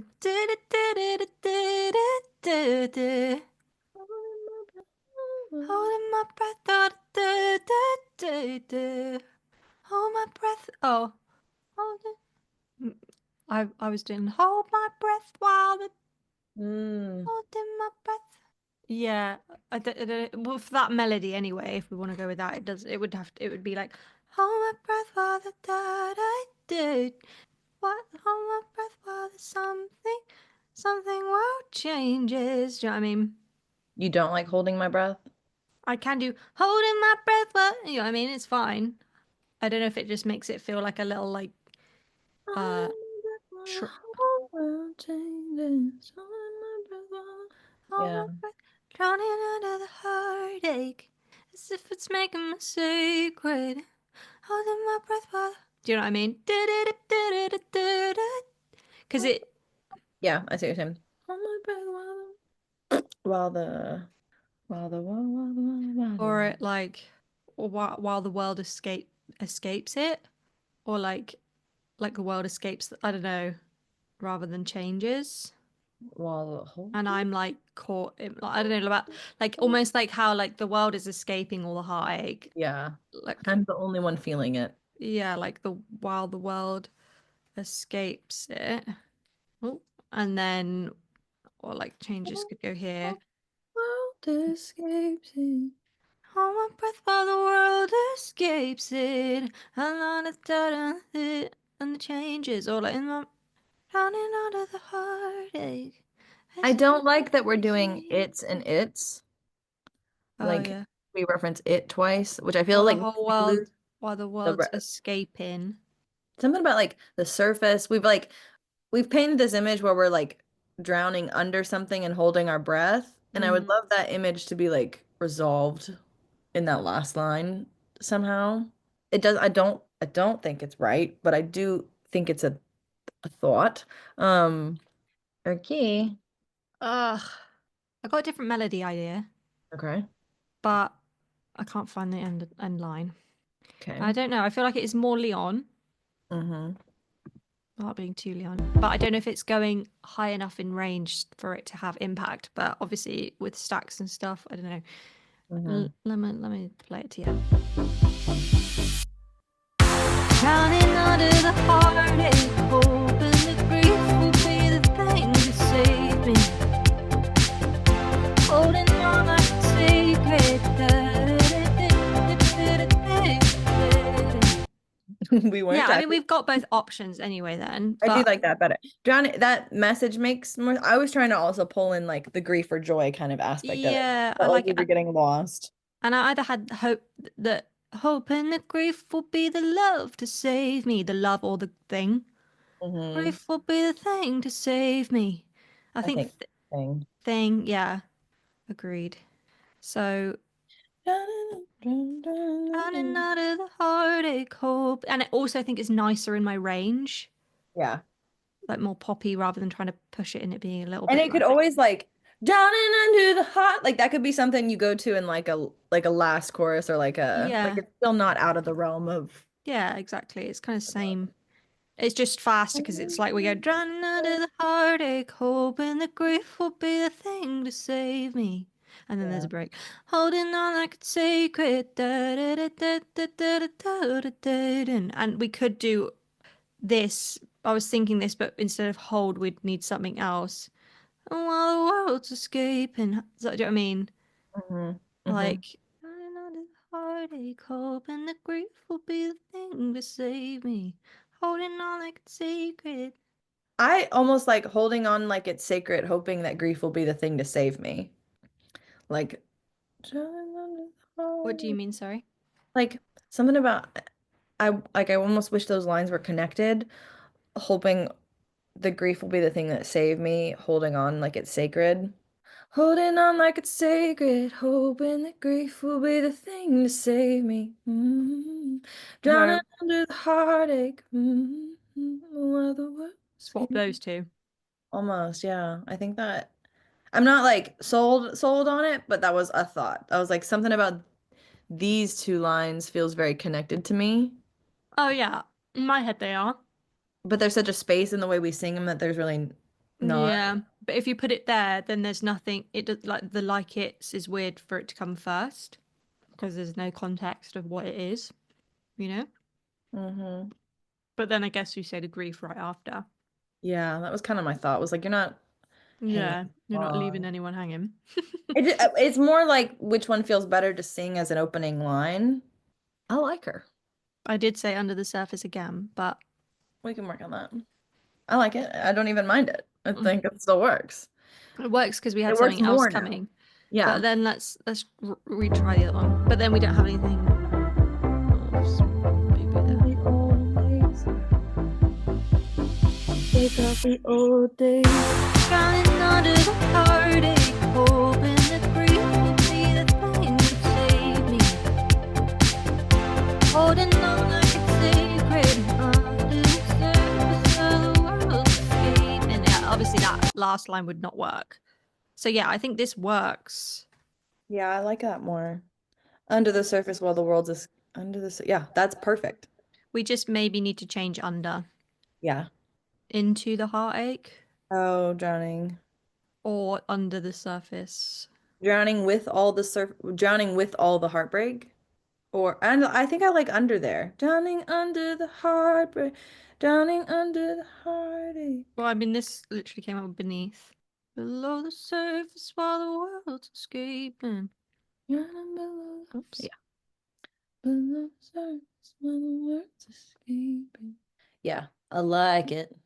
The Moody Girls anthem. Yeah. The empath's anthem. I love how it always say like, we'll do this, and then it's never that. It just does its own thing, you know? You just gotta let the plane take off. Yeah. What's happening here? Okay. And it goes quite quick. Like for this one, it goes straight into V2. Which is stressful. Okay. But we could double. But I feel like it's not. It's kind of nice. I think. Mhm. Let's sing it through and maybe like a bit earlier, from like the cold in my veins.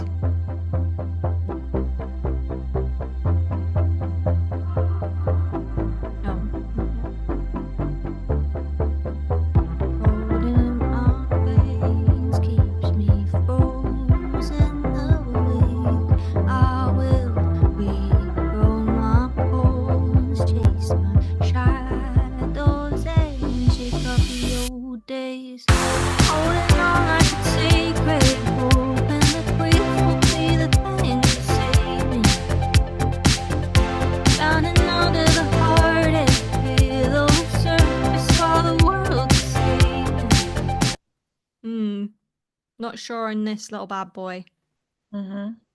Beneath the surface. Can I try beneath? No. I'm not allowed. Down and under the heartache, beneath the surface. Just because it's long, it feels longer even though it's not. Yeah. Yeah. And it like beneath the surface feels, but I think you sang it didn't sound weird. Yeah, it is. Sometimes it is in the way you actually place it, isn't it, or sing it. Yeah. And it can be like an italic as a question mark if anything else comes. Let me record that into our trusty friend Logic over here. Holding on like it's sacred, hoping that grief will be the thing to save me. Drowning under the heartache, beneath the surface while the world's escaping. B2. Yeah. I like it. I mean, you know what? I might when I sing it through, I might sing both to Chris, see if he notices, see if I'm overthinking it. And if I'm not, then we'll just do under twice. Drowning under the heartache, under the surface while the because I do feel like under is just nicer. Drowning within, or drowning within. Sinking into the heartache, drowning under, fading into the heartbreak. I like drowning because it's like that under the surface thing links. I agree. Drowning into Obviously the heartache. sinking into the heartache, like sounds nice too. Sinking into the heart. I think like it. sometimes an S is a little bit. Yeah, it's hard. Drowning into the heartache under the Yeah. surface while the world's escaping. Let's Drowning let's in try that the one. heartache. Holding on like it's sacred, hoping the grief will be the thing to save me. Drowning into the heartache, under the surface while the world's escaping. Yeah, Yeah. yeah. I didn't Yeah, it's notice like either one of them. that bit is, I feel like you get away with it more because it's in the So fast. middle, Yeah, whereas I this is agree. like first. Yep. Holding on like it's sacred, hoping the grief will be the thing to save me. Drowning into the heartache, under the surface while the world's escaping. Mm-hmm. Yeah, that's cute. First two, it's kind of like going to the other side. Mm-hmm. Yeah, I like that as the main theme. I think that'll get us where we want to go. And then And second part, more hopeful, the glimmer, finding joy in the chaos. Bridge. I like the thought where you were like, I thought I burned all the bridges. Hmm. Um, so it can be like I don't know where that goes in terms of story though. same at all. I was trying to think about that too. I was like, I just Mm. kind of like the thought, but But yeah, I'll put it there. okay. It took me a minute to find the lyrics for the second verse you were singing, so I didn't get to follow them at the same Okay, time. Um, we can go back. but I did like the melody a lot. Yeah, I'm not this it's the bit like the bits in italic I'm like I think it could be better because I liked the idea of it still because when we said hopeful I was like I still don't want it to be tacky. So I Yeah, still want it to obviously. kind of like have that Hmm. thing of like it's like I'll do the thing but I'm still like and I really loved the word reverie because it was like that I wanted like a different word of like joy basically Hmm. of like chasing awe or like you know and you're just doing it because it's like you hope that it's going to be the thing to like you know get you out of the funk or whatever. Yeah. um I can sing the melody for you again, Hmm. that bit I there. like it. I like repeating that too. Yeah, because it's a short, it's literally just the end. So the only lines for really the verse and the chorus that I had been thinking, um, I had like I'll start at the end, all the patterns to mend. Those were just like that was literally the only line I could write for verse two that I I felt like like that. was applicable. Yeah, Um, because I'll but start. it was in the same like tone of the first. I'll start again, all the patterns to mend. Okay, got you. But I think it could fit. It Yeah, could fit in it's this bit I don't like. maybe. Said it's good for me. I'll start at the end, all the patterns to end, and I'll regrow my. Do you know what I mean? Yeah, If we like that melody. But I yeah, this do. is the bit that I'm like, I just think it's a little bit on the nose. There you go. I have a present for you. Um, I like your presents. Thank you. I'll start at the end, all the patterns to end in. Because so we could just do end and regrow my Yeah, bones. yeah, I'll just put that up here for now. And get rid of the. Yeah. yeah. Are you feeling all of the other bits? I don't Mhm. hate it. I think it's like I feel like the verge of imploding right where I stand.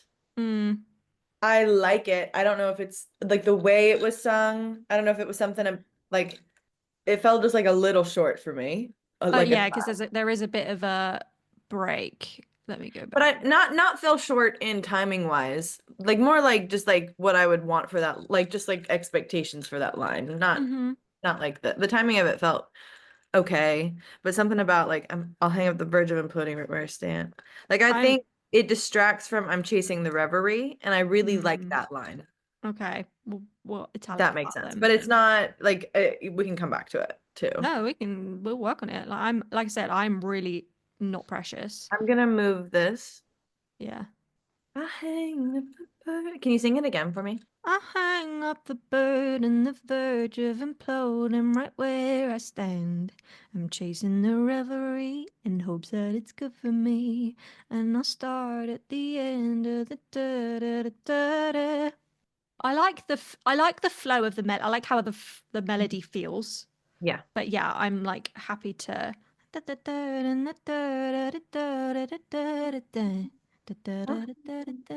What were, I guess, like the verge of imploding right where I stand. How do Yeah, those two lines connect to you? it's like I'm giving up that like feeling of like constant chaos. Like do you know what I mean? You're always on the edge of like what's gonna happen. Yeah. You know, and Okay. it's like you're always waiting for the next like spiral, or you're waiting for the next like because it's like yeah, like I want to be done with that. You know, of like there is definitely a word for it, but yeah, when you're just always like preempting the fall. You know, we can come back if you're like need Yeah. your brain like clogs to start thinking about it subconsciously. Yeah, Yeah, I think if that's what I nothing's need. like Yeah, I feel like I'm excited about the second turn on the chorus. yeah, because again, this is like a not sure. Melody wise, thoughts? Do you want me to sing it? Mm-hmm. Struggled, I like but the way that ends. I really like the up as well, or like because there's like different.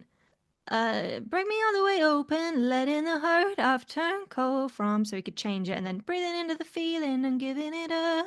Do you know what I mean? Or letting it The go. only thing I could not let go, and I really hope you like it, and it's not revolutionary, this is not groundbreaking, but I would love where you have breathing into the feeling, and I think it like works, holding on to the hope that da da da da da da da da, holding like the because I like contrasting holding on like it's sacred and like holding on to the hope. Like those two things like was fun for me and it sang in my head really well and made it more catchy. Like it gave the ear something to hold on to. Yeah. What having Holding on to the hope that da da da da da or something that was the one I had. Holding on to the hope that da da da da da da da da. yeah, so break me all the way open. This bit. Thoughts? Sing Like it I didn't again. know if the thawing like if it worked or not. I know that you were like, so I was like, I'm gonna try and put it in there and see how it feels. Sewing. Holding on to the hope and giving it up is kind of poetic. Not It gonna lie. is. Let's get rid of this because breathing into the feeling again, it's a little bit on the nose. Or let it, but depending on do you think thawing is weird? I do. You do. So let in the hurt.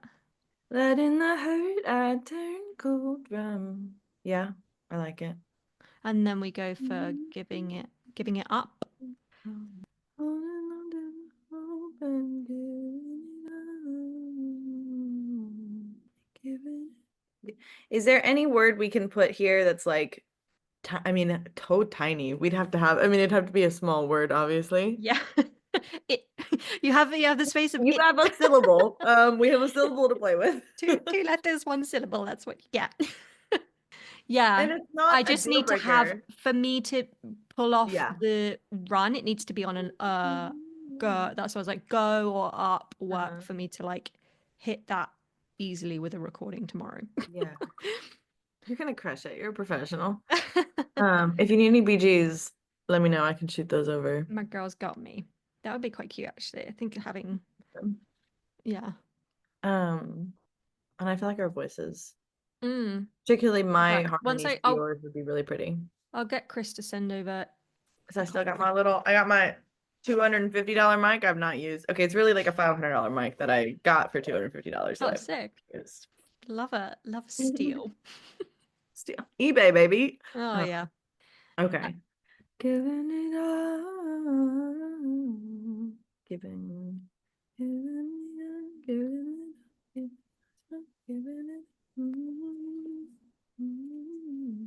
Give I like it. it all up. I don't think it's worth taking Yeah, over. is it like the word or do you want to add an extra word?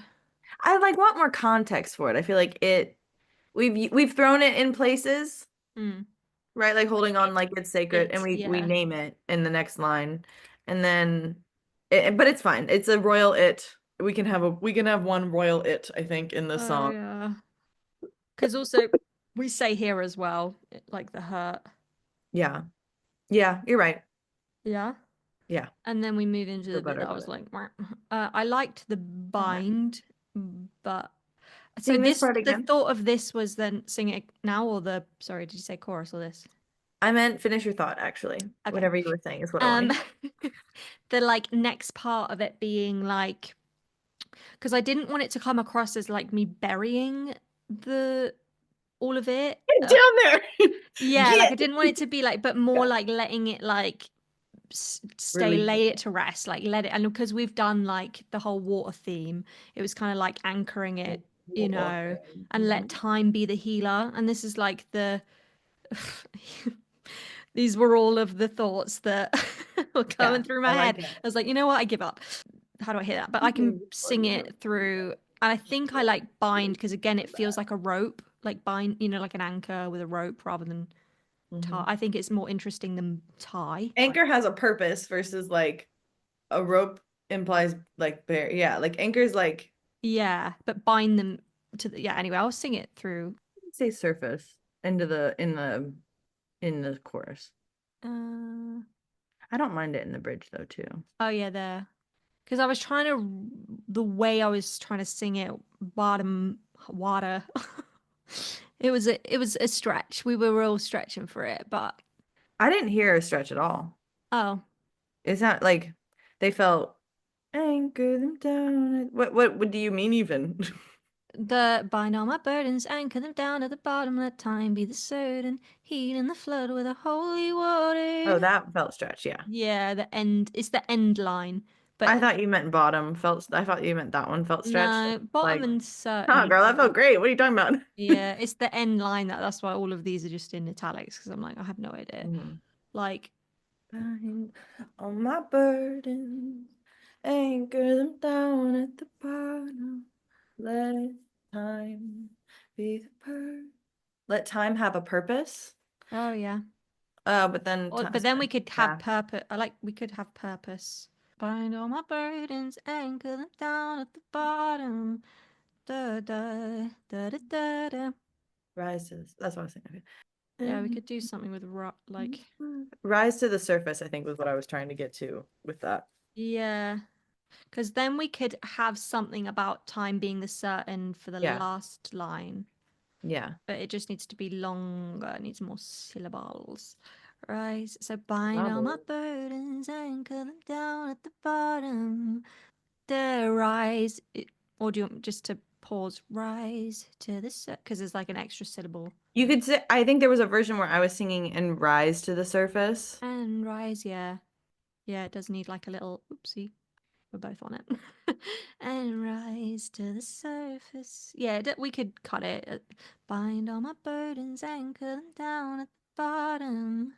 Rise to the surface. I like it shorter. Da, da, da, da, da, da, da, da. So it just needs like, this just needs, you know, second it is close rhyme in the way that I sing it. I think if it's too close anyway, then it like forgotten and it just sounded a bit naff. Especially in your accent. It'd be ridiculous. Ridiculous. Find the words and get them down to the bottom. I liked the thing of the healing. Yeah, so it just needs to have like da, da, da, da, da, da, da, da, same syllables as this. Healing the bridges that I've been burning. 10 syllables. Rise to the surface. And I liked the flood. You know, it comes down to these lines and it's not just the line, right? Mm, It's like the whole song that I'm trying to like wrap up to in my head because it's like this is our last line yeah, exactly, before the final chorus. before the final chorus.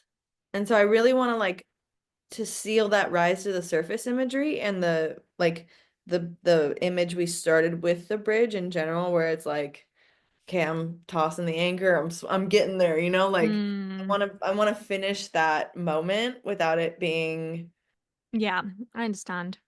Playing it in a neat little bow, and then before we go back into like holding on like sacred. Yeah. When your burdens and come down at the bottom, rise to the surface. push through the da da da da da push through the bottom. Something about like uncertainty or the unknown or Yeah. something about like having to take that next step without being certain. or like maybe even because we got rid of the breath metaphors, didn't we? Yeah. So Yeah. even taking like that final breath, Yeah, we did, haven't didn't used we? that word yet. Breathing. Yeah. Taking a breath, though I feel uncertain, Taking a breath. Or but like it's take uncertain. Taking a breath. through something through. Taking a breath. Rise to the Surface is a stronger ending, but maybe not taking a breath. It could be like. But then if we end with Rise to the Surface, I feel like it is too similar to this bit because it's like the end of that If line. they're too close, yeah. It kind of like Yeah. sneaks in the middle of it. And I'm glad you said that because I was literally just being like, well, if we move that word here and do, I was doing word math of like, how could Yeah. you? Mm. Let Time Be the Healer was one of my top contenders Mm. for time or for that line. I don't love certain with like I don't love the end of that. Me too. Something about like maybe time be the teacher. Oh yeah, that's nice. Or time is the like Yeah, time rise to the surface. Time is a teacher. time is the teacher. I don't know how it's gonna feel when you sing time is the teacher. Yeah, let me try it. Makes sense. But now I'm like, do we want the end? I don't know if it's the end that's making me feel like it's a bit cliche, like with the rhyme. Like maybe we try a completely different. But then does water feel odd or like? I think you're definitely overthinking the last word, Yeah. but I don't have a solution to offer you Mm. in condolence. So, um, Yeah. bind all my burdens, anchor them down at the bottom, rise to the surface. Release the unknown. Release the. Mm-hmm. Release Release the the unknown because I can't be certain, or embrace the unknown because I can't be certain. embrace the unknown. It's the only certain also works. What? It's releasing the Embrace the unknown. unknown, it's the only certain also works. I like the The concept, yes. the thought. It's better than this. So we're getting there. Okay. What did we have before? Release, I think. Or Release or embrace? I mean, they're both like do undo. Do like Control Z a couple times. oh, You typed it. I think it was release. Yeah. Yeah. Or like release the need for control. Is that too many words? Release. No, it what was it? Uh Release the need for control. I think that's too. It's a yeah, the completely need would different be line. because we've got surrender. Have we got surrender as well? No, we haven't used it. Terminate. That's the one. Surrender control. Terminate the unknown because it's the only way we know to go. But bind all my burdens and get them down at the bottom. Rise to the surface, surrender control. It's the only certain. There we go. Release. Release the unknown, can surrender control is an interesting option. What, like have them together? Release. No. Just like those two Oh, options right. for that I'm like, line. release the unknown and surrender control, or like surrender control and something into the unknown. I mean, if you extended the bridge by like one measure, you could say like release the unknown and surrender control. It's the only certain. Like really build it up. And then what are you thinking? I just it's just these words: release, embrace, surrender, and they're all fine words. But I don't know if they're like again. I'm just it might come to me like overnight, when you like Yeah. just need time to You can like sit with it. think Mhm. about it because they're not bad. It's just and they work for like what we're The trying to purpose of wrap it. up. Again, I Yeah. just don't know if it's too like on the nose and we could like do it in a more clever way. Better way. Yeah. Yeah, because it is that thing. It's like I don't feel like I feel like like you never really like for me at least. I'm like I know that there's something, but I always feel like it's not like this. That's my purpose. That's it. I just know when it's not it when I'm not aligned. You know what I mean? And I like the rise to the surface in search of a purpose. It gives the same like melodic tone that we do. Yeah. Was it the second verse? I can like see the imagery of like you know, when like somebody's being saved from like when they're drowning, and you see like in films or whatever, and they're like being yanked up by like a rope or something, and they're like, you know, it's that kind of like thing where it's like this really like ethereal, yeah, like I can see like this like Beam living me up. body and like, yeah, Mhm. like next like a new life, like new chapter type thing, where it's like near death experience into the next thing, that kind of like, Yeah. And we do have like shake off the old days. yeah, In search of a purpose that's worth the heartache or worth the like something about like the purpose being worth the pain. or like that's like, or like worth this is the end, like there's a something that's worth this. Do you know what I mean? In search of a purpose, like another thing for pain, or a pain that's worth it, or like, We could say uh, search for a purpose instead of in search of oh a right, purpose if we wanted to. yeah, And I do like surface and purpose. That's a fun mm. melodic little like ear. I always find this like interesting though to look back on and like Yeah, it's so fun how to we have got there, connected.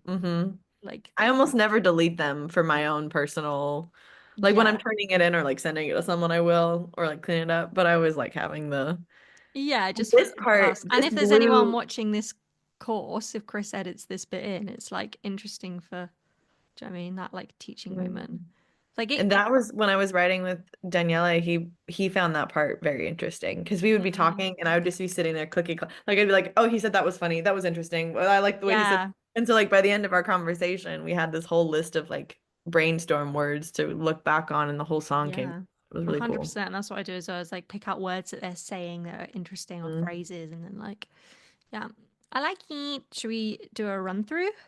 I want to run through. Alrighty. All right, well, let's give it a go. All right, let's go for it.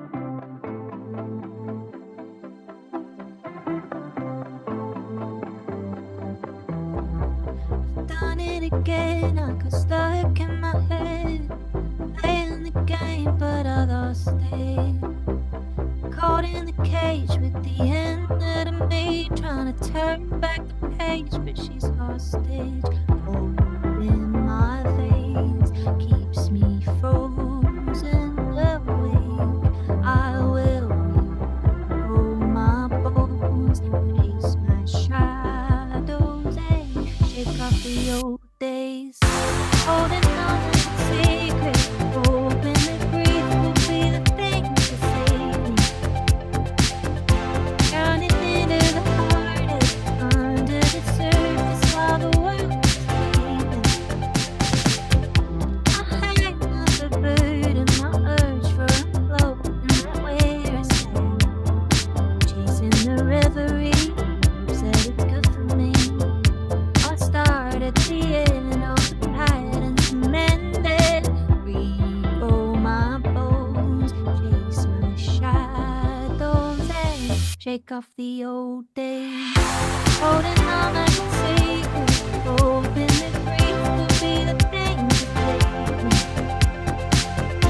Drowning into the hardest, under the surface while the world is sleeping.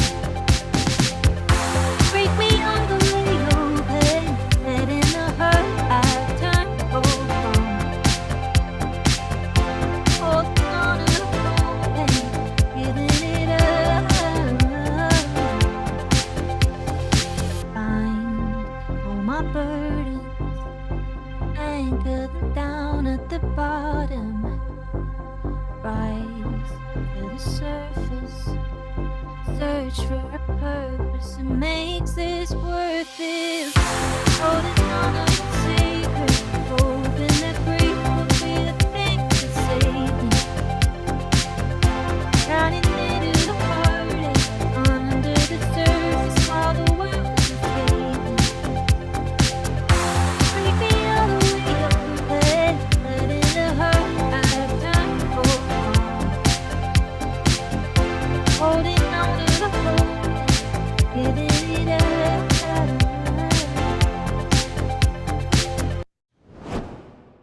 want to take a moment to talk a little bit about preparing for recording. This is super important, and it's just making sure you're going to get the best out of the recording session. So what I tend to do is I will either record within the production session itself. I want to showcase kind of another way of doing this. It's a little bit more CPU friendly, and it helps you to delineate between the recording and editing phase and then the production phase before we move into mixing. So what I can do and what you can do is just bounce out the file, the song as a whole, and we can import the tempo and our markers here. And we've just got this limited. So, you know, we've got a relatively loud, impactful sounding track. And I normally bring this down to kind of -6. And we can start to prepare this for recording. So I typically will have lead vocal, and then I will break this out between verses and choruses.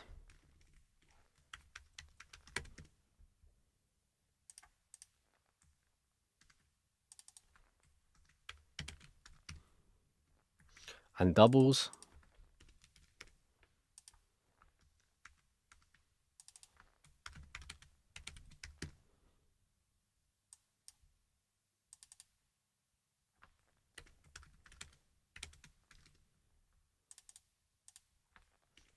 Like so, and then I'll typically have another set here.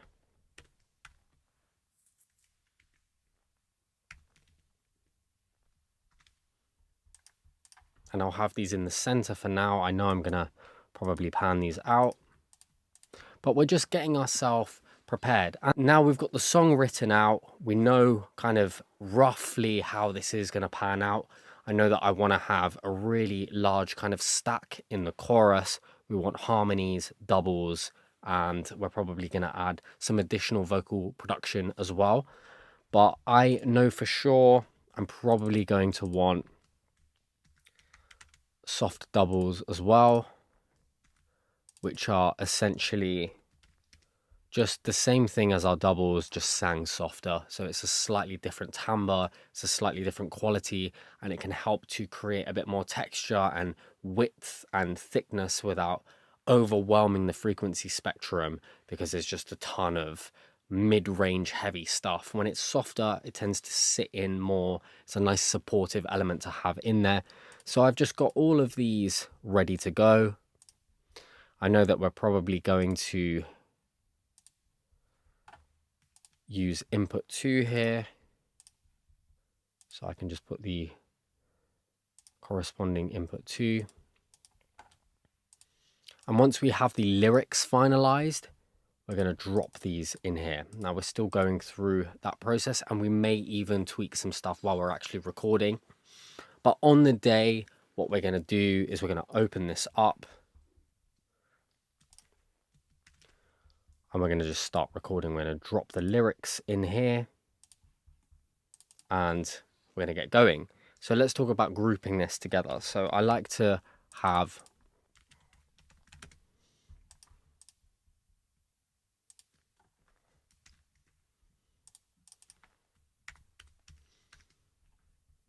my session kind of grouped out like so. And of course, we're going to record a lot more. We're probably going to have backing vocals and ad-libs and that kind of thing. But for now, I just want to have kind of a really nice, easy framework here. And on our lead vocal, I'll put an EQ. I'm going to cut some of the low end here.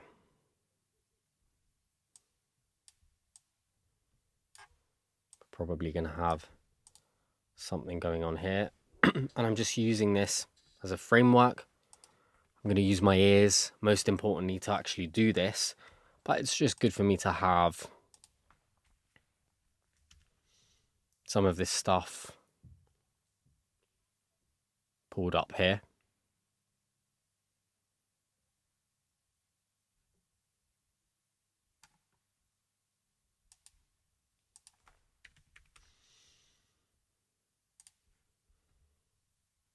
Gonna add our 1176, bring the input down.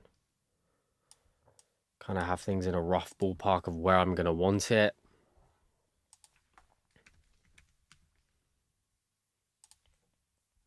And this is simply so that I can get things in a ballpark here.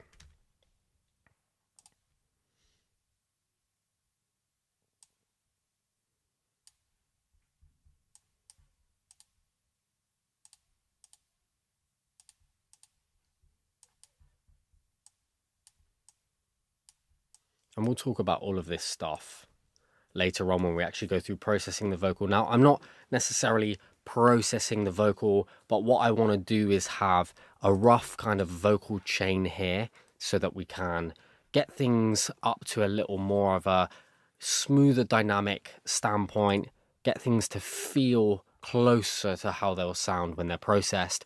It's great to keep that momentum for the singer so that when they're listening back to themselves, they sound a lot more consistent dynamically, tonally. It sounds good and it feels like a record, or at least close to a record. You're going to see a lot of this in the processing chain when we talk about that. Now, we may use our emulation mic, so I have this here ready to go. I'm going to turn it off, and we may use another SM7B depending on how dynamic the content is. So I'm just making sure that I have kind of the rough things available here that are going to get us in a decent ballpark here. And we'll do the same thing for our doubles and for our harmonies. So I'm just going to copy this over. And this is kind of going to be globally processing these. And then I'm going to probably add some form of tuning. So let's talk a little bit about actually recording through. So I'm going to be using console. Now you can see channel 1. This is what's going on my voice as I'm speaking.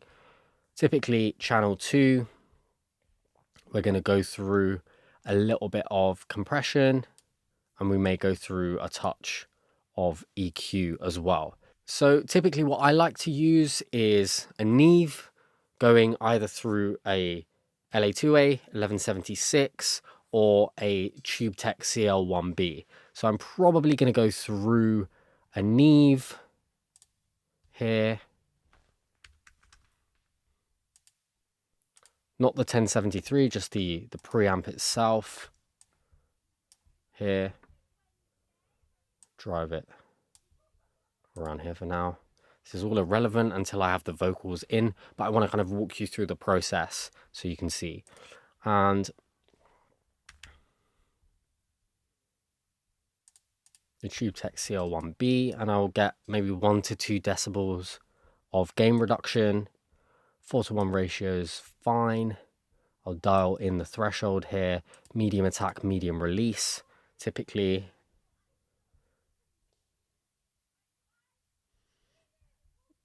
So I'll turn that off for now. And then I like to use the Legacy 1176, typically with a fast attack, fast release, just to kind of rein in those peaks a touch. This is a little more transparent. It doesn't add much of the coloration that you would get, but I really love the type of compression that this adds. So I'll either opt for one of these two, and then I sometimes use an API, and I will just attenuate a touch of the low mids here. So a little bit of 250 and a little bit of 500 if I need to, perhaps a bit of 1K. It really just depends on the vocal register. It depends on the song. It depends on the room. It depends on the mic and all of that stuff. So that's typically what I will go through. So I'm thinking we're probably going to do a Neve and either the 1176 or the CL1B. We may not even use EQ. So that's kind of how I like to get prepared here. I've kind of got my chain ready to go. I've got my template here that's ready to go with some plugins instantiated, and then we can get going. We've got our markers. We'll bring in our lyrics, and then we'll get going. So I want to just talk briefly about the workflow here. So rather than explaining this as we're going through the process of recording, I actually want to keep that momentum going so that you know this beforehand, and then we can just crack on and you can see the workflow. So how I tend to do this is I will either go section by section, or I will take the lower energy parts all together and then move on to the higher energy parts. Now, what can happen is if you're in a long session and you're hitting the chorus 8, 9, 10, 20 takes, however many takes you go through, and then you've got verse 2 or a bridge that's soft to go through, an artist can really tire their voice out, and it can be often harder to hit their lower register. It can sound a little raspy. It can just not have as much of the smoothness and intimacy after they've hit that register and that range in their voice. So what I like to do is start with the lower energy stuff so that they can really just find their feet, get warmed up, get into the groove of the song, and not feel stressed about having to go hard straight away. So I will typically go section by section. We may break up the verse into 2 parts so we can really just focus on the placement, the rhythm, and all of that stuff. And then I will typically move on to verse 2, the bridge if it's soft, then we'll move on to choruses. And the aim is for the first few hours to capture a really good lead, have a break, comp that lead, and then we'll move on to doubles, harmonies, and ad-libs. So that will be the main focus.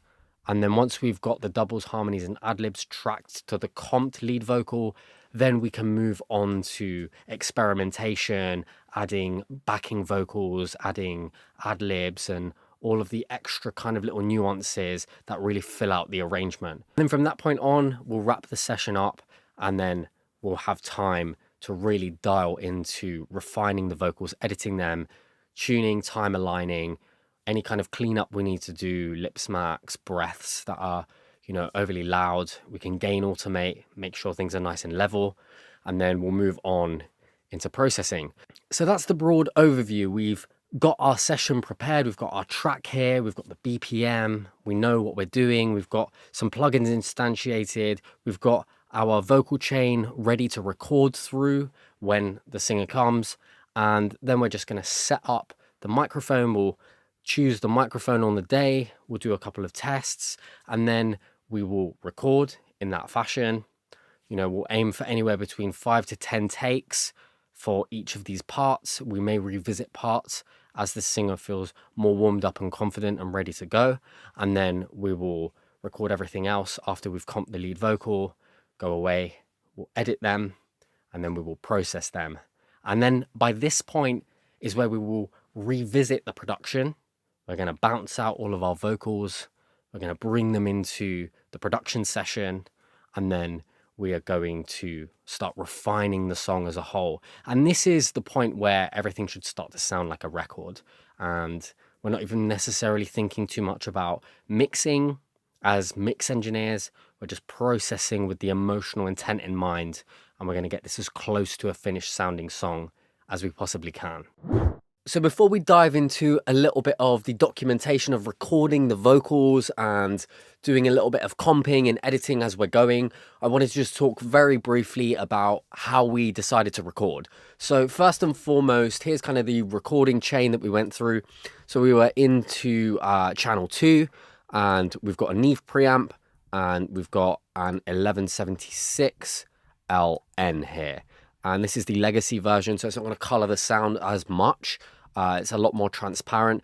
And because we went through a modeling microphone, I wanted to kind of keep it as transparent as I can so that when I put the microphone emulations on, it doesn't mess around with the tone too much. Sometimes I don't care. Sometimes I favor just doing more analog emulation stuff going in. Now we recorded through this Slate ML1, and we've just got the Chaotica eyeball here that's just helping us get a little bit more isolation. If you want to dive into this in way more detail, we have a vocal recording course. You can absolutely dive into that after you watch this. I highly recommend it. It's just going to give you more foundational concepts so that you can experiment for yourself, find good placement, find a nice tight recording so that when you come to processing, particularly with pop, these are going to be really upfront vocals. So the more we can minimize any background noise, any resonances, any of the stuff that's going to be harsh and unpleasant for the listener when you bring it up and when you inevitably master your track, the better. So that is essentially it. We were about 6 inches away from the microphone,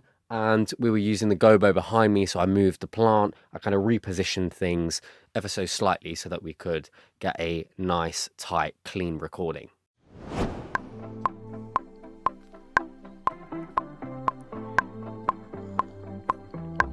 I've done it again, I got stuck in my head, playing the game, but I lost it.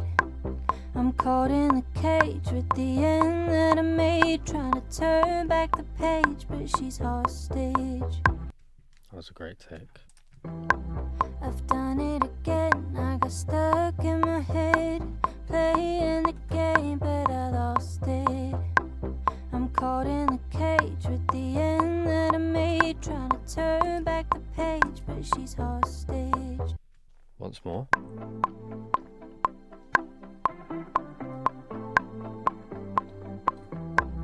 I've done it again, I got stuck in my head, playing the game, but I lost it. I'm caught in the cage with the end that I made, trying to turn back the page, but she's hostage. Can you, I'm not getting this lyric. Like, I can't make it out. Just have a play with that.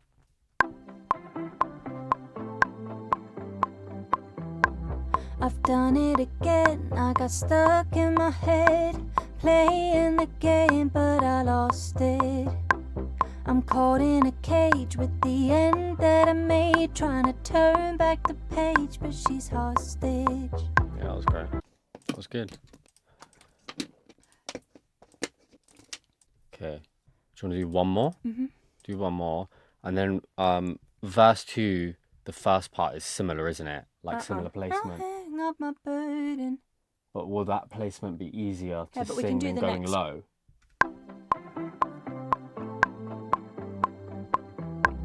I've done it again, I got stuck in my head, playing the game, but I lost it. I'm caught in the cage with the end that I made, trying to turn back the page, but she's hostage. Just do one more. I've done it again, I got stuck in my head, playing the game, but I lost it. I'm caught in the cage with the end that I made, trying to turn back the page, but she's hostage. Cool. Let me just sort this out. Cold. I've done it again, I got stuck in my head, playing the game, but I lost it. I'm caught in the cage with the... Too bad, the latency. I've done it again, I got stuck in my head, playing the game, but I lost it. I'm caught in the cage with the end that I made, trying to turn back the page, but she's hostage. Have you got tuning on it? Now I have, yeah. I've done it again, That I didn't got feel like a good stuck take, in my head, playing the game. Yeah, these are good. Done it again, I got stuck in my head, playing the game, but I lost it. I'm caught in a cage with the end that I made, trying to turn back the page, but she's hostage. Cold in my face keeps me frozen awake. I will regrow my bones, chase my shadows and shake off the old days. Yeah? Mm-hmm. This is sick. Trying to turn back the page, but she's hostage. Cold in my veins keeps me frozen awake. I will regrow my bones, chase my shadows and shake off the old days. Trying to turn back the page, but she's hostage. Cold in my veins keeps me frozen awake. I will regrow my bones, chase my shadows and shake off the old days. Okay, I'll Lots just... of full whole phrases in one breath in this song. Yeah, it's quite wordy, but it's cool. Trying to turn back the page, but she's hostage. Cold in my veins keeps me frozen awake. I will regrow my bones, chase my shadows, and shake off the old days. Trying to turn back the page, but she's hostage. Cold in my veins keeps me frozen awake. I will regrow my bones, chase my shadows, and shake off the old days. That was killer, that one. We'll do one more and then we can move on. Trying to turn back the page, but she's hostage. Cold in my veins keeps me frozen awake. I will regrow my bones, chase my shadows, and shake off the old days. Sweet. Swing over to verse 2. Bind my burdens. Maybe the bridge. Let me see the lyrics again. Bind all my burdens, anchor them down at the bottom. Rise to the surface, search for a purpose that makes it worth this. Yeah. No, let me go to V2 quickly. No, just... I'll hang up my burden, my urge for imploding right where I stand. I'm chasing the reverie in hopes that it's good for me, in hopes that it's good for me. I start at the end, all the patterns to mend and regrow. No, let's do the verse 2.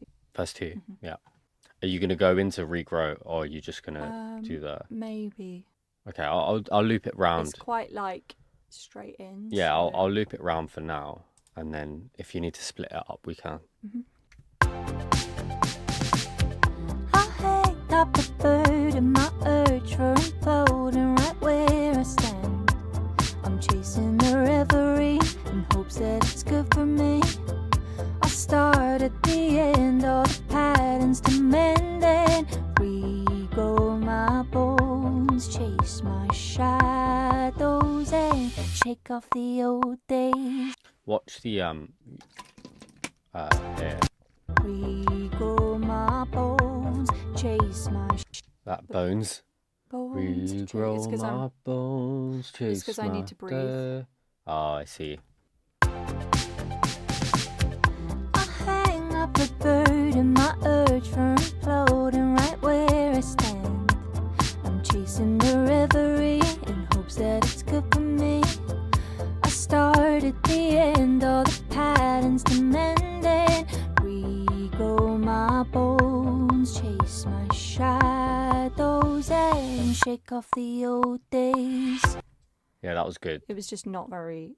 Yeah, probably yeah. comp the shadows or something. Yeah, that's fine. We'll just do a couple more with that in mind. I'll hang up the burden, my urge for imploding right where I stand. I'll chase in the reverie in hopes that it's good for me. I'll start at the end, all the patterns to mend and regrow my bones, chase my shadows, and shake off the old days. I'll hang up the burden, my urge for imploding right where I stand. I'm chasing the reverie in hopes that it's good for me. I'll start at the end, all my patterns to mend and regrow my bones, chase my shadows, and shake off the old days. All right, let's move on to the bridge. Yeah? Yeah, just play it for me. Sorry. Find all my burdens, anchor them down at the bottom. Yeah. Rise, bind.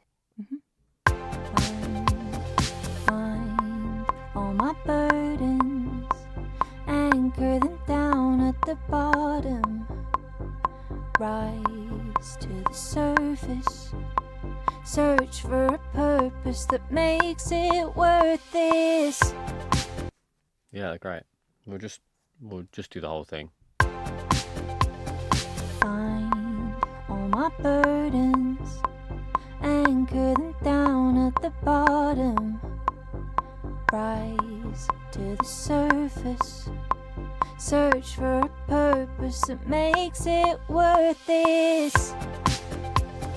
Find all my burdens, anchor them down at the bottom, rise to the surface, search for a purpose that makes it worth this. Just get levels for this section. Days, holding on like it's sacred, hoping that grief will be the thing to save me, drowning in a heartache under the surface while the world's escaping. Break me all the way open, letting the hurt I've turned cold on,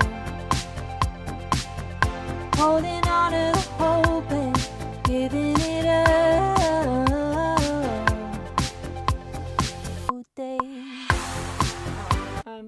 Because what I was thinking is the first chorus, so it'd be hoping that grief would be the thing to save me, head voice, and then the second one would be like more like hoping that grief would be the thing to save me. We can try it.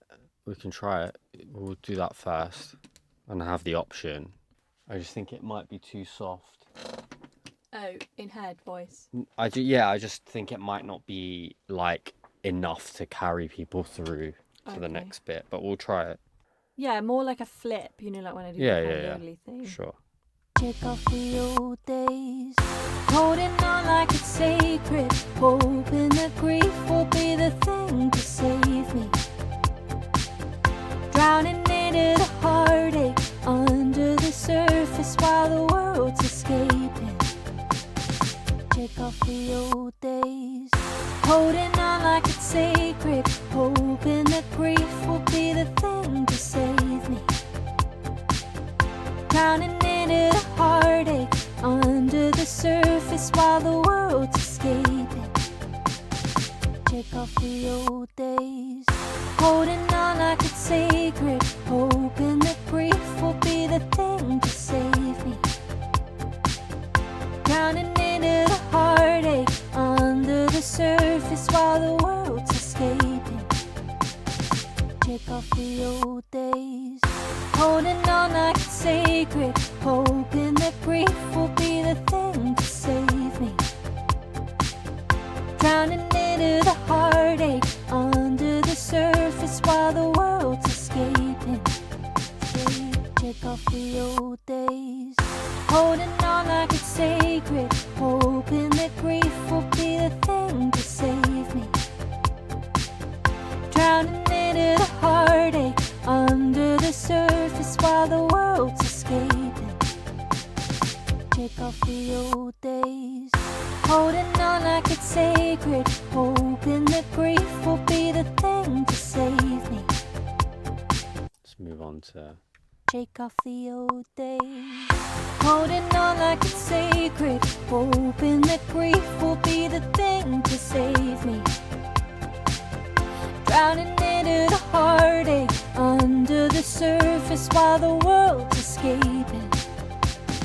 Shake off the old days, holding on like it's sacred, hoping that grief will be the thing to save me,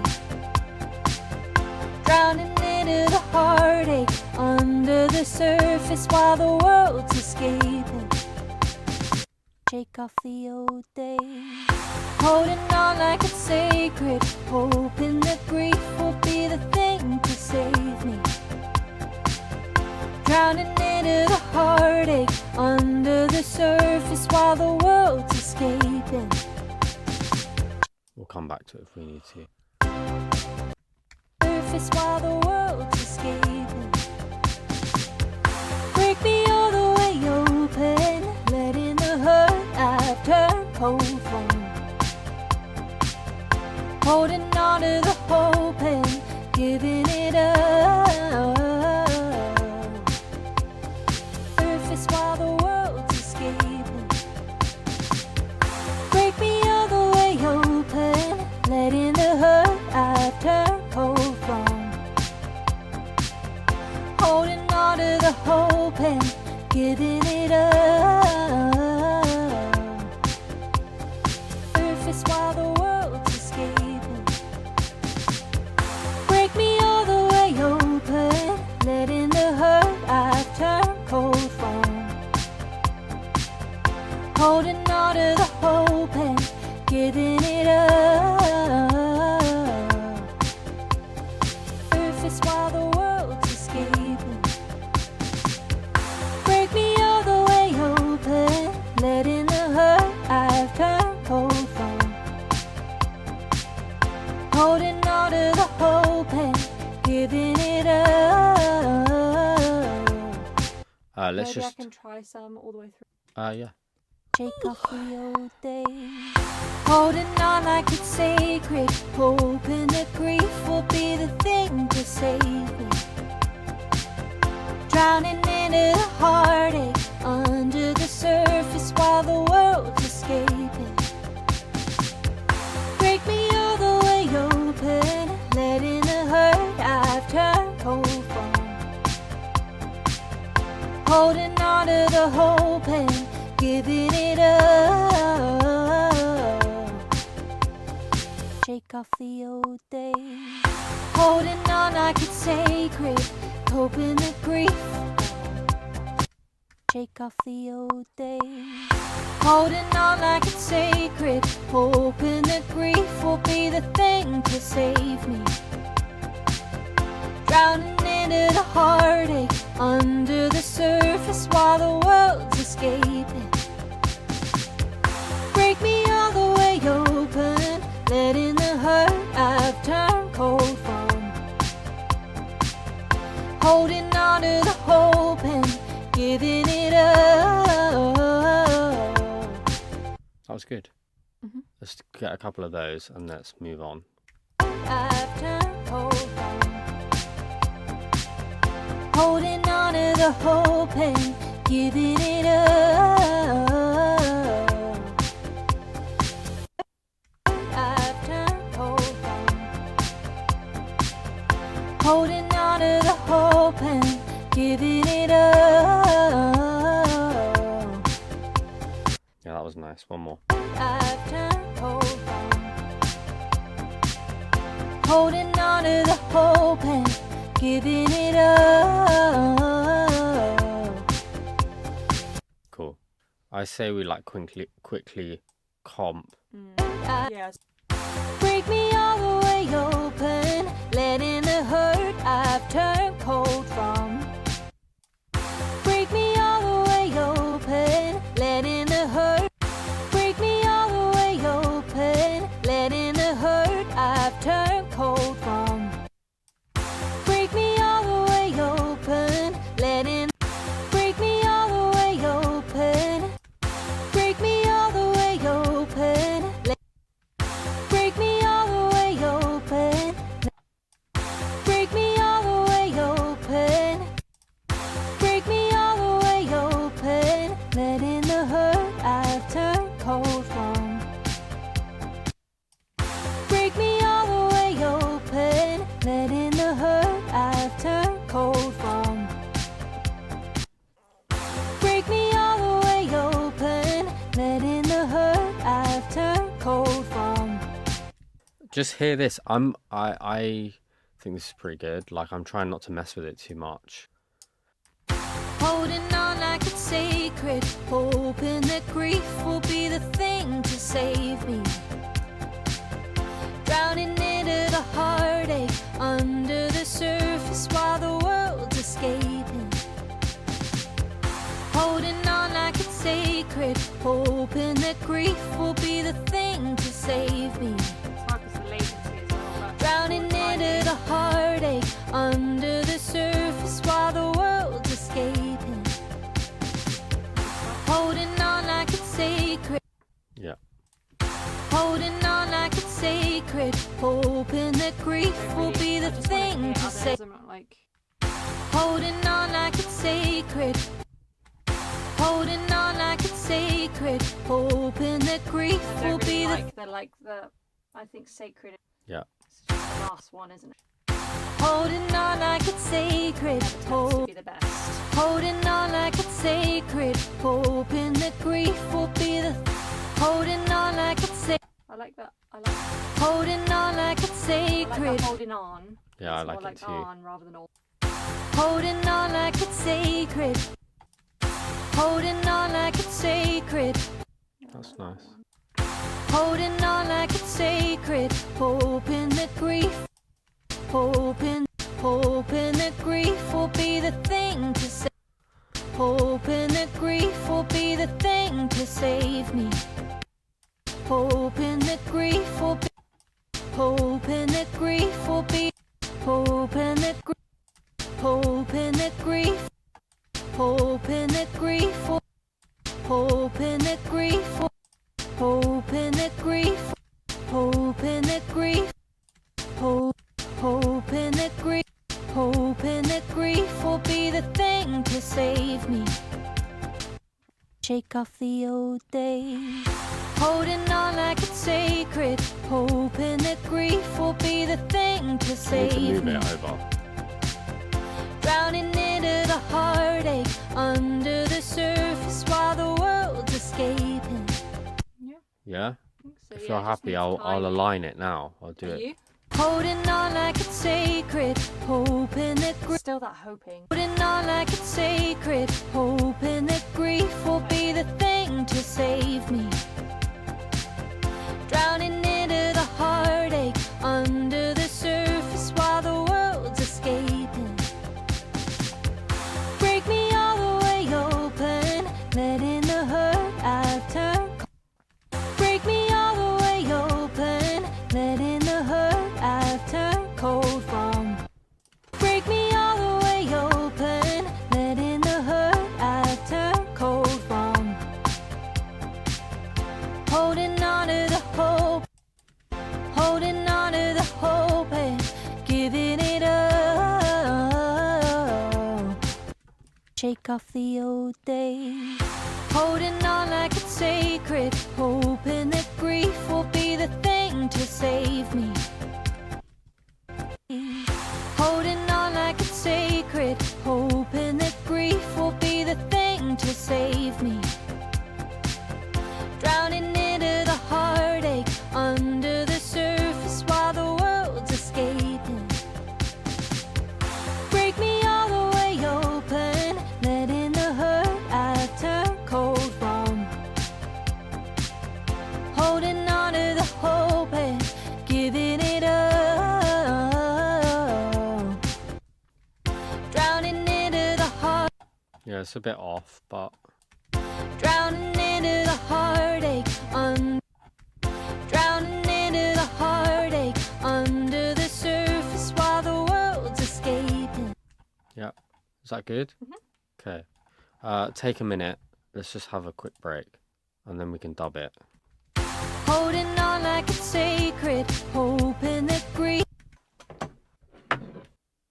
Holding on like it's sacred, hoping that grief will be the thing to save me.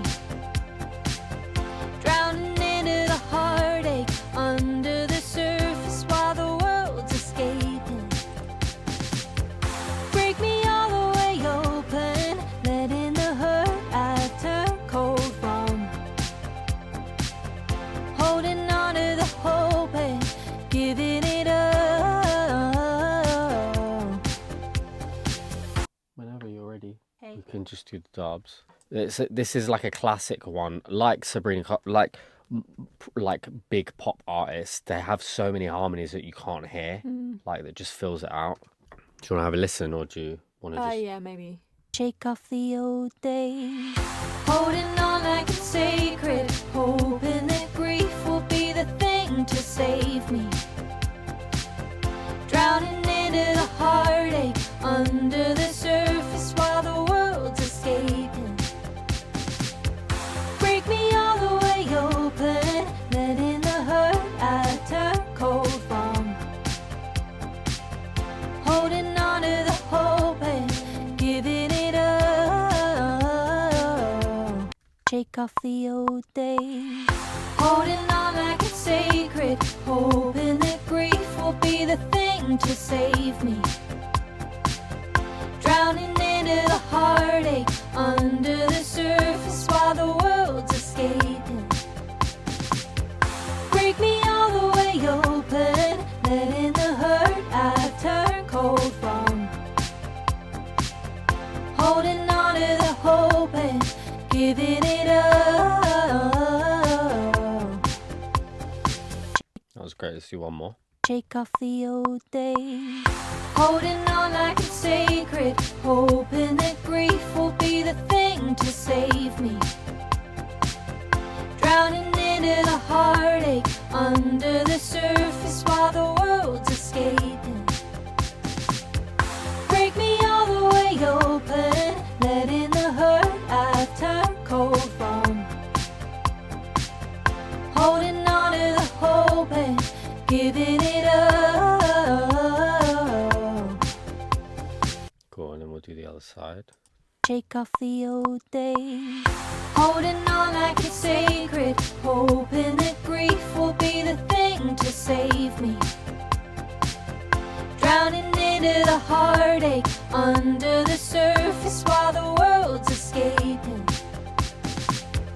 Break me all the way open, letting the hurt I've turned cold from. Holding on to the hope and giving it up. Cool, and then we'll do soft dubs, just to have them. Why don't you use like the comp for dubs? I don't know. I know a lot of people that do it. Because it's like got better energy and like. I just find it easier to comp it and then do the doubles to the comp rather than having to go through an entire new comp as well. Because I have to like make note of like, oh, I can't use, if I comp it and then there's parts from the original comp, it's going to create phasing. You know what I mean? So it's just easier to have, it's more ideal to have that. Try it. Shake off the old days. Holding on like it's sacred, hoping that grief will be the thing to save me. Drowning into the heartache under the surface while the world's escaping. Break me all the way open, letting the hurt I've turned cold from. Holding on to the hope and giving it up. Cool side. Shake off the old days. Holding on like it's sacred, hoping that grief will be the thing to save me. Drowning into the heartache under the surface while the world's escaping. Break me all the way open, letting the hurt I've turned cold from. Holding on to the hope and giving it up. Shake off the old days. Holding on like it's sacred, hoping that grief will be the Holding on like it's sacred.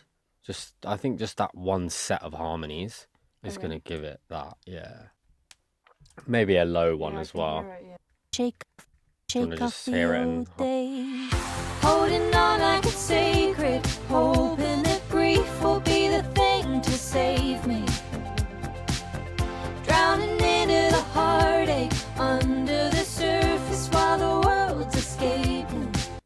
The world's escaping. Shake off the old. Just those end notes. Break me all the way open, letting the hurt I've turned cold from. Holding on to the hope and giving it up. Yeah, those end notes aren't quite working. Just go again. Shake off the old days. Holding on like it's sacred, hoping that grief will be the thing to save me. Open the grief. Shake off the old days. Holding on like it's sacred, hoping that grief will be the thing to save me. Yeah. Save me. Yeah, exactly. I think Heartache, escaping. Oh, on like sacred, hoping that grief Let's will just be do the- thing thing to save me. Drowning out of the heartache under the surface while the world's escaping. Let's just do that Shake bit. off the old days, holding on like it's sacred, hoping that grief will be the thing to save me. Drowning into the heartache under the surface while the world's escaping.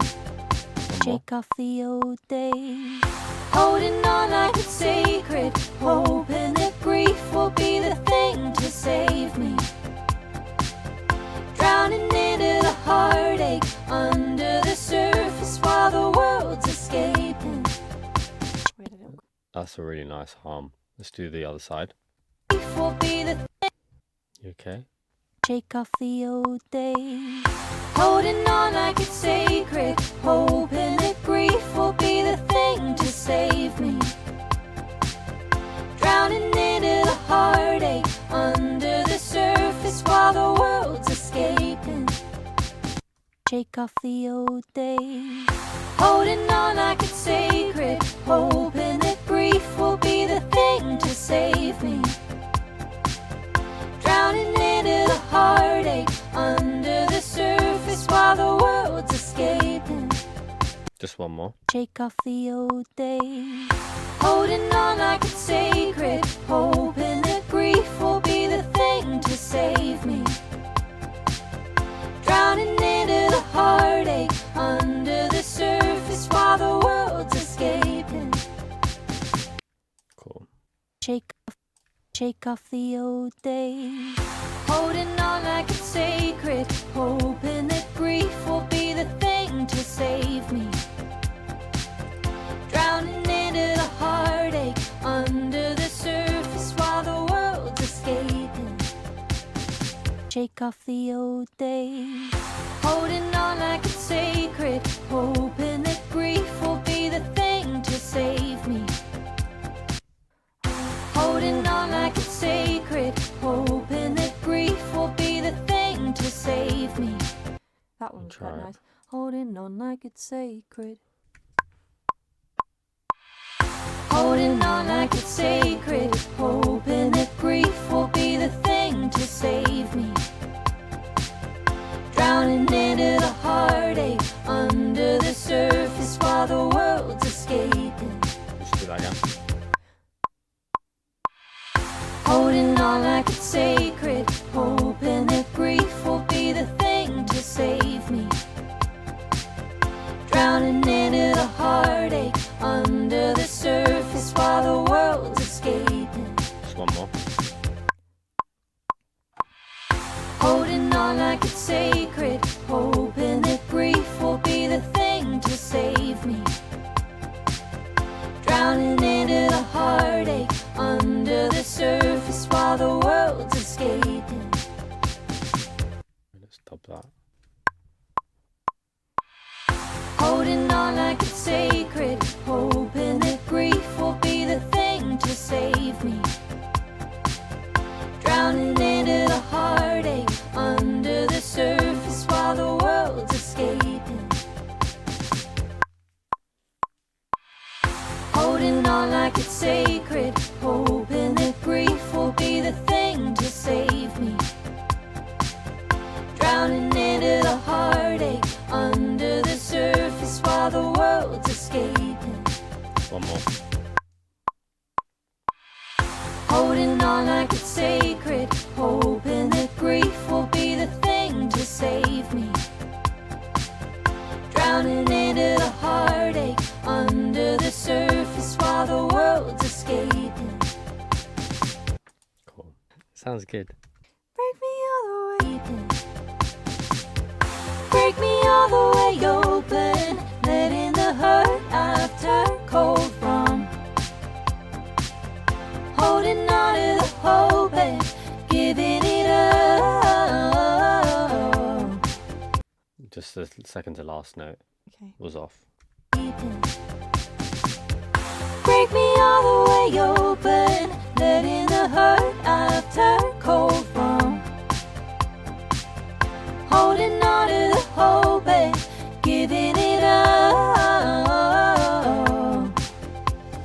One more.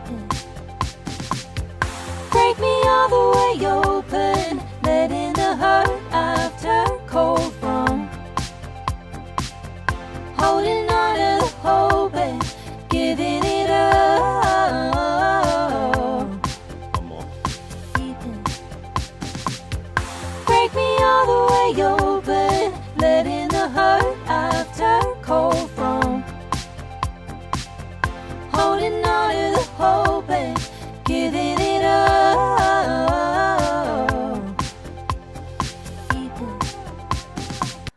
Yeah, let's just punch that. Holding on to the hope and giving it up.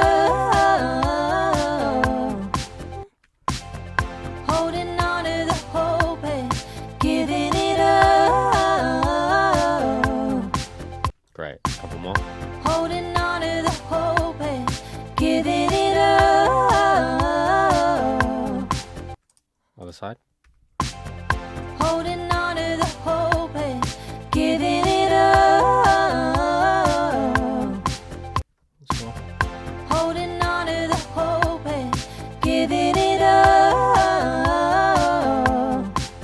Cool. Let's do the other. Actually, let's do one more.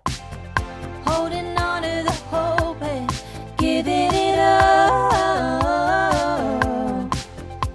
Okay. Other side. Break me all the way open, letting the hurt I've turned cold from.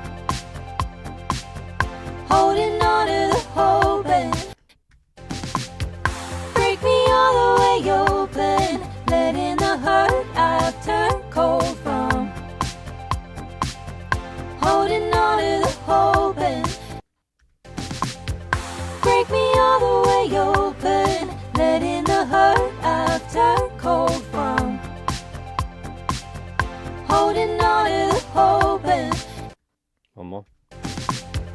break me all the way open, letting the hurt I've turned cold from. Holding on to the hope and Great. We can track this bit. break me all the way open, letting the hurt I've turned cold from.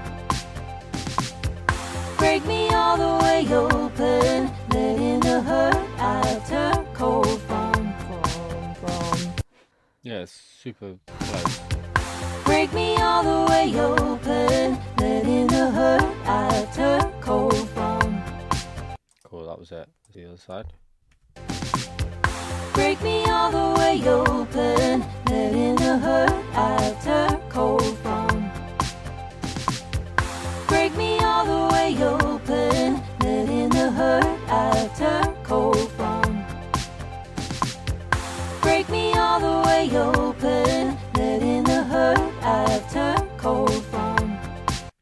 Giving it up. Oh. Mm-hmm. Oh, oh, on to the hope and giving it up. On to the hope and giving it up. On to the hope and giving it up. On to the hope and giving it up. Giving it up. On to the hope and giving it up.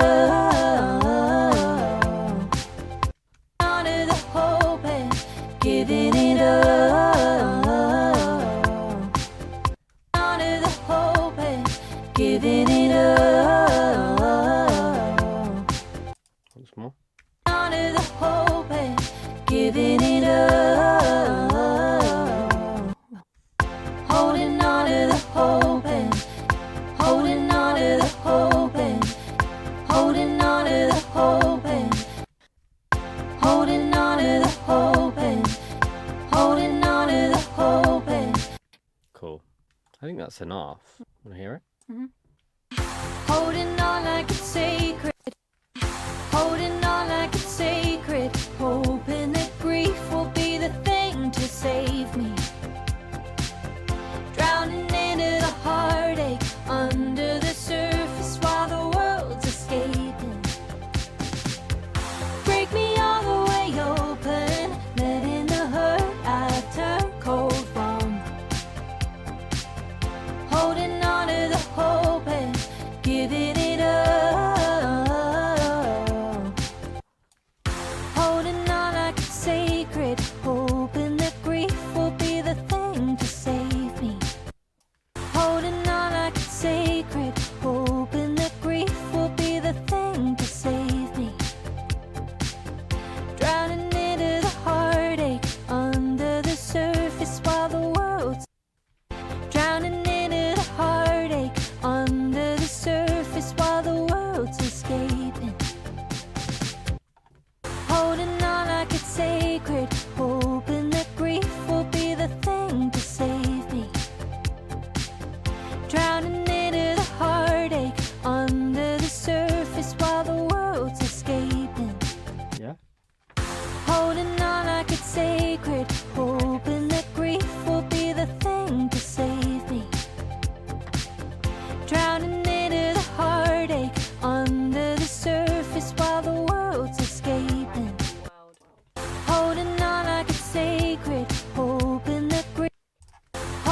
drowning. Is that what you said? Under the surface while the world's escaping. Surface while the world's escaping. Surface while the world's escaping. Surface while the world's escaping. Under the surface while the world's escaping. While the world's escaping. Yeah. Under the surface while the world's escaping. Yeah. Cool. Holding on like it's sacred, hoping that grief will be the thing to save me. Drowning into the heartache under the surface while the world's escaping. Cool. We'll just do dubs to that then. I'll play it a couple times and then we'll record it. It's fine. Holding on like Yeah. We don't need to, yeah. Yeah. holding on like it's sacred, hoping that grief will be the thing to save me. Drowning into the heartache under the surface while the world's escaping. Just one more. Holding on, Can I have a bit like Yeah. holding on like it's sacred, hoping that grief will be the thing to save me. Drowning into the heartache under the surface while the world's escaping. Holding on like it's sacred, hoping that grief will be the thing to save me. Drowning into the heartache under the surface while the world's escaping. One more. Holding on like it's sacred, hoping that grief will be the thing to save me. Drowning into the heartache under the surface while the world's escaping. And we'll just do like, can you do the beginning of the the whole first? Holding on like it's sacred, hoping that grief will be the thing to save me.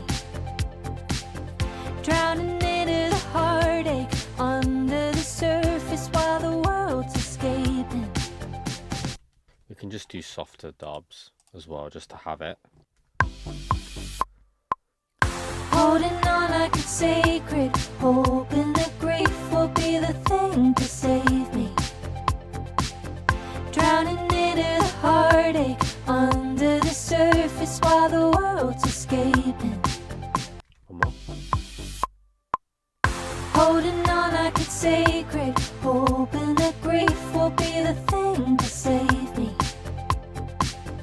Drowning into the heartache under the surface while the world's escaping. Cool, and then we'll do the other side. Holding on like it's sacred, hoping that grief will be the thing to save me. Drowning into the heartache under the surface while the world's escaping. Did that one feel tight? I can't really The tell. first part felt a bit. So once more. Holding on like it's sacred, hoping that grief will be the thing to save me. Cool. Okay, so we can do BVs and then just ad libs, and I think we're good. I hang up a bird in my urge for imploding right where I stand. I'm chasing the reverie in hopes that it's good for me. Yeah, definitely. I start at the I think we should do just dub this.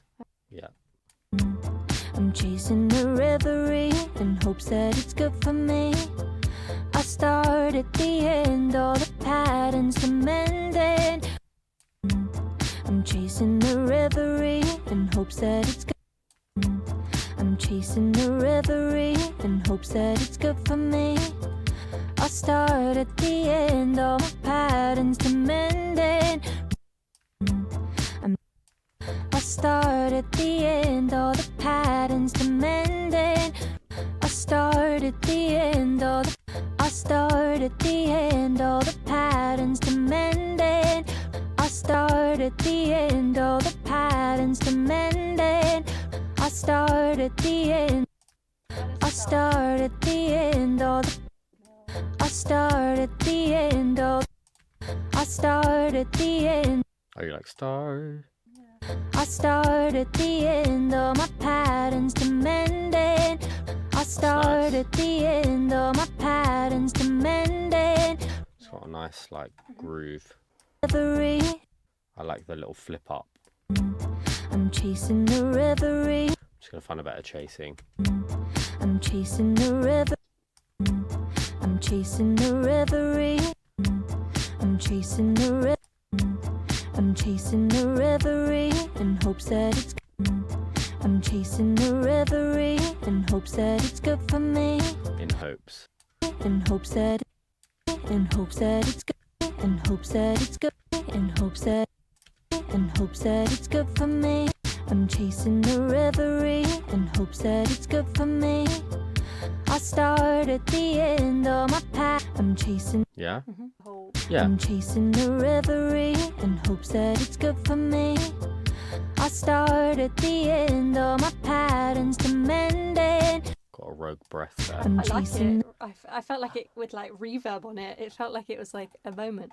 Well, yeah. I can make something out of that. Where is it? Here. I'm chasing the reverie in hopes that it's good for me. I start at the Yeah, it's end of my nice. Kind of almost patterns feels to like- mending. Go, yeah. I'm chasing the reverie in hopes that it's good. I hang up the bird in my. I hang up the bird in my urge for imploding right where I stand. I don't like that. I hang up the bird. I hang up the bird in my urge for imploding right where I stand. I like the beginning of that. I hang up the bird. I hang up the bird in my urge. I hang up the bird in my urge for imploding right where I stand.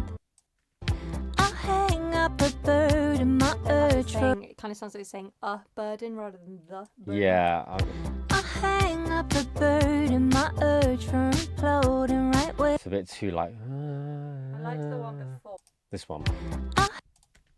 I hang up the bird. I like the beginning. That's the.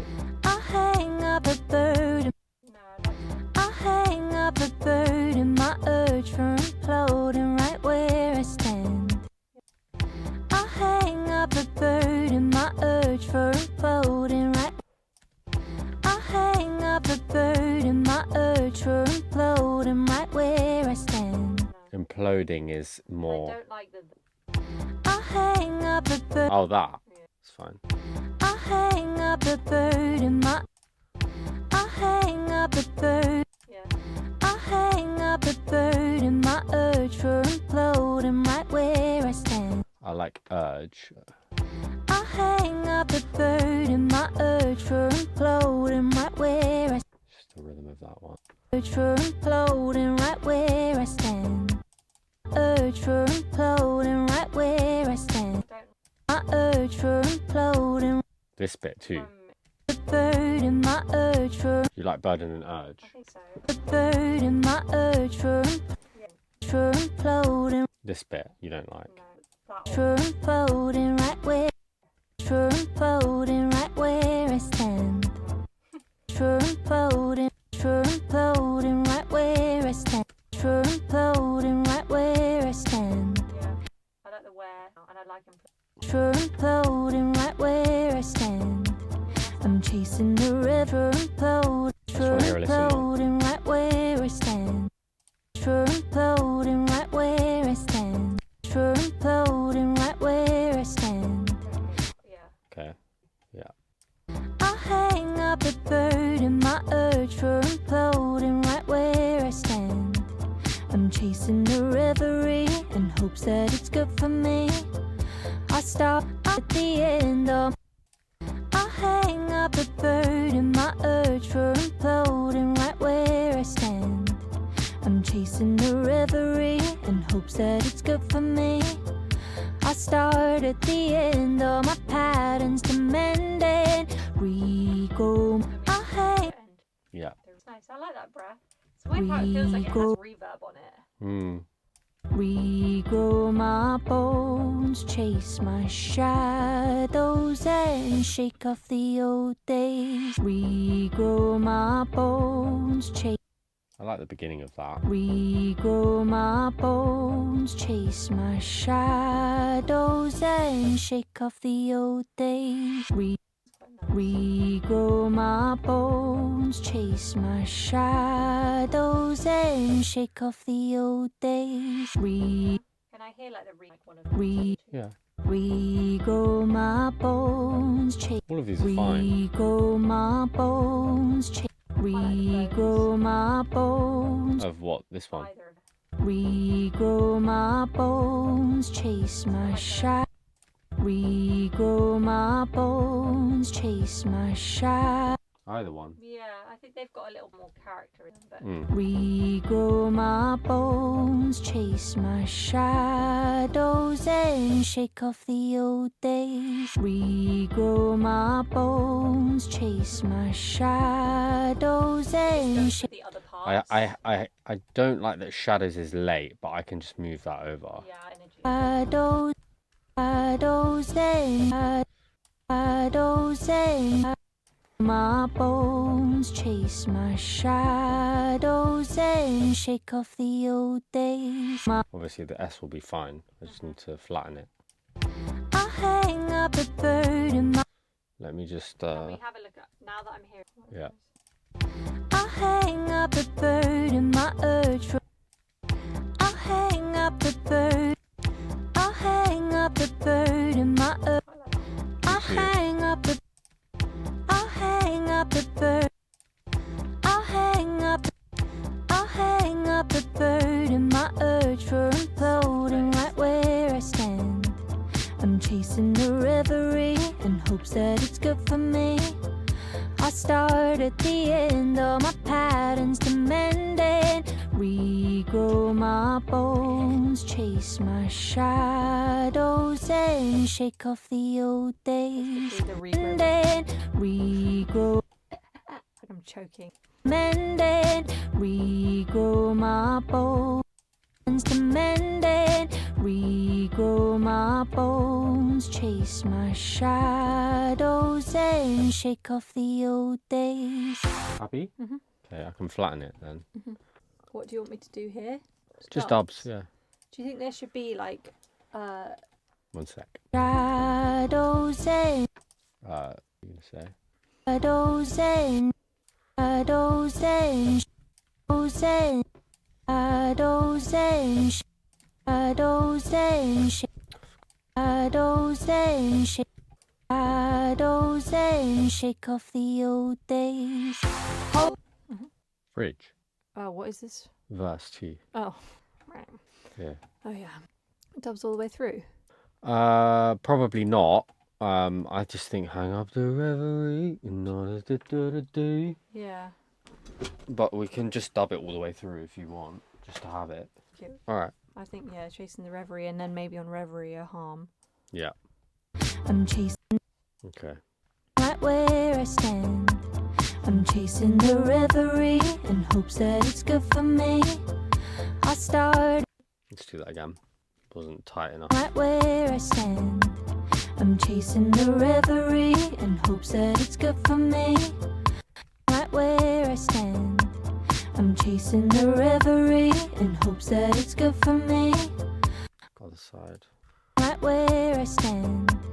I'm chasing the reverie in hopes that it's good for me. Just want to hear how it sounds. Right where I stand.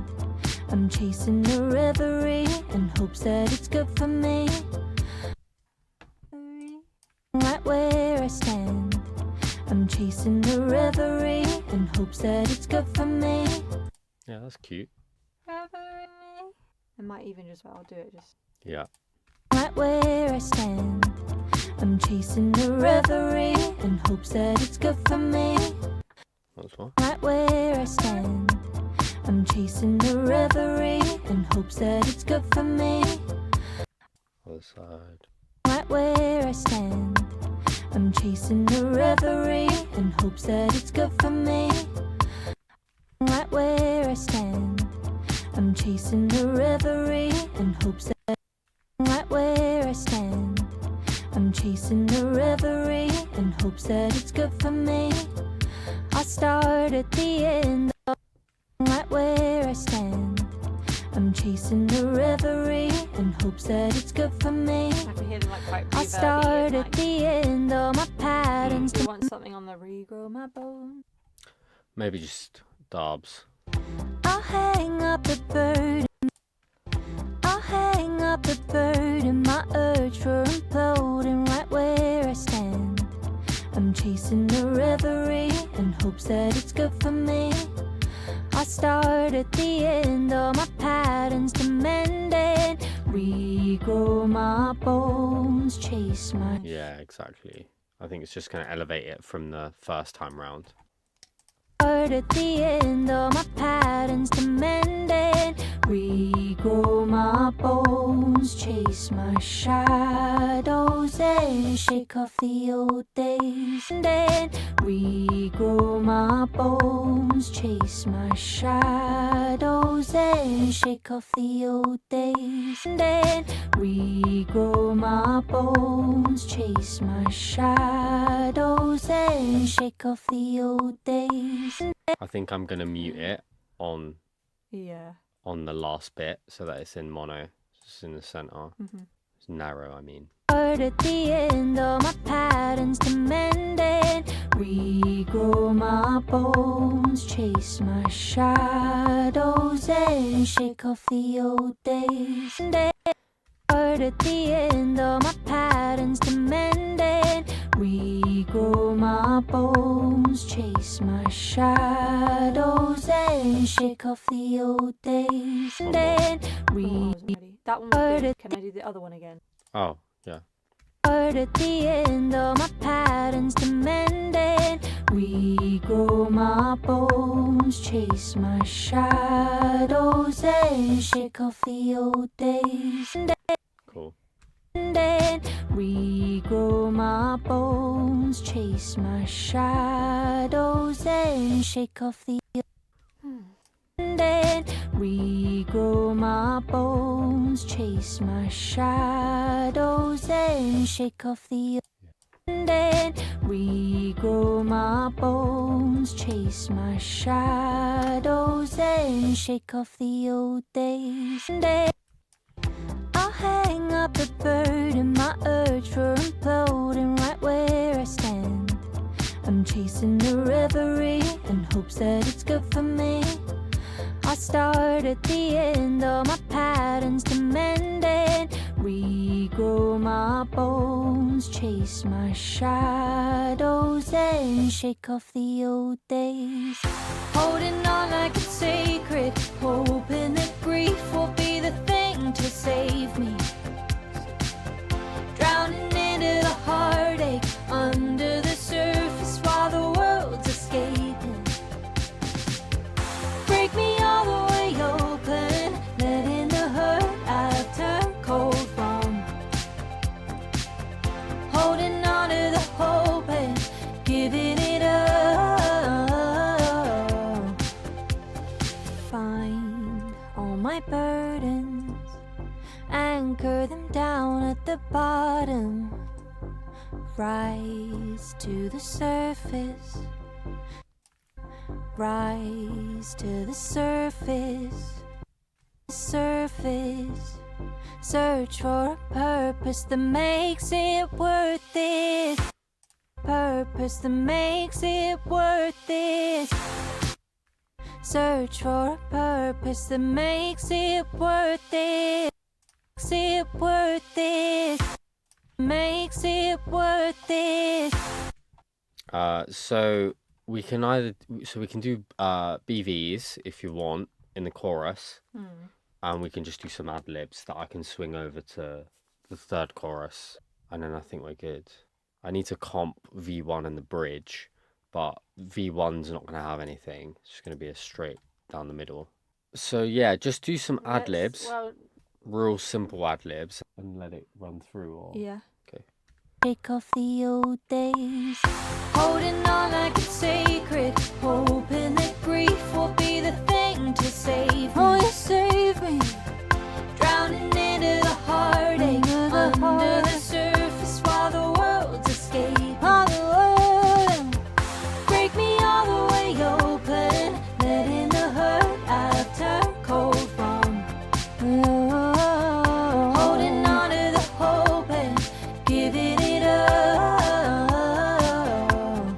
was great. Under the surface while the world's escaping. Whoa, Yeah.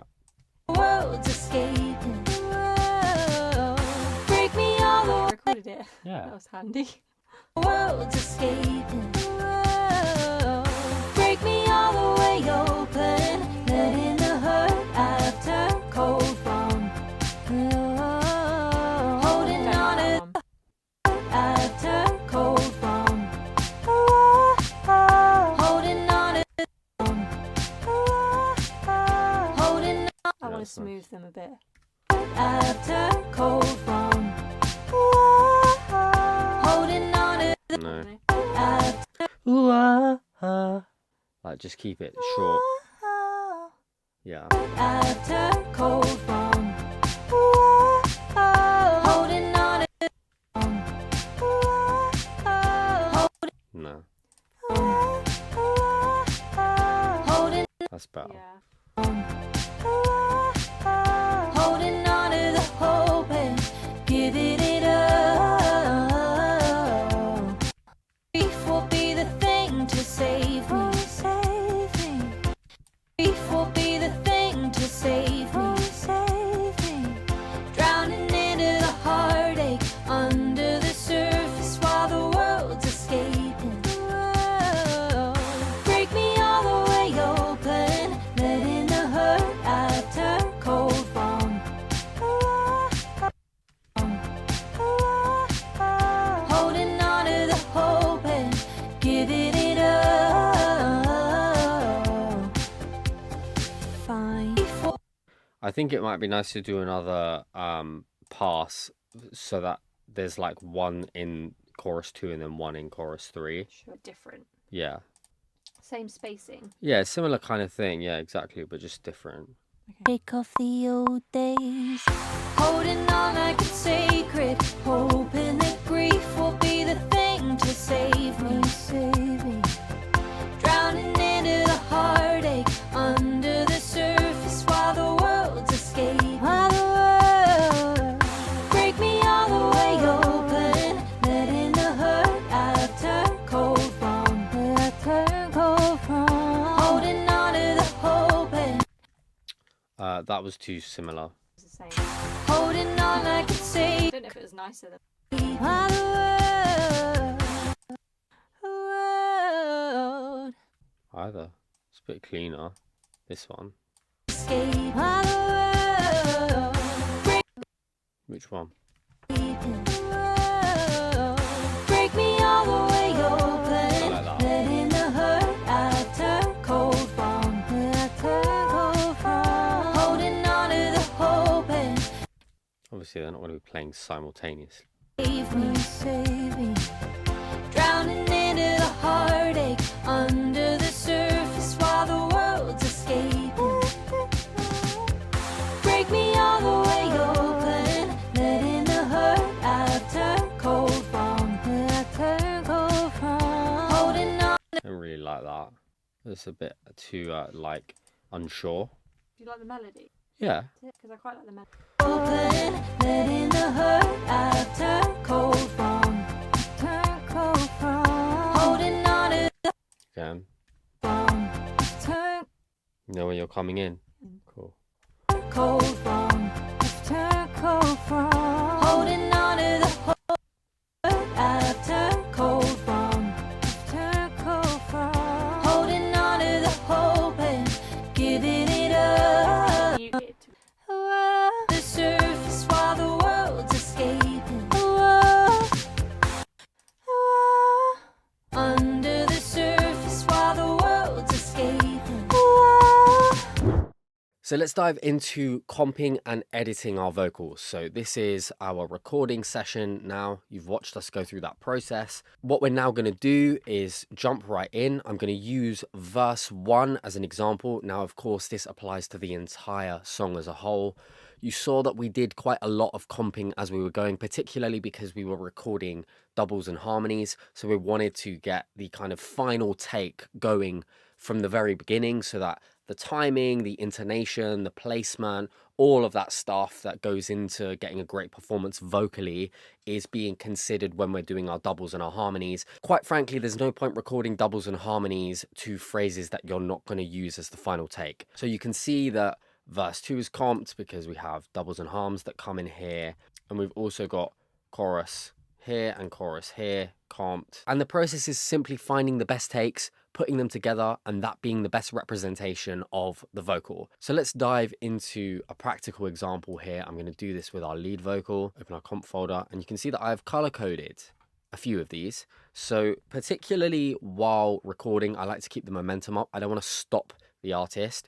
So if I have time to quickly color code it, I will. If I don't, I make these kind of little cuts here just to tell myself something, right? So in this instance, these two were marking a slightly different gain structure, and it's kind of me saying, these are our proper takes now. These are kind of our run-throughs, our warm-ups, and from this point onwards, these are what I'm most likely going to want to comp. And then if there's anything that, you know, may still be problematic, I may come down here and just see what's kind of going on, and if there's anything that can help us here. But let's have a listen to where we're at just with take 8. Cold in my veins keeps me frozen awake. I will regrow my bones, chase my shadows and shake off the old days. Great. It's not a bad take by any stretch of the imagination here. Let me talk a little bit about what I'm thinking, what I'm listening out for. Less so pitch, more so performance. So part of that is timing, part of that is pitch, but for the most part, I know that timing, if it isn't problematic, if it's just slightly rushing, slightly dragging, which inevitably can happen, we're all human, and equally, you know, there can be latency. This was an example where we were just having some issues with latency. We didn't have time for me to sit down and spend half an hour troubleshooting, so we did the best that we could and kind of settled for perhaps having some takes that are kind of lagging behind, and I just need to manually move these across. So I'm simply looking for emotion and energy. So those two things are what's going to sell this performance, and this is already a great take. I just want to find the best versions of each of these phrases that I can. Cold in my So I'm just going to have a listen through. I like to kind of jump through each phrase, see what's available, and then just make some quick decisions. cold in my veins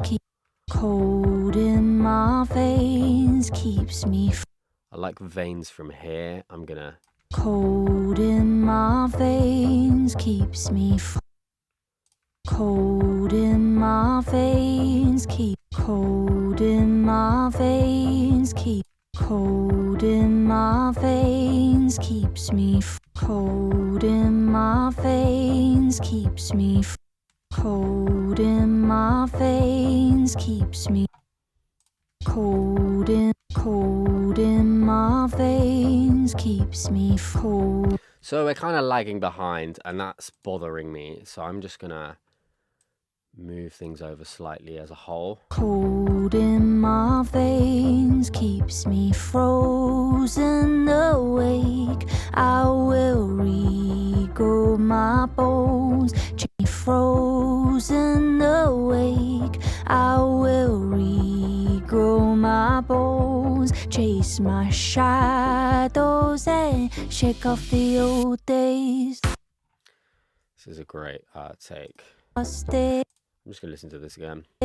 cold in my veins keeps me frozen awake. I will regrow my bones, chase my shadows and shake off the old days. Okay, a couple phrases here I want to tighten up. Frozen awake, frozen awake. I will regrow my bones.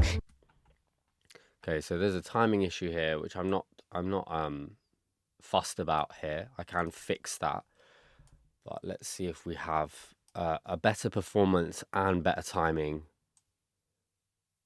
together. Regrow my bones, regrow my bones, chase me. Regrow my bones, chase. Regrow my bones. think this is it. I just need to move this over, and you can do this here. Like, I'm just going to do this so that I can hear it. Grow my bones, chase my shadow. Grow my bones, chase my shadow. Split the difference here. Grow my bones, chase my shadows, and shake off the old days. Cool. So let's listen to this once more. But she's hostage. Cold in my veins keeps me frozen awake. I will regrow my bones, chase my shadows, and shake off the old days. That is money. So we're going to move on now. I'm just going to put a mouth declick on here. I can hear some mouth noises. Cold in my veins keep getting rid of those little saliva noises that when we compress and when we bring all of this up to level is going to really be accentuated here. So I'm just going to tighten that up. So in this instance, you know, this is one phrase of the verse here. And we've gone a little in reverse, but that's totally fine. You know, we could have started at the beginning. It really doesn't matter. I tend to comp the choruses first, as you saw in the recording section, just because we're going to be dubbing it more often than not. We're going to be adding harmonies. We're going to be adding supportive vocal parts here. And the same goes for, you know, any of these sections as we spoke about earlier. But you can go chronologically. It's totally up to you. There really is no right or wrong here. All you have to do is go through and find the best possible takes, the best possible representation of the singer. And if you're doing this for yourself, you know, that's going to be a little bit more subjective. If you're doing this for an artist, then you're going to do it and you're going to show it to them first. And that is another thing that I recommend. If you're working with someone, don't go ahead and comp it and then render it and then start tuning it and then send it to them. Just send them the comp, or, you know, if you're able to have them in the room, maybe they go and get a coffee and come back while you comp, and then they can listen to it with fresh ears and then give you a few little notes. There may be a couple phrases they're not sure of. You give them a few options and then you finalize it with them. That is way better. It makes the artist more involved in the process. After all, it is their vocals, it is their performance, and they are kind of the star of the show here. So I recommend doing that, and that is exactly what I'm going to do here. Once we've gone through these verses, everything else, we're happy with the comp. We did that together. But with this first verse here, we actually haven't gone through it together. So I'm going to go through the first pass of the comp, and then I'll send it to the artist. They'll listen to it, see if they want any changes. Then I will move on to finalizing the edit here. So I have shown an example here of us comping our part of the verse here. Let's actually move on to tuning. So if we step back for a moment, let's talk about the steps or options with editing here. So more often than not, the first thing you're going to do is you're going to comp. Then you're going to tighten up any kind of crossfades, mouth noises, background noise, that kind of thing. So that could involve gating, that could involve mouth declick, it could involve just chopping out sections where there's dead space. You know, for instance, you may want to... It's good for me. You know, you might want to just cut that out. For me. And then fade it. Hopes that it's good for me. I start at the end of... And, you know, we could also chop that out. And hopes that it's good for me. I start at the... And this is all going to happen before we start thinking about any timing and pitch correction. So once you've done that, then you can move into pocketing the vocal. And that is essentially what we did while we were comping, where I moved this phrase over a little bit because it was too soon and the groove of it was just slightly off with the BPM and off with the music. And that's very common, again, we're not perfect. So, sometimes we're going to make slight timing discrepancies where we maybe rush or drag a little bit. And it's just the process of compassionately going through, moving things ever so slightly in a very transparent way, not trying to move things to the grid, just listening and making sure that nothing takes you out of the flow of the performance. And sometimes you may not need to do this. So it's just listening critically and deciding whether that's something that needs to be done. And now with our chorus, this should be totally fine. So we'll just focus on holding on like it's sacred, hoping that grief will be the thing to save me. Drowning into the heartache under the surface while the world's escaping. So personally, this all sounds good. There may be a few little things that we may want to revisit, but for now, what I want to do is just walk through the process of manual tuning. So once we have done all of that good stuff, we've comped, we have tidied up breaths, lip smacks, dead space, any kind of extraneous noise that we don't need. Now we're in a place where we can move forward and we can think about any kind of pitch correction that we need to do. So what I'm going to do is I'm going to duplicate this so that I can always go back to our comp. I'm going to flatten this. I'm just going to quickly listen. Holding on like it's sacred, hoping that grief will be the thing to save. Okay. See if there's anything we can Be do. the thing. Be the thing. Be the thing to the thing to the thing. Should be okay. Thing to save me. Drown. Rid of that. We can fade the breath in a little. Hoping that grief will be the thing to save me. Drowning into the heartache under the surface while the world's escaping. Okay, so we don't need this. And we can just crossfade. That's just a tiny piece of audio while we were comping that has come from another take. It's just going to sound strange and artificial. Heartache under the surface. Heartache under the surface while the world's escaping. Holding on like it's sacred, hoping that grief will be the thing to save me. So I'm going to put mouth declick on this. Holding on like it's sacred, hoping that grief will be the thing to save me. Drowning into the heartache under the surface while the world's escaping. Okay. And at this point, I can bounce this in place.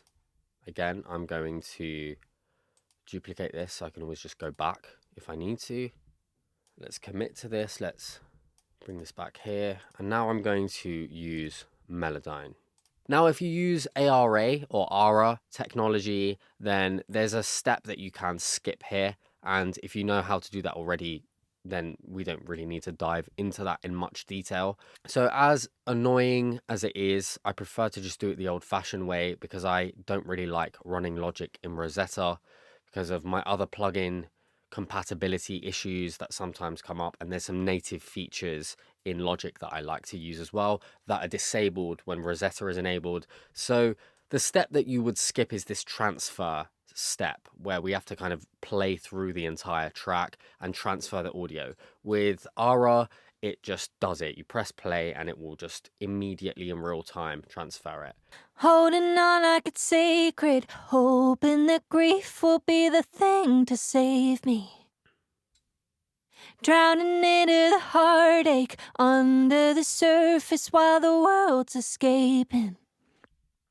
So let's talk about how we can tighten all of this up. You can absolutely go in here manually and you can zoom in and start to move these notes around. Now, what I like to start off doing here is we have this global snap to chord scale here. And then we have pitch centers and we have pitch drift. Okay, and this is almost like auto tuning, but we're doing this in very fine detail and it's going to be very transparent. And Melodyne may not get this right every time, so you still have to go in here and listen for the notes. It may snap them to the wrong notes, but let's have a listen to what Melodyne has done here. Now, bearing in mind, we need to know the key that we're in, and sometimes you just have to double check that Melodyne has got the right key here. It has processed it and analyzed it correctly, which it has. Now, let's have a listen to where we're at. Holding on like it's sacred, hoping that grief will be the thing to save me. Drowning into the heartache under the surface while the world's escaping. So, apart from one note here, which is this note here, we're pretty good to go. Now, it's worth mentioning that I have some processing on a group. So all of my lead vocals, lead verse, lead bridge, lead chorus, etc. are grouped together, and they are just running through lead vocal processing, and this has auto-tune on here. Now, the reason I have this on is because inevitably I, in my own personal workflow, like to use a little bit of manual pitch correction if needed, and some auto pitch correction with a slightly slower retune speed so that I can get that kind of tight, polished pop sound that this enables me to do with relative ease here. So I want to hear that when I have this on, all of those changes I've done in Melodyne are going to sound good with auto-tune, and I'm going to go backwards and forwards here. I may go back and just bring the retune speed back because we've done more tight tuning manually, and we don't need to have as fast a retune speed because we've done a lot of the heavy lifting in Melodyne. So it is a back and forth here, but this is hitting this after. So none of this has been printed into Melodyne, transferred into Melodyne. This is just going to be the dry, unaffected signal, so I can change my compression settings, my EQ, etc. after the fact. But I just like to hear how it's kind of roughly going to sound, quote unquote, processed. So let's just tidy this up. Holding on like it's sacred. On like it's sacred, hoping that grief will be the thing to save me. Drowning into the heartache under the surface while under the surface while under the surface. Okay, let's bring this note. Under the surface while the world's escaping. And now I'm just going to select all, and I'm just going to drag this across so that we have a smoother pitch transition from note to note, and that's just going to make it all sound a lot tighter and also a lot more transparent here. Holding on like it's sacred, hoping that grief will be the thing to save me. Drowning into the heartache under the surface while the under the surface.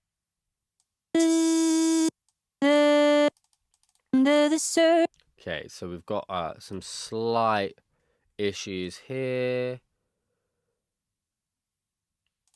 Let's zoom in, see what's going on. We've got a little bit of pitch drift here. Under the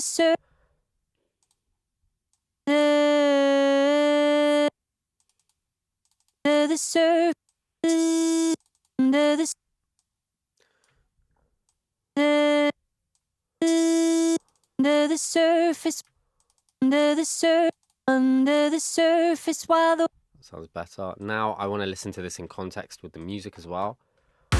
holding on like it's sacred, hoping that grief will be the thing to save me.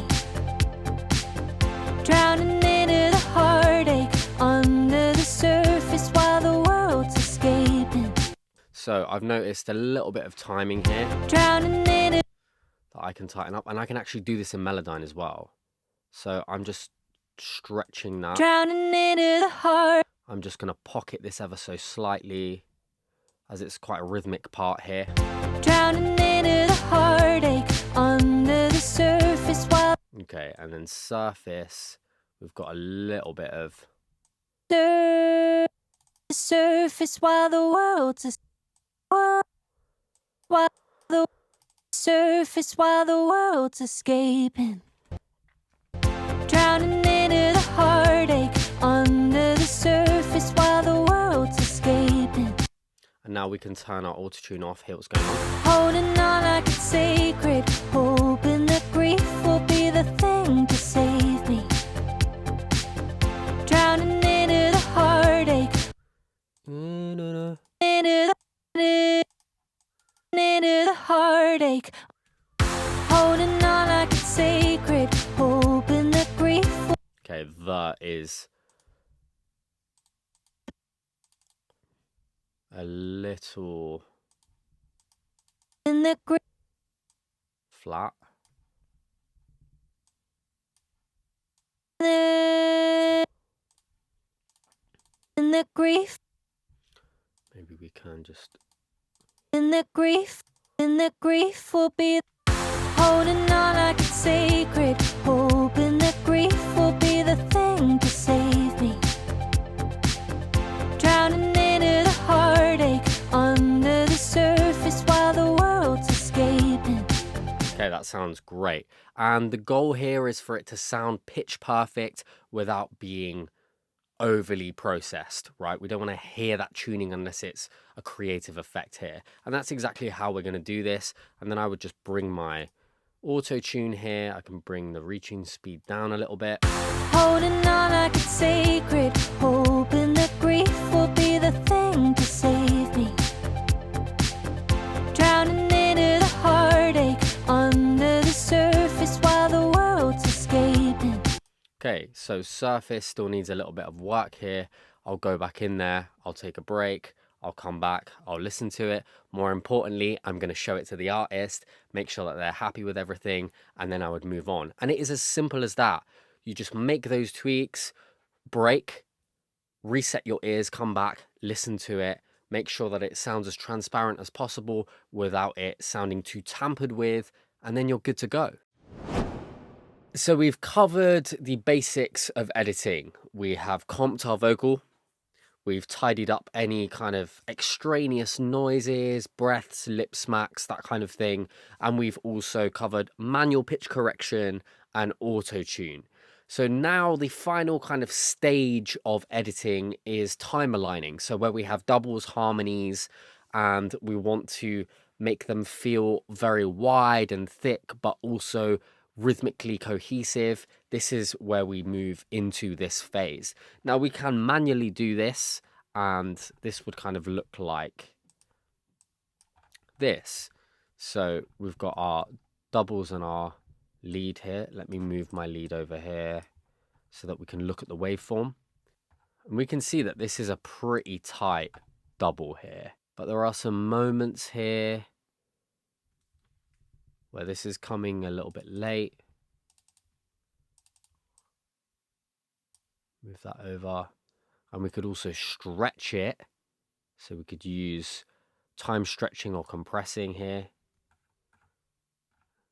to get it closer. You can see this is probably the biggest problem area here. Move that over. And so on and so forth. And, you know, this is fine and very effective, but when you have multiple doubles and harmonies, you know, if we look at our chorus here, and this is a pretty slim vocal arrangement compared to kind of the stuff that I tend to work in, you know, all of these need to be time aligned, and that's going to be a very time consuming process. So there are tools, thankfully, available that make it a little bit easier and more efficient and quicker for us. And one of those tools is Vocaline. So I'm going to show you how to use that now. So if you have Aura, there are easier ways to do this, and you can in fact align all of these all in one go, which is amazing. I have issues with it personally, so I do it the old-fashioned way, similarly to Melodyne, but this is kind of how I would go about it. So I'm going to find my lead vocal chorus, and here it is. And now I need to just tell it which track I want it to align to, and I've done that here in the side chain. So I'm saying this double here, I want it to listen to this, to analyze this, and then move things around here so that it copies the timing of that track. And now I need to just press capture and play through it. Holding on like it's sacred, hoping that grief will be the thing to save me. Drowning into the heartache under the surface while the world's escaping. So pay attention to the right. That's what we are time aligning here. And now it has analyzed it. You can see it has our guide, which is lead, vocal, chorus. And we have our double here. And now we have the amalgamation, the kind of manipulated audio here in yellow. And we can now mess around with the timing and the pitch. So we can also match the pitch, which makes it a hell of a lot easier because I don't need to go in and manually tune all of these doubles and harmonies. I can match the pitch for any octaves as well. Harmonies, of course, I'm going to turn match pitch off because it's going to be playing a different melody against the lead. It's going to be harmonizing with it. But let's listen to what it's done here. Holding on like it's sacred, hoping that grief will be the thing to save me. Drowning into the heartache under the surface while the world's escaping. Beautiful. Tight. Very, very easy to push up in the mix as well. So if you ever wonder how some of your favorite artists have these really kind of wall of sound vocals that feel very upfront but don't feel overcrowded, this is one of the reasons why they are able to do this, because they are just so tight in terms of pitch and timing that when you push those up, everything feels very cohesive. So I would now go ahead and bounce this in place. Holding on, and you can see it's playing it twice because similarly to Melodyne, it has captured the audio here. So you just have to make sure to mute that or delete it. Holding on, I could say. And then I would just copy the process. So we'll do it once more for our left double.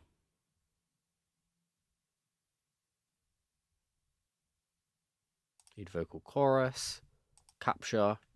Holding on like it's sacred, hoping that grief will be the thing to save me. Drowning into the heartache under the surface while the world's escaping. Holding on like it's sacred, hoping that grief will be the thing to save me. Drowning into the heartache under the surface while the world's escaping. Great, let's have a listen. Holding on like it's sacred, hoping that grief will be the thing to save me. Drowning into the heartache under the surface while the world's escaping. Great, and now I can bounce this in place.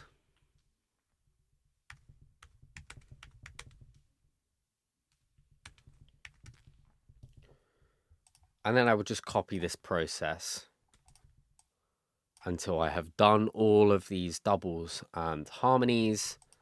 And then we're good to move into the processing phase.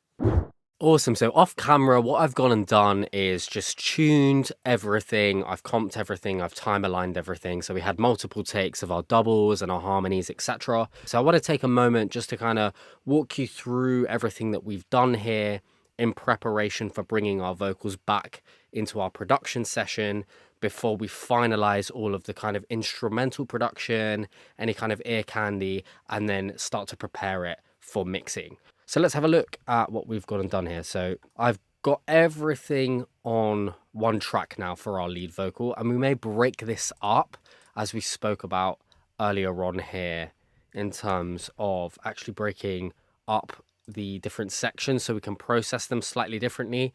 Now, in terms of this particular track, I think the only thing that I may break out is going to be the choruses and the bridge, because I may want to do some kind of funky processing on the bridge to kind of put it in a room or make it feel a little bit filtered, that kind of thing, just to get some more contrast here. So everything has been melodined, everything's got a little bit of auto-tune on it here with a slower retune speed, flex tune up so that it sounds a little more transparent. I might dial that back. We'll just have a listen to it. And here's how I've processed everything. So we'll focus on our lead vocal, and then I'll just flip through the backing vocals and the harmonies, etc., just so you can kind of get a sense for the approach, and then we'll move into finalizing the production. And I can just play this little section, and we can just jump between each of the mics. I've done it again, I got stuck in my head, playing the game but I lost it. I'm caught in a cage with the end that I made, trying to turn back the page but she's hostage. Cold in my veins keeps me frozen up. What's actually interesting is it's really tickling my ears, that brightness. So I may in fact choose this instead. This has got a nice mid-range, a nice warmth, but we have a lot of mid-range energy because we recorded it through this here. The kind of give and take of having one of these is you get more direct signal, but you also get a lot more low mid energy that you have to carve out. So by picking a mic that is going to accentuate more of that mid range, it can also cause problems. So I'm gonna just try to get closer to like a polished pop sound just with our recording. I've got a little bit of de-essing here. Sibilance is just inevitable no matter what you do. You know, you can do the pencil trick, you can do slightly angling the microphone, which I did in the bridge for plosives more so than for sibilance. But this is just one of those things that you have to attenuate at some point. So this is kind of my favorite de-esser for that. There's a preset here I've just kind of dialed in. I've brought it up closer to 4K, and that is it. We've just got our mic and we've got our de-essing. Now, I know that this needs to be de-essed, so rather than me saying, oh, I'm gonna go and wait and fix it in the mix, I can just sort that out right now as transparently as possible, and it means it's going to get closer to the finished sound in the production.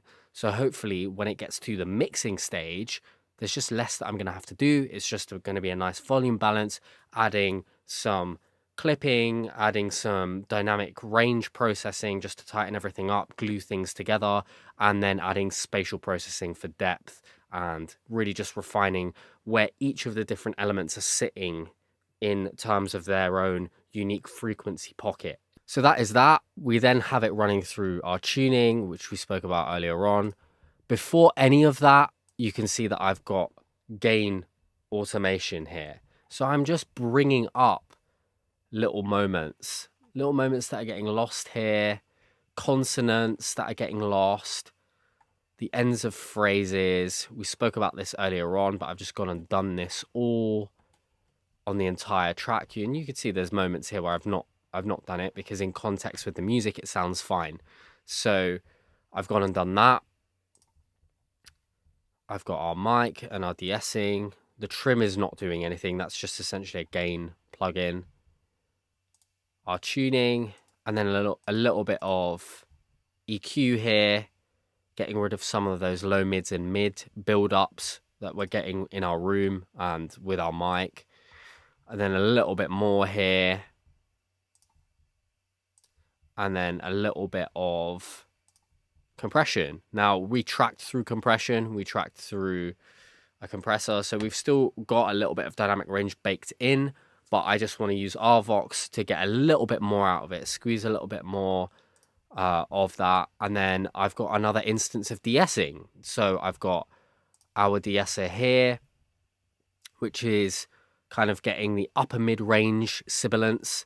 And then I've got this de-esser, if you look here, that's getting 8K and above. So it's just going to attenuate the higher kind of sounds rather than the shh kind of sounds that we are getting from the S's. Now, I like to kind of do this separately because it adds a little more transparency. It's not going to create that kind of lispy sound that we absolutely don't want to go for here.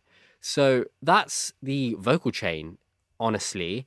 And then when we move into production, we may add a little bit more to just kind of finesse the sound in context with everything else.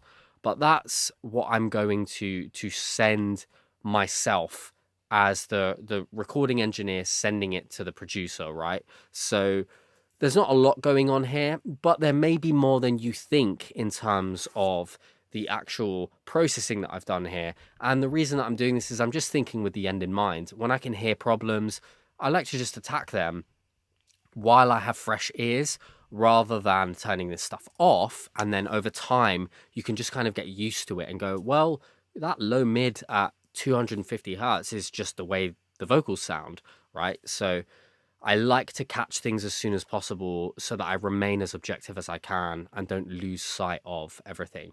So that's kind of where we're at here with our vocal, our lead vocal. We've got our ad-libs, and it's a kind of similar thing here. We've got a different mic. We've got the Sony C800, which is a lot brighter. Got our de-esser. We've got some limiting here, so it's just going to catch those peaks. We've got some EQ, there was a build up here. And then we've just got our Vox. So you can just hear the ad-lib. Oh, you save me. Oh, oh, Now there's more we can do. I'll turn this off. oh, oh, I may in fact even just go oh. massive build up here. We don't need.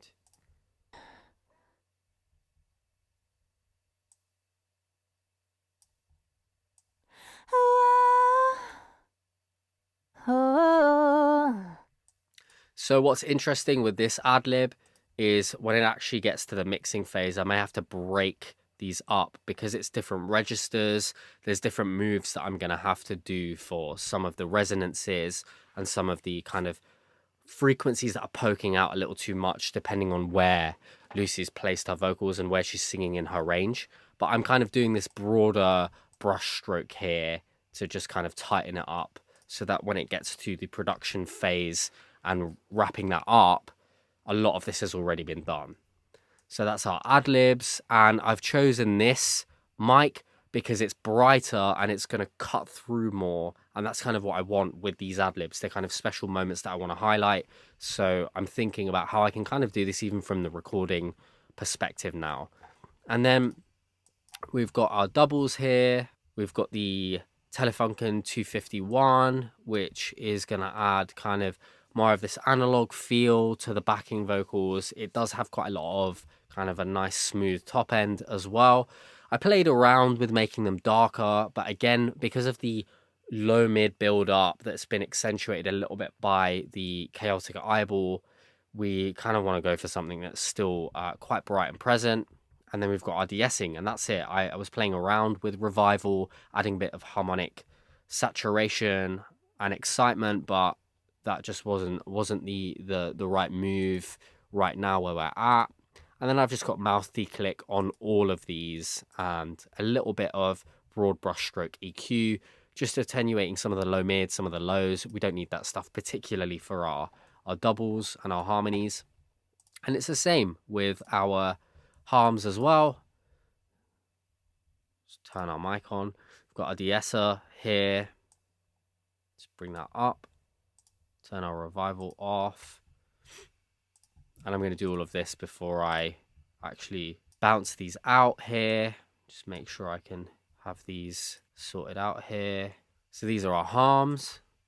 And then we've just got limiting on them as well. So just catching those peaks. So everything's got a nice kind of tamed peak in terms of things smacking out a little too much and just taking up too much headroom, which is what we don't want, particularly because we're going to be stacking all of these together, and we generally want these to be quite present, particularly in the chorus.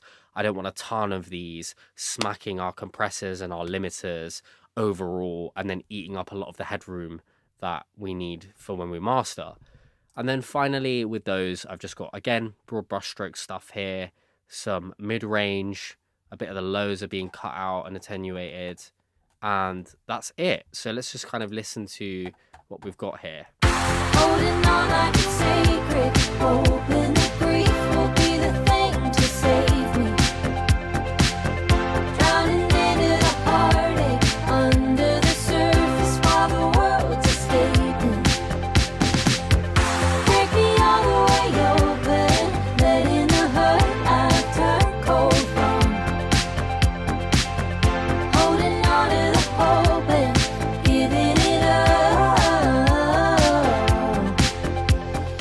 So that's kind of where we're at here. We've got everything tuned, everything time aligned. We've got like a rough baked in recording chain, which has a little bit more kind of processing on there. Now what we're going to do is we're going to bounce this all out. We're going to export all of these separately, and then we're going to bring those into the production session, and we'll talk about finalizing everything there. Okay, so off screen, what I've gone and done is I've brought all of the vocals in and I've just reworked some of the production. So rather than playing the entire thing for you from scratch now, I'm just going to kind of walk you through the main points of what I've done here, and then we can have a listen through as well. So as you can see, I've got my vocals here. I've grouped those. I've processed our bridge vocal differently. I've also got an outro vox. I've extended the arrangement. So we've got our chorus, and then we have kind of an outro instrumentally bit with some new backing vocals that I'll show you in a sec. And then we've got an outro here that has kind of a tape stoppy, vary speed kind of effect where it slows down and changes pitch. I'll show you that in a moment and how I did that. And then there's also just a lot of stuff here that are just ideas that I've played around with, a lot of stuff that didn't stick, a lot of stuff that I ended up listening to again and not liking, or that Lucy listened to when I showed it to her and was like, I'm not sure about it. And this is part of the whole process, and it's worth mentioning that you don't always get it right every single time.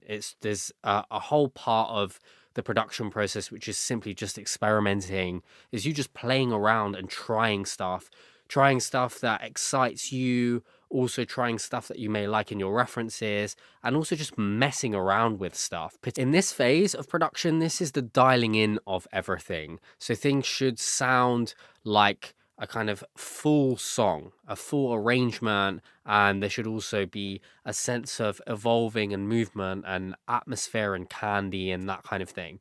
So all these kind of little things are like vocal effects and little delay throws, and I'm just gonna group those together here.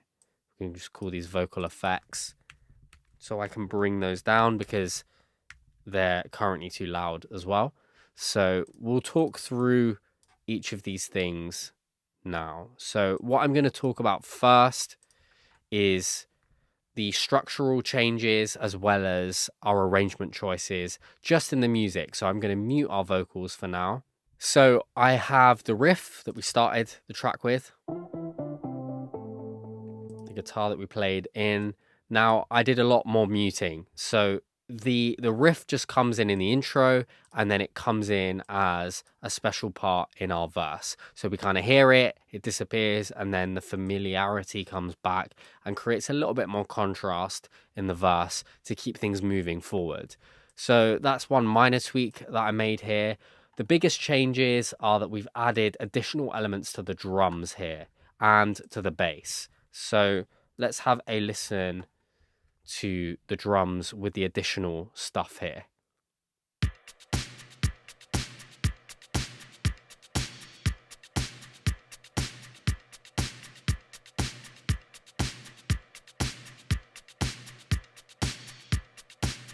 So all of this stuff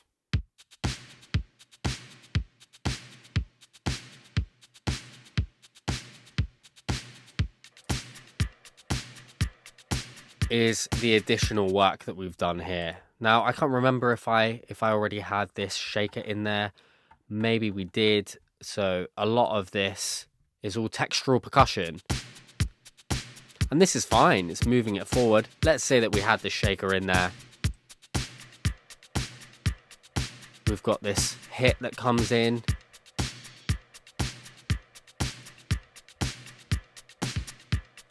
It's like a pitch down crash, which is just creating a bit more texture.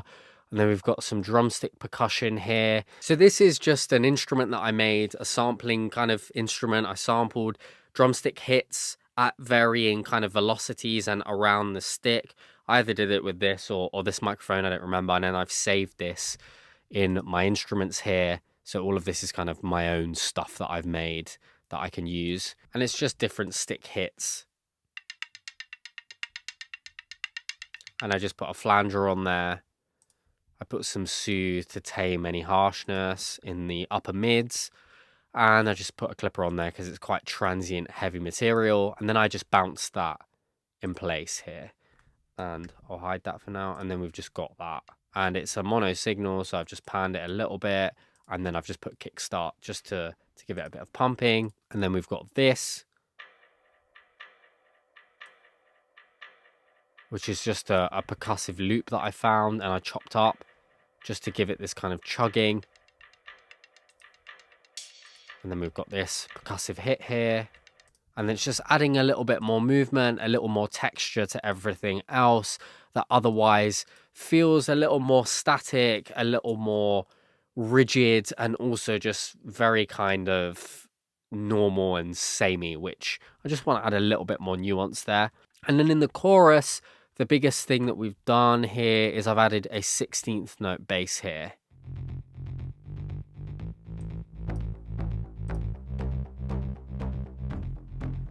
So all of this is just to pick the energy up.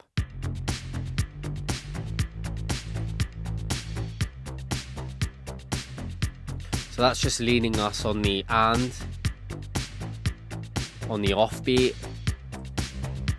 And this is just filling out the subdivisions just to give it more movement, more energy. Laid in a few more effects.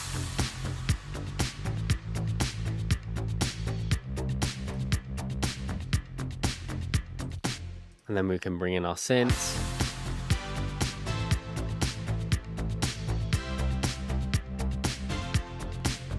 And then I did a little bit more work on here. Added some OTT. Shaped this a little bit more just to give it more energy. I've got some track spacer on here so that it's ducking the vocals. Now this is kind of more of a mix thing, but I kind of want to get it close so I can hear what's going on. And then I've got a few little things here that are just some automation here. It kind of swells out. So I want to just move on to the bridge, as this is the biggest kind of shift that we've made here.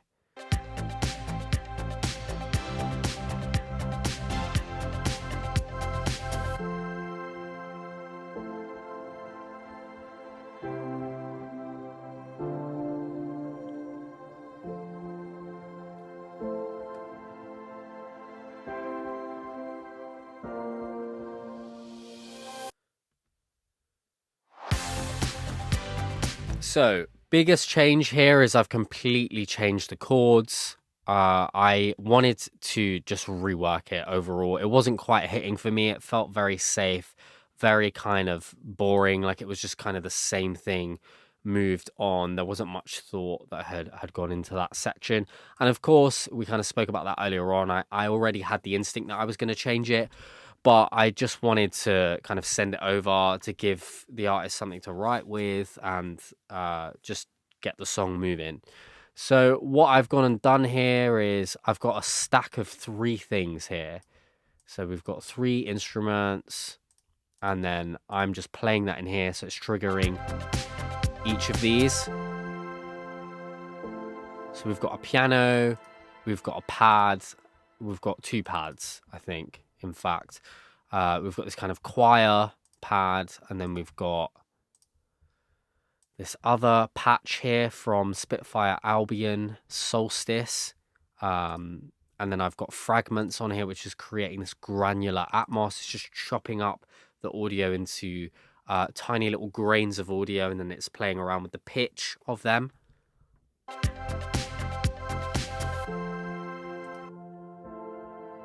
So all of that bubbly goodness is this. So it just sounds like this without.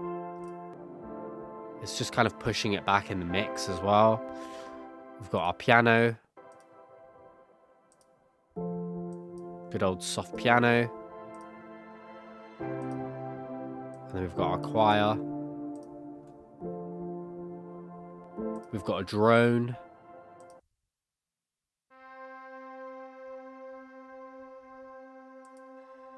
We've got this other granular atmosphere here.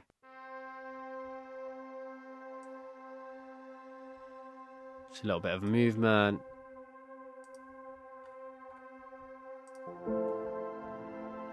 And then we've just got some effects here. I did a reverse here, a string reverse. I think it's from one of these drones. Here, swelling it up. And then we've got a break. So rather than going straight into the chorus, we've got this tension rising us into what we think is going to be the chorus. We subvert the expectations. We have a breather, we have a breath, a moment of instability, and then we go back into the final chorus, which is going to help give us more of that kind of dopamine hit when we go into the final chorus. And then there's a special kind of vocal effect here that I'm still finessing. So let's kind of listen to the vocal as well. Find all my burdens, anchor them down at the bottom, rise to the surface, search for a purpose that makes it worth it. Holding on, So we've got this kind of swelling, weird vocal atmos that brings us into the last chorus. So we have to drop out. worth it.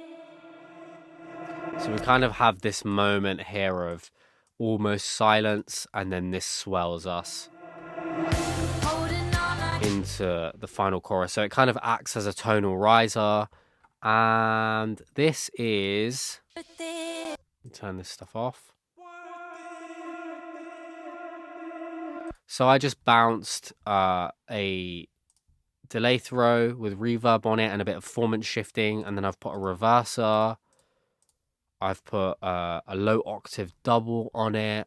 I've put kickstart to create kind of movement at a half note rate. Gain, which is just going to make it a riser. So you can see here that I've got the automation of our gain and then the automation of our room mix of our reverb to start pushing it and swelling it out so that it gets wetter and moves further away. So all together, those effects create this.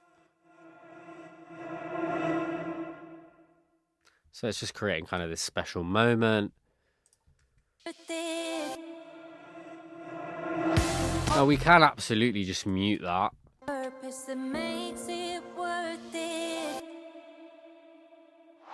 Holding on, And it's fine. It's, you know, it's still got a tail that kind of brings us into it, but there's an opportunity to create something memorable in that moment there. So that's what I've attempted to do there.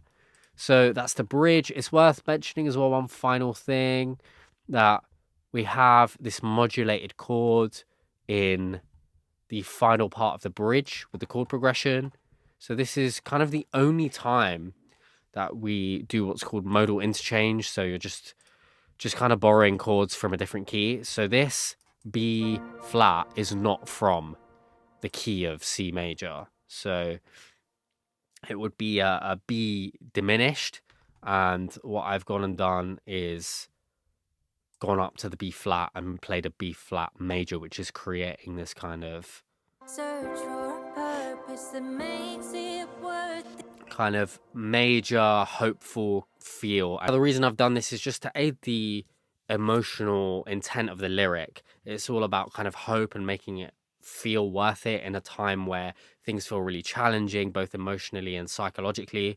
So I've kind of wanted to support that, and that's why I actually reworked the entire chord progression, because I wanted to just listen to the lyrics and create a moment of kind of intimacy, and then have the chords support the lyrical content, where the rest of the music has been a lot more kind of reverse prosody, where it all feels uplifting and very dancey, but the lyrical content is quite introspective and sad in a lot of cases. So this is just kind of a moment of contrast to create a little bit of difference, and that's what is so fun about creating bridges, in my opinion. So that's kind of the main stuff that has changed. I've also added ear candy. So there's these little swells that I've created.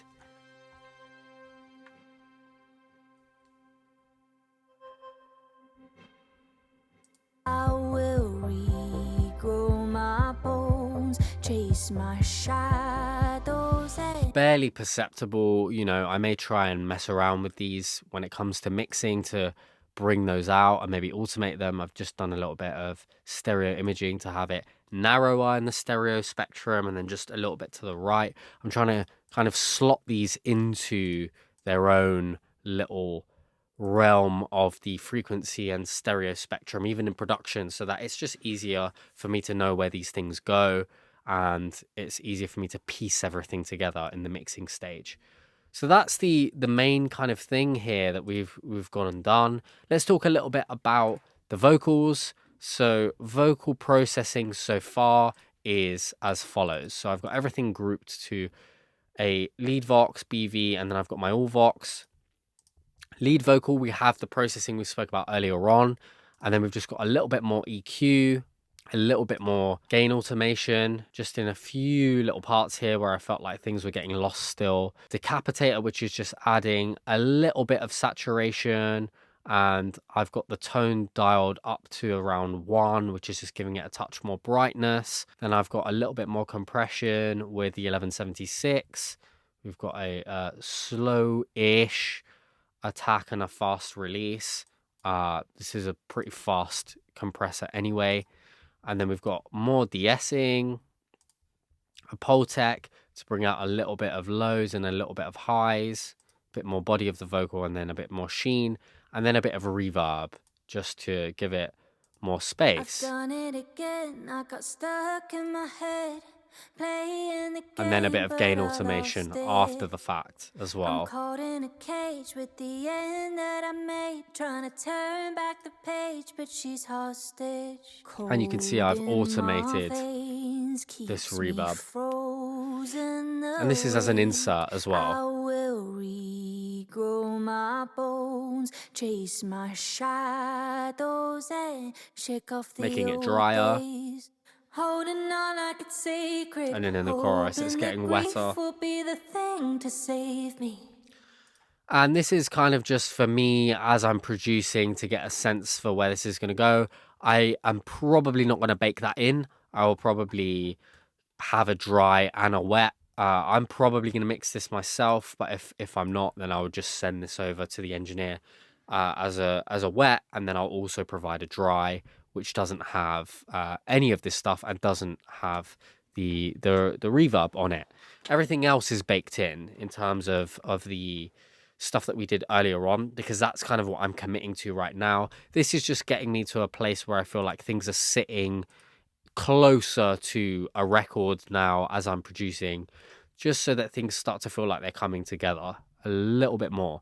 So the all vox, we've got a bit of tape saturation, so all the vocals are going to tape here, and then a bit of Pro Q here, just dialing back a little bit of this upper mid-range harshness, a little bit of this mid-range nasal quality, and then we've just got a little bit of compression as a whole, gluing everything, like nothing, very, very minimal here. And then we've got our ad-libs that we spoke about earlier on, and then we've got these little reverb swells and throws just at the ends of phrases. And then we've got these little kind of reversey, pitch shifted stuff here. Some Echo Boy, Valhalla. Just stuff that we're pushing into the background, just creating a bit more candy. Tiny little delay throws, swells.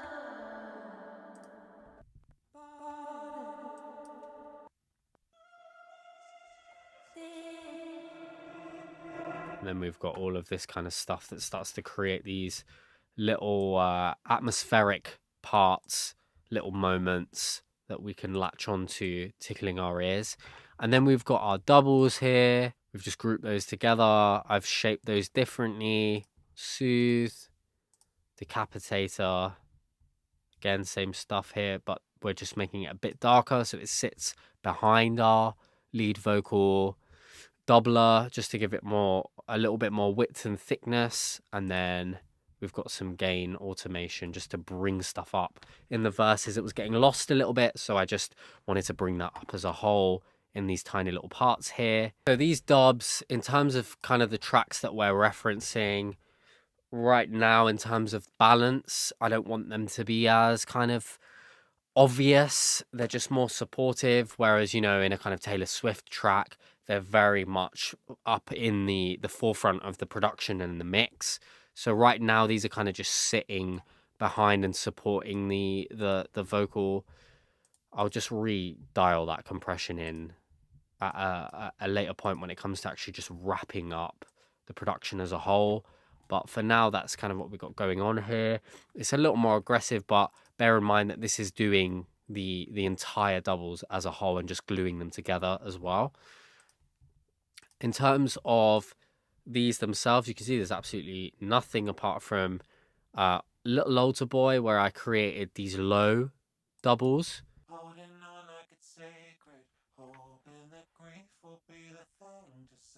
Just giving a little bit more of that low energy, supporting the lower mid range with those kind of doubles. Holding on like it's sacred, hoping that grief will be the thing to save me. Can jump to this part where the harmonies are. Holding on like it's sacred, hoping that grief will be the thing to save me. Drowning into the heartache under the surface while the world's escaping. That's a rogue harmony that was just a little bit too loud there. Break me all the way open, letting the hurt I've turned cold from. Holding on to the hope and giving it up.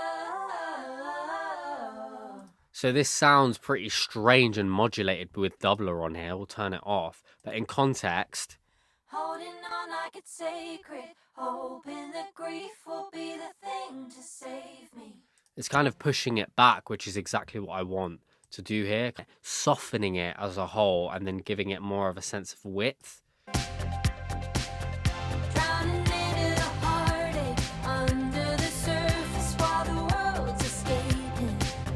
So I may not want to do doubler if I wanted to get more of that kind of Taylor Swift vibe, but in this instance, I'm not going for that. I'm kind of going more for a very focused lead vocal and then an almost imperceptible sense of support from the harmonies and doubles. So that's just based on what the artist wants and based on the references that they've provided as well. So that's kind of the main bulk of what we've done here and reworked and finessed. Let's talk a little bit about the outro. So I'm just going to play halfway through chorus 3. We can listen to the outro and we can listen to the end, and then we can talk about what we've done there and move forward. Break me all the way open, letting the hurt I've turned cold from. Holding on to the hope and giving it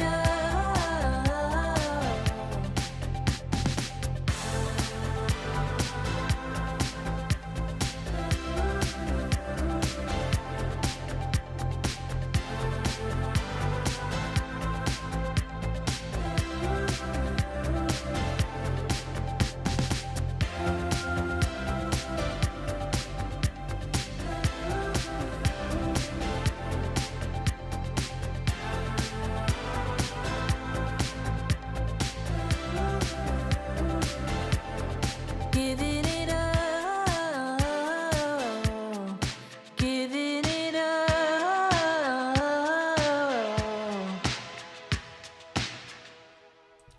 Cool, so we've got these BVs that come in here. So we've got a big kind of stack here of O's here, and these sound on their own like this.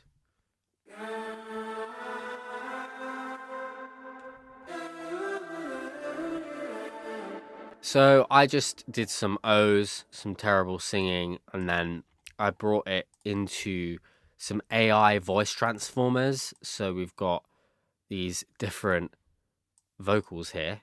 So we've got Nicole. Then we've got Jordan. And Blake. Jordan again. Mark. And Mark singing down the octave. I may even just bring these down a little bit. And you can hear all of that low mid build up. So I've done all of that to shape the build up there. I've got Arvox, got micro shift that's adding a bit more width and thickness. And then I've got reverb, which is giving it that really washy kind of feel. And then we've got kickstart that's creating a bit of movement. And then a little bit of EQ just to shape all of that after the fact.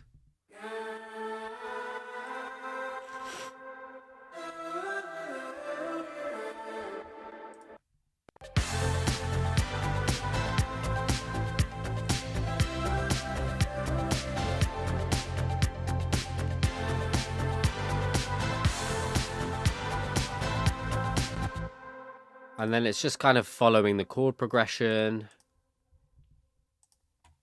You can see all of this stuff, which was my original singing here. And then I just muted that. We can put that in to support it, but I think this is enough. And then we've got the outro that just does this kind of little slow down here. Giving it all, giving it all.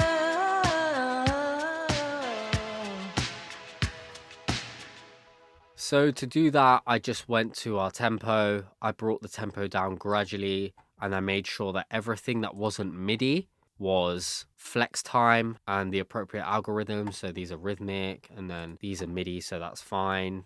Any MIDI by default will follow any tempo changes. It's just audio that won't do that in Logic. And then I did the same for our vocal here. It's got flex time on it on monophonic. And then the final thing that I did here was on our stereo out, I just automated some reverb and I automated pitch here. So the pitch starts to go down. Giving it all.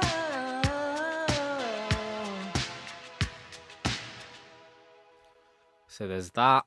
And then I've got RC20 on here. Giving it all. Band passing it, adding wobble.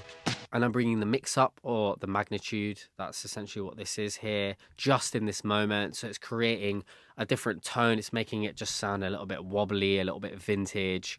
And then finally, I have got reverb on here, room reverb that is just swelling up, pushing things back, and then giving it a tail for the ending. So that's kind of the way that we're initially thinking of ending the track. And this is more kind of a proof of concept thing, just to get an idea of how we want to end it. The artist likes it.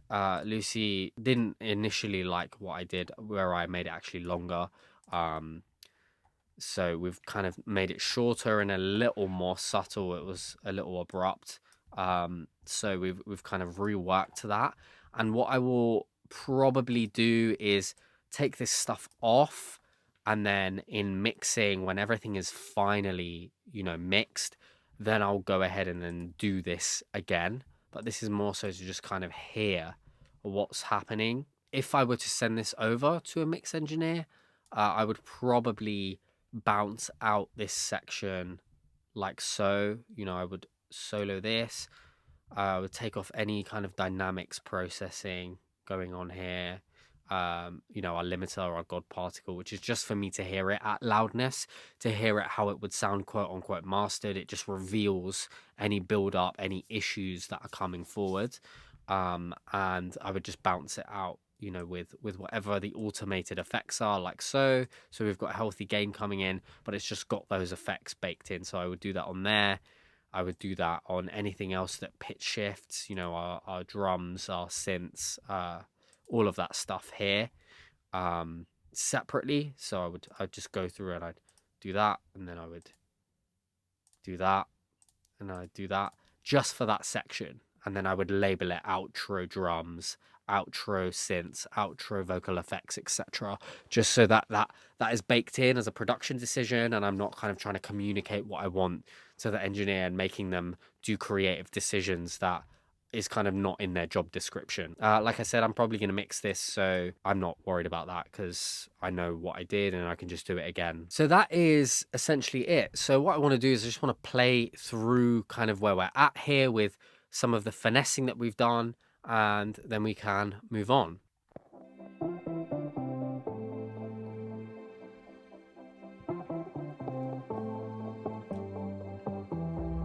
I've done it again, I got stuck in my head, playing the game but I lost it. I'm caught in a cage with the end that I made, trying to turn back the page but she's hostage. Cold in my veins keeps me frozen awake. I will regrow my bones, chase my shadows and shake off the old days. Holding on like it's sacred, hoping that grief will be the thing to save me. Drowning into the heartache under the surface while the world's escaping. I'll hang up the burden, my urge for imploding right where I stand. I'm chasing the reverie in hopes that it's good for me. Start at the end, all my patterns to mend it. Regrow my bones, chase my shadows and shake off the old days. Holding on like it's sacred, hoping that grief will be the thing to save me. Drowning into the heartache under the surface while the world's escaping. Break me all the way open, letting the hurt I've turned cold from. Holding on to the hope and giving it up. Find all my burdens, anchor them down at the bottom. Rise to the surface, search for a purpose that makes it worth it. Holding on like it's sacred, hoping that grief will be the thing to save me. Drowning into the heartache under the surface while the world's escaping. Break me all the way open, letting the hurt I've turned cold from. Holding on to the hope and giving it up.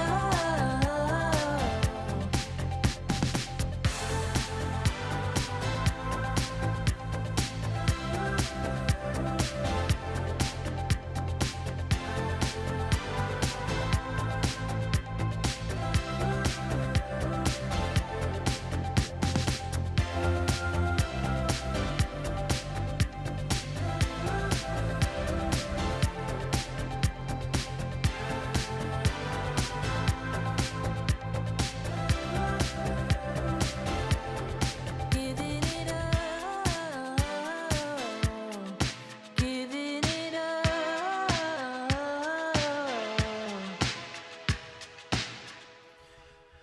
So that's kind of where we're at here. There's a lot I can hear in terms of some balancing discrepancies. I've also got some ideas. I think the vocals are a little bit too wet at the beginning, and then this kind of choice of making it drier I don't like here. I think if anything we want to make it a little bit wetter.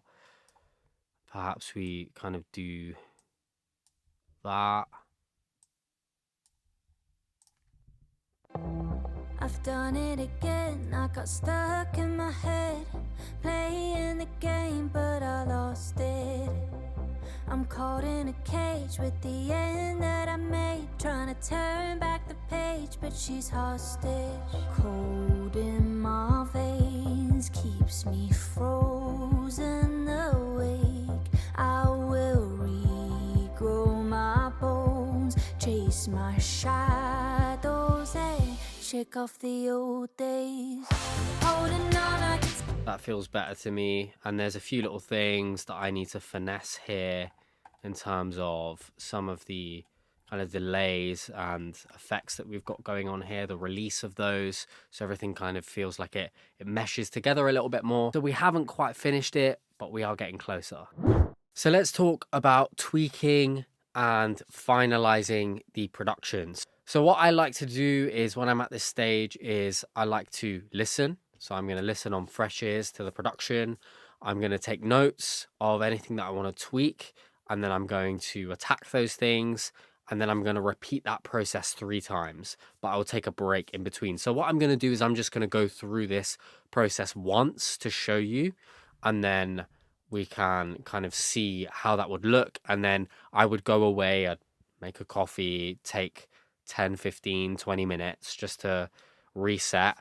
I would listen to my references beforehand, and then I would listen to this and then take notes, and then do the same thing, attack those notes, and then go away, listen, do that 3 times, and then I will call it a day with the production. I may listen the next day just to kind of finalize everything, and then I'm like good to go and send that over to the artist for any revisions in terms of production, and then we'll move on to the mixing phase. So I'm just going to go through this now, and we'll just go through this process.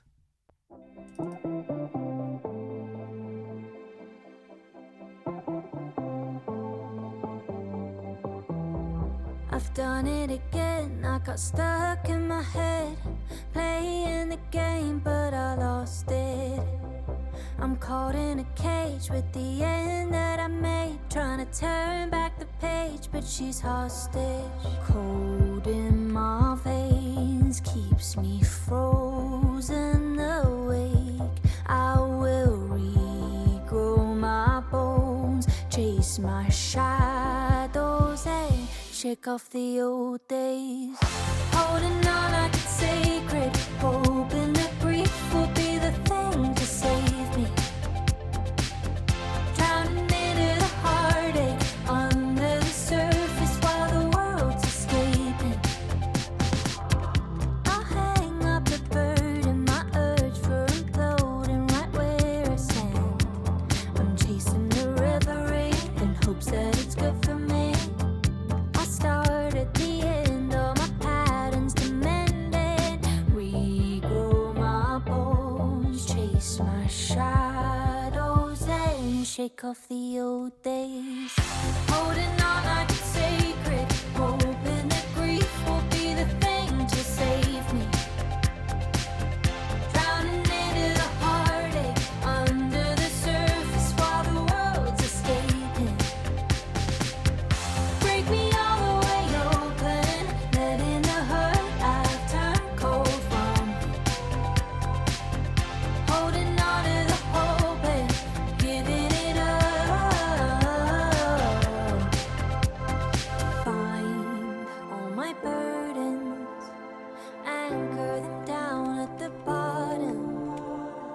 Rise to the surface, search for a purpose that makes it worth it. Holding on like it's sacred, hoping that grief will be the thing to save me. Drowning into the heartache under the surface while the world's escaping. Break me all the way open, letting the hurt I've turned cold from. Holding on to the hope and giving it up.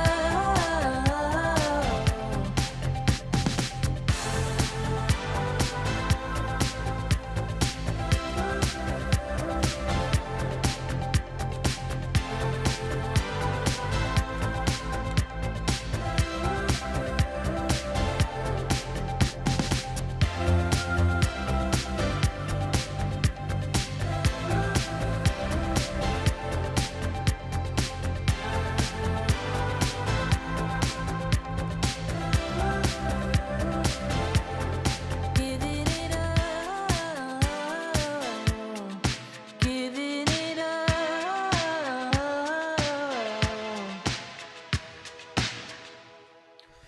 Okay, cool. So I've got some notes here, particularly some of these swells. Some of this is creative, some of this is technical editing stuff, and some of it is just like timing and that kind of thing. So let's just dive into it. So we've got this verb swell.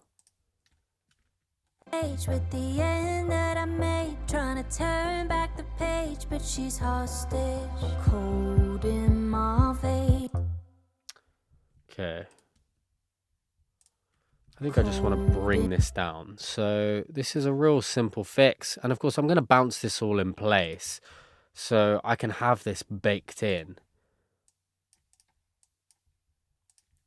But she's hostage, cold in my veins, keeps me frozen. Maybe I want to add an echo just on this. She's hostage, cold in my veins, but she's hostage, cold in my veins.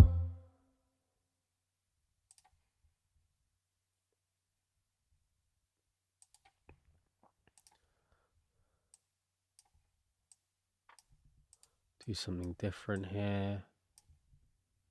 Just for this one bit. She's hostage, cold in.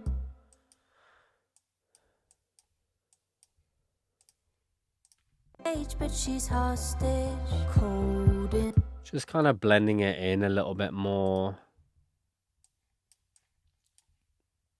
And I'm just going to automate that to turn on here. You can do this on a separate track, but she's hostage, cold in my. That sounds better to me. It's not as intrusive. I don't like this effect. I just personally don't like it very much. So I'm just going to finesse this.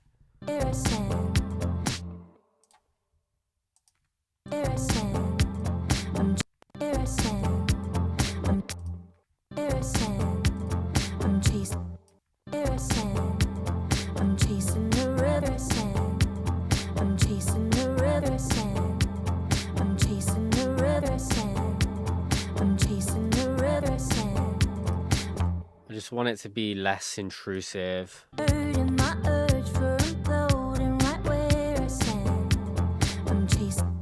So I can go to my punch list here. Done. Okay, low mid, S's in chorus. Okay, cool. I think I may cut these S's. Holding on like it's sacred, hoping that grief will be the thing to save me. Or I can in fact just gain automate it. So I'll go ahead and do that now. I'm just going to gain and automate these S's. I'm going to do this before anything. I'm just going to do it as a whole.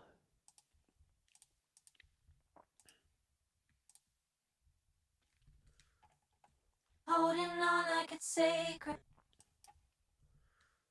I just don't need any of this stuff. I don't need any of the gunk that this is adding here. Holding on like it's sacred, hoping that grief will be the thing to save me.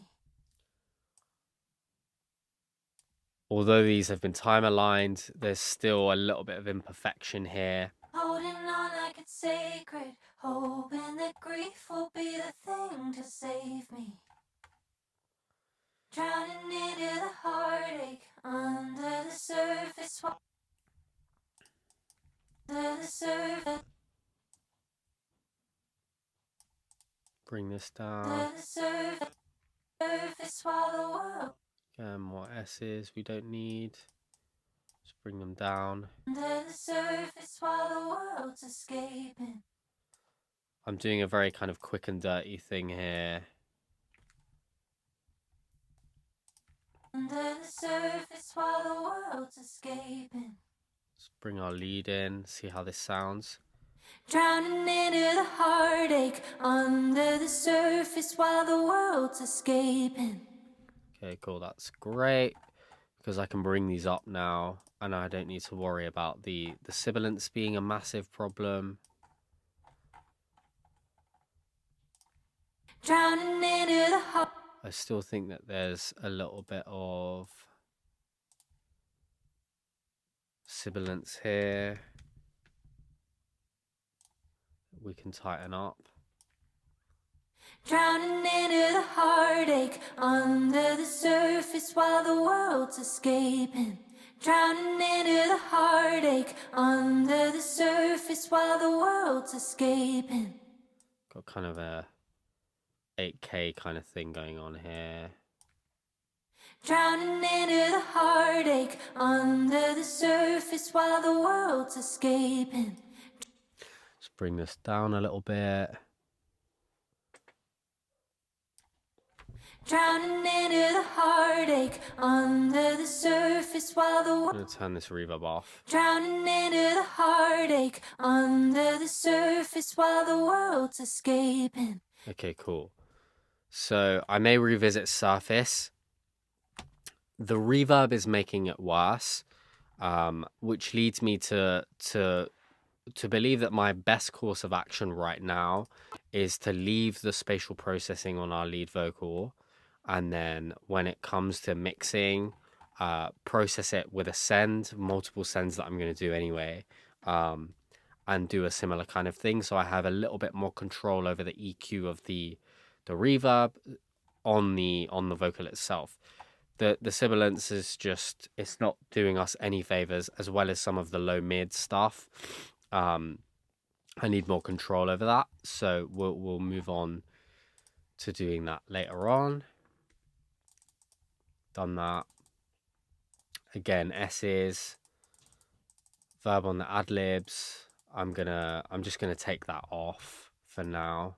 Okay, so let's do our S's in the dubs, in our pre-chorus. Regrow my bones, chase my shadow. Yeah, we don't need any of that stuff. Regrow my bones, chase my shadows, and regrow my bones, chase. Kind of all of that we don't need.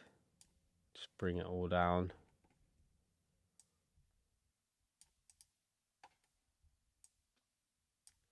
Chase my shadows, chase my chase my chase my chase my chase. Just finish that. Chase my chase my chase. I don't want to lose my, but I want to just get rid of the sibilant sounds here.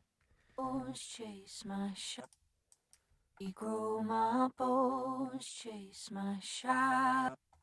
Regrow my bones, chase my shadows and That's fine. I just don't really like how messy these S's sound, but regrow my bones, chase my shadows and shake off the old days. Regrow my bones, chase my shadows and shake off the old days. Regrow my bones, chase my shadow. Chase my shadow.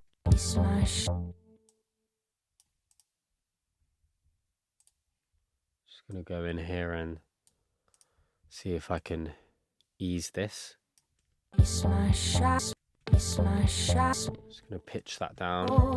Chase my shadow.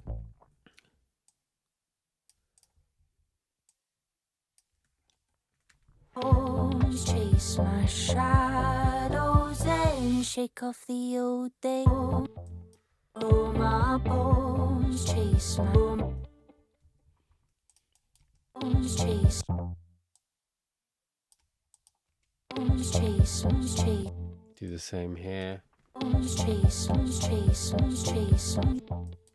Hard at the end, all my patterns demanding. Regrow my bones, chase my shadows and shake off the old days.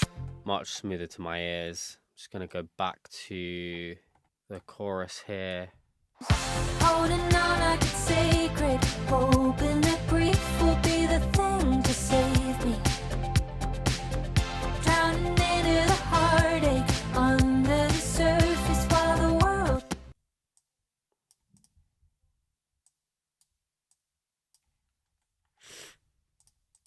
Under the surface while the world's escaping. I'll hang up the bird and my urge for imploding right where I stand. I'm chasing the reverie in hopes that it's good for me. I start at the end, all my patterns to mend it. Regrow my bones, chase my shadows and shake. Just going to soften this breath as well.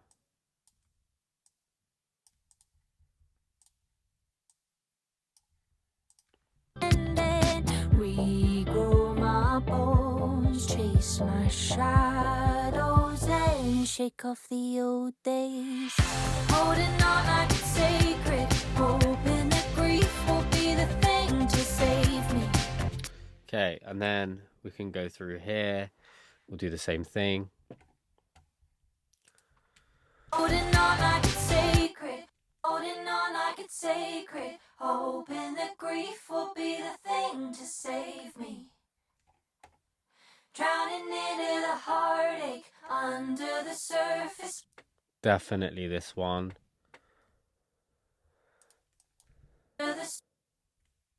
This S here, we can bring down for sure. Some of it sounds okay, and then some of it is just a little too much. Under the surface while the world's escaping. These are a little too harsh. And rather than having to do 3 instances of de-essing, let's just go to the S's and clean them up. World's escaping.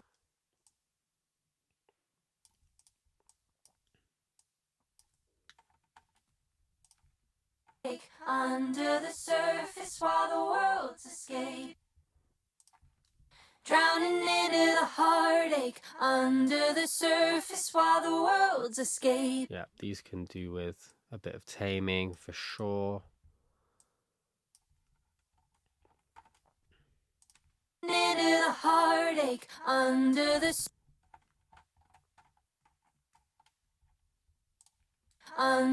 surface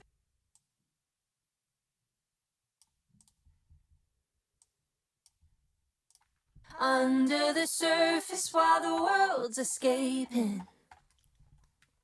Break me all the way open, letting the hurt I've turned cold from. Holding on to the hope and giving it up. Okay, all of that's great. Let's listen in context. Days, holding on like it's sacred, hoping that grief. Sacred, let's Holding on like it's sacred. it's just about anything that's gonna be too harsh when it comes to finalizing the track and mastering it. We know we may even add a little bit of brightness to the track as a whole. That's gonna come out, and it's just drawing my attention to it. We don't want that.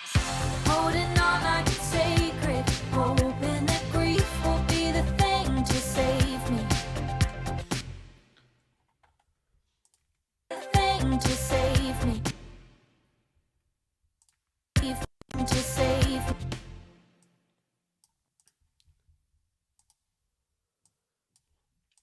The thing to save me.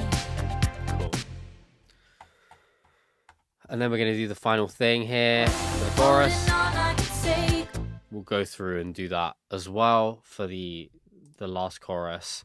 I don't need to do that live for you. You get the gist. So we've done that. Okay, so we've got a couple things. So I'm going to leave that. That's more subjective stuff. The attack on the piano. Find all my burdens. So there's an attack on one of the instruments as bind is happening and we're losing the b of bind. And I know I've brought that up, I think, already here. So I want to... Maybe it's as simple as just bringing it down the piano, but let's...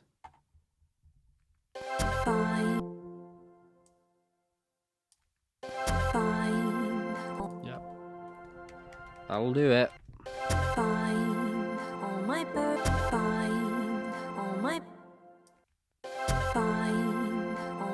Cool. Easy fix. It's just volume.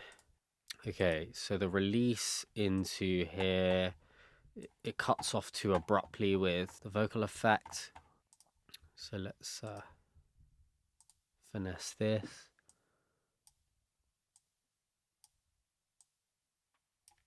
Worth it. Okay, it's just that. Worth it. Holding on like it's sacred. Just so that it doesn't feel so abrupt. Worth it. Holding on like it's sacred. Cool. Bit of mid-range there. Worth it. Holding on like it's sacred. Worth it. Holding on like it's sacred. Hoping that grief will be. Cool. So we've done that. And then we've got the BVs are a bit late. So I did a bit of a fade here. And it's just made it sound off timing wise.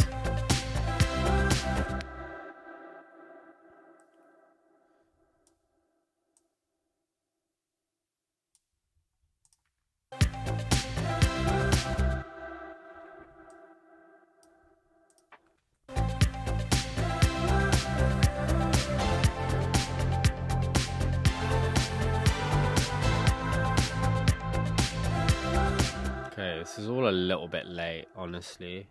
So I can just bring it forward a little bit.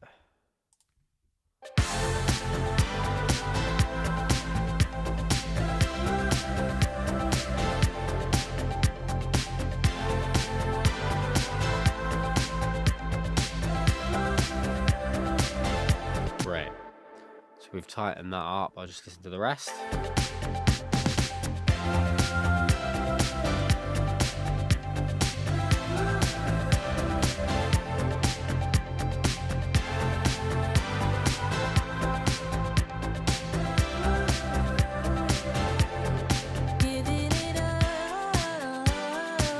Cool. And that is it. That's the process. So it's just listening on fresh ears, making sure you've got your references, so you've kind of got an accurate, objective anchor to draw back from.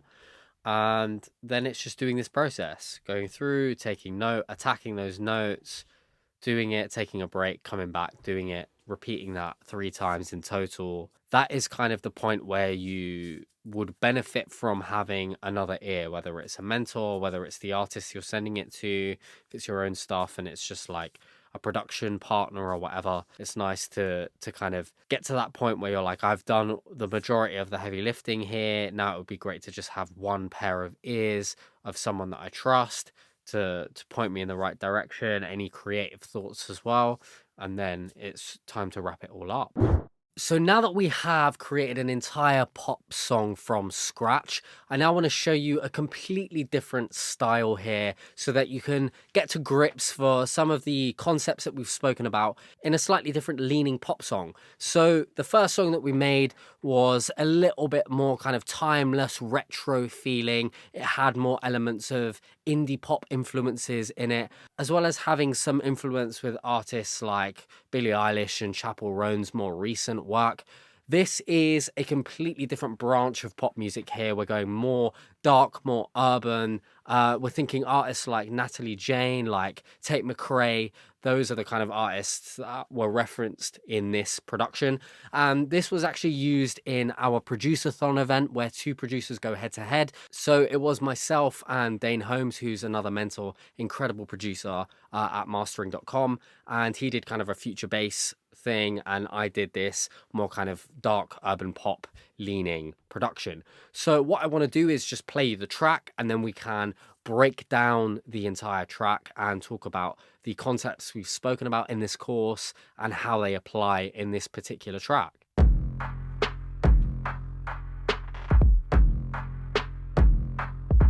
I thought seeing each other 3 times a week would show you enough of my insecurities. And being together all the time, yeah, it would do it. Yeah, it would ruin what I had in mind. To let this run its course. But of course, just made me want you more. Thought you'd be sick of me, but you keep coming back. It don't make sense to me that we're so attached. It should be over by now. If I'm going by my history, by now you should be sick of me. La la la la, sick of me. La la la la, sick of me. La la la la, oh sick of me. I had no reason to try and self-sabotage. You were perfect and worth it and checked every box, but I believed that you'd be just like the rest. And when I put my cards down, you could have left and been sick of me. But you keep coming back, it don't make sense to me that we're so attached. It should be over by now. If I'm going by my history, by now you should be sick of me. La la la la, sick of me. La la la la, sick of me. La la la la, oh sick of me. Oh, thought you'd be sick of me. Now I'm starting to think this could be meant to be. You and me, not a dream, reality. Yeah, you proved me wrong.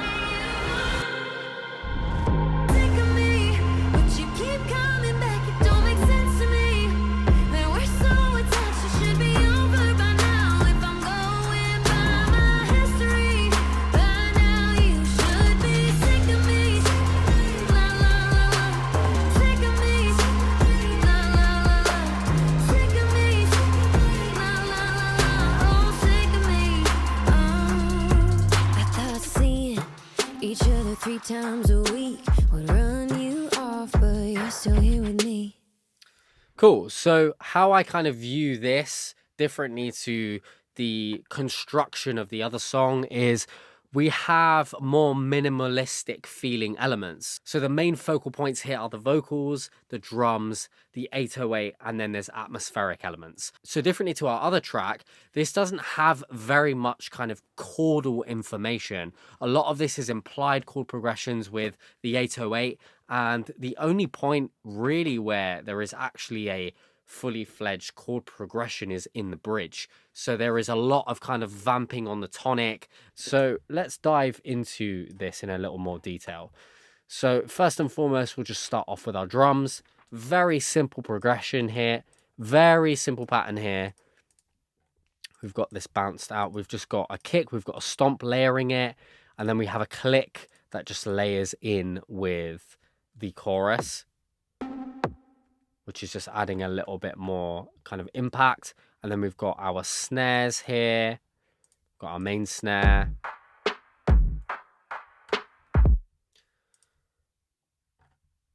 And then we've got a lot of like percussion that comes in, layers in with these hits. So if I mute our subdivision work, got like a tonal snare in the first part of our chorus. Then a big snare comes in, then we've got an even more distorted kind of tail.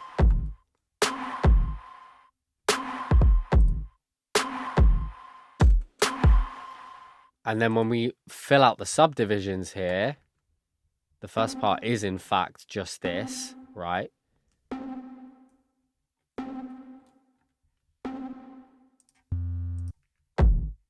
So this is how we start our kind of chorus.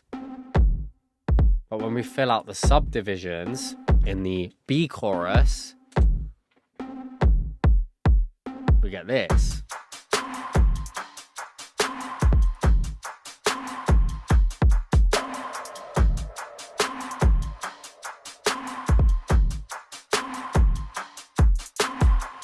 So there's a combination of stuff going on here. We've got some loops from Splice, and then we've also got a loop that I created myself in XO, which is this.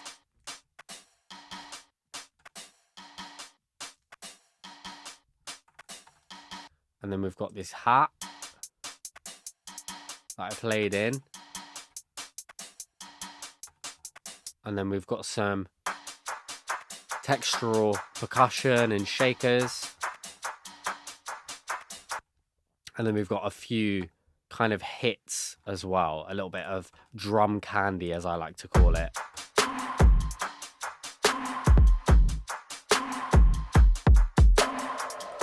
Got that kind of blip.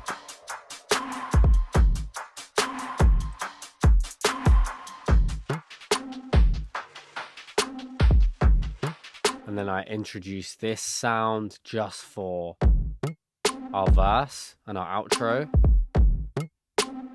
Little percussive hit. And then we've got this kind of moment here where that just comes in. This kind of bark, the ton of distortion. And that's our drums. Our drums are pretty simple. Over time, there's not much that actually develops. In the chorus here, we just have 30-second note hi-hats that come in to give us even more energy in the most climactic part of the song here. So if we just solo that.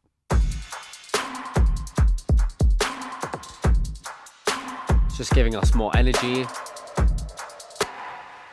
And what I want to draw your attention to in this particular song, we have a lot more going on, coming in and out in terms of the drums. We have new little hits, percussive parts that come in and out to kind of keep our attention, because we don't have as much going on in terms of atmosphere during our verses. So we've got to do a bit more heavy lifting with the vocal work, with the vocal effects and atmos, as well as the drums. The drums are doing a lot more of the heavy lifting here in terms of keeping the interest of the listener. So that's kind of our main part here. And then the other main part, our main focal point, is our bass, our 808.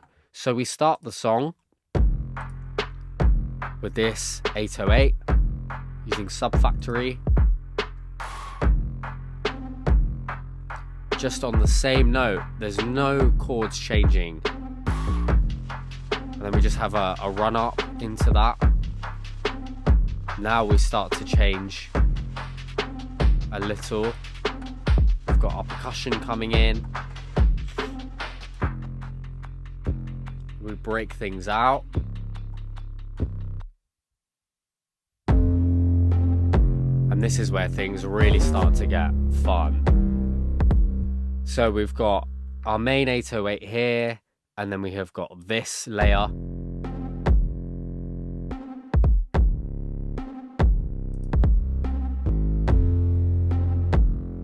And they're kind of playing slightly different parts here. There's parts where it drops out. And then we've got our little fills that we spoke about in our bass part, where we emphasize certain parts of our bass line with different patches. So we've got these two, and then we've got this.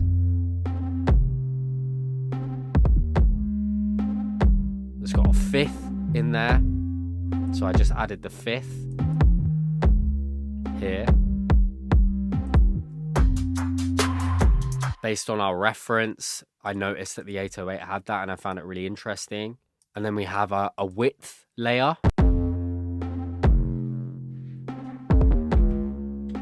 is kind of our main musical focal point. So we need to do the layering that's necessary to make this sound full and impactful. And then we have our final little layers here. In the B chorus, we've got this kind of fuzz layer that comes in. Just adding a ton of fuzz here, taking out the lows, because we just want that to fill out the mid-range here. We don't need more low end. And then we've got the special patch here that's accentuating these little fills. And all together, we get this.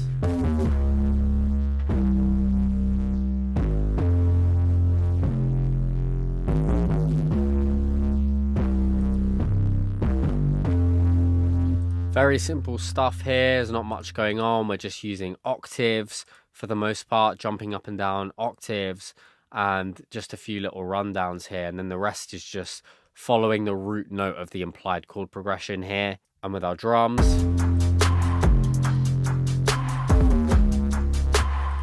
And then our vocals.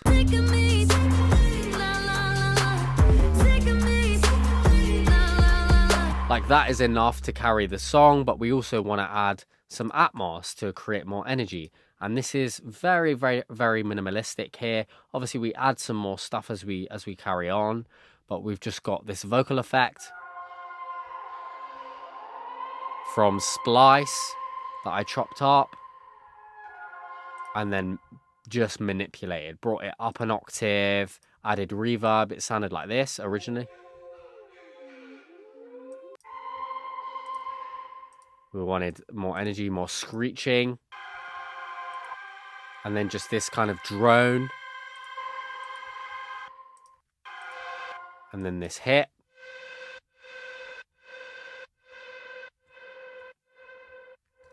And then as we progress into the final chorus, I created this vocal chop, which is just an atmospheric layer. I just chopped up Christiana's vocal.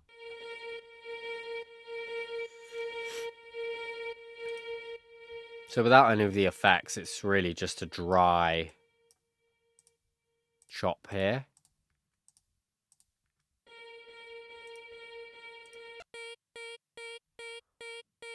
I just found the me, the E of that, and then just chopped that up and then just did a ton of processing.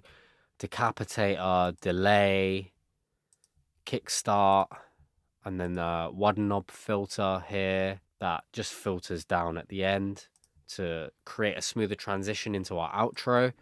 And then I added kind of a stack of these. I added a harmony.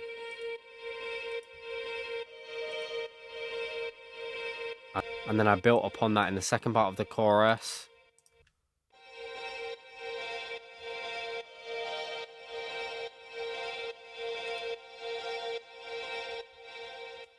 That together with the rest of the atmos here sounds like this.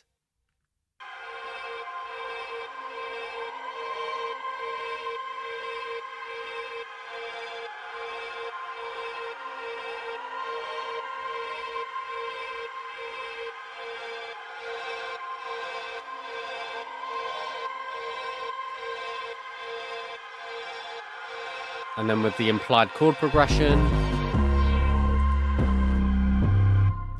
really it all comes together when we have this kind of droning in the key of the song together with the implied chord progression with the 808. That really creates that feeling that we're going for here.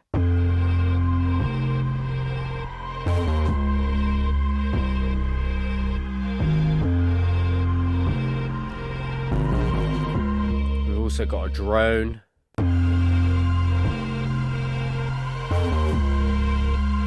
That was really a fun thing to bring in here. I believe I bounced this from a hardware patch in the Akai MPC Key 37, and then I just did a bend going up and down.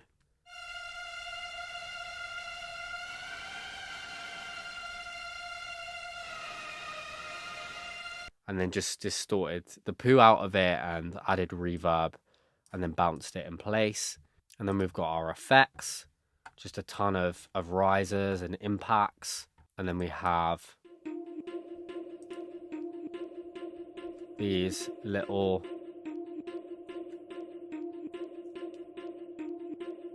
atmospheric kind of plucks. And I just sampled a synth bell from Splice, and then did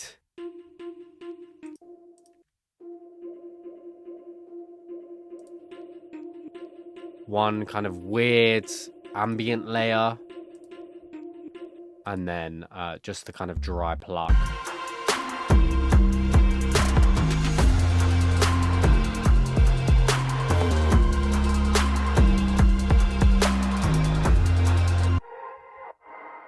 And then this thing, which I have no idea what I did here. I took Christiana's vocal and I reversed it, and then I just put a ton of processing.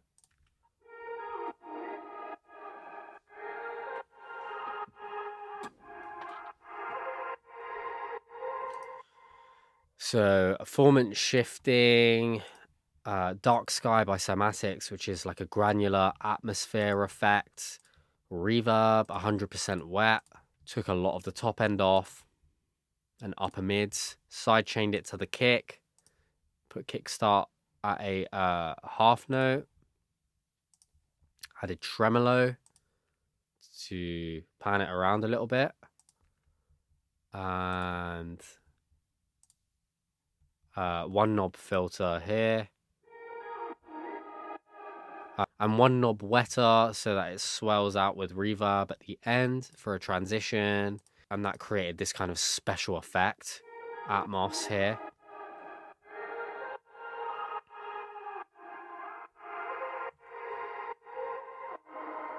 That's pretty cool. We've got a dropout, in fact, that I want to talk about here. So we have kind of a dropout of drums in the final chorus before we get to it here, and then we suck it back into this area here, which again is just another way of subverting expectations, creating more tension and a craving for that release, so that when the drums come back in and we get that impact, we get that instant dopamine hit, which has people hopefully coming back to listen to the track for more.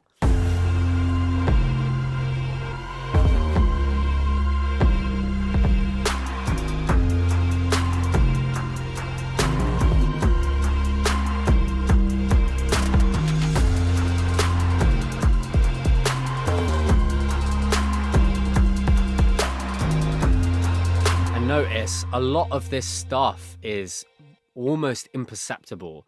This really nice fun thing that I created here is just, you know, hardly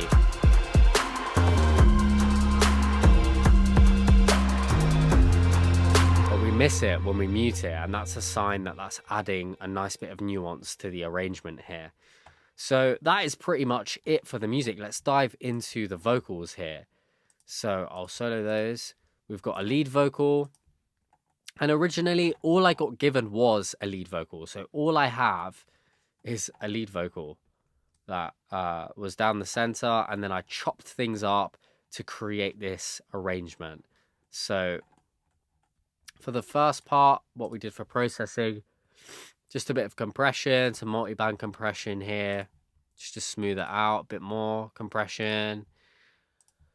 A little bit of Valhalla Room here, just to give it some space, a bit of fresh air, a bit of EQ, a bit of de-essing, a bit of multiband, just a few little things just to smooth it out and iron out any kind of inconsistencies against the arrangement. There was already processing here, but I wanted to just dial it in and have it feel up front and center.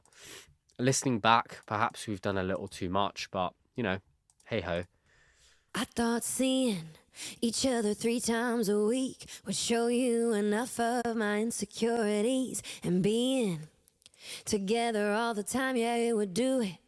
Yeah, it would ruin what I had in Turn that off. In my thoughts, seeing each other 3 times a week would show you enough of. Yeah, I've probably compressed it too much, but that's fine. We're in the production phase. I could turn that off when we move into mixing it. So the main thing here is all of the little effects that we've got going on here. Delay throws, swells.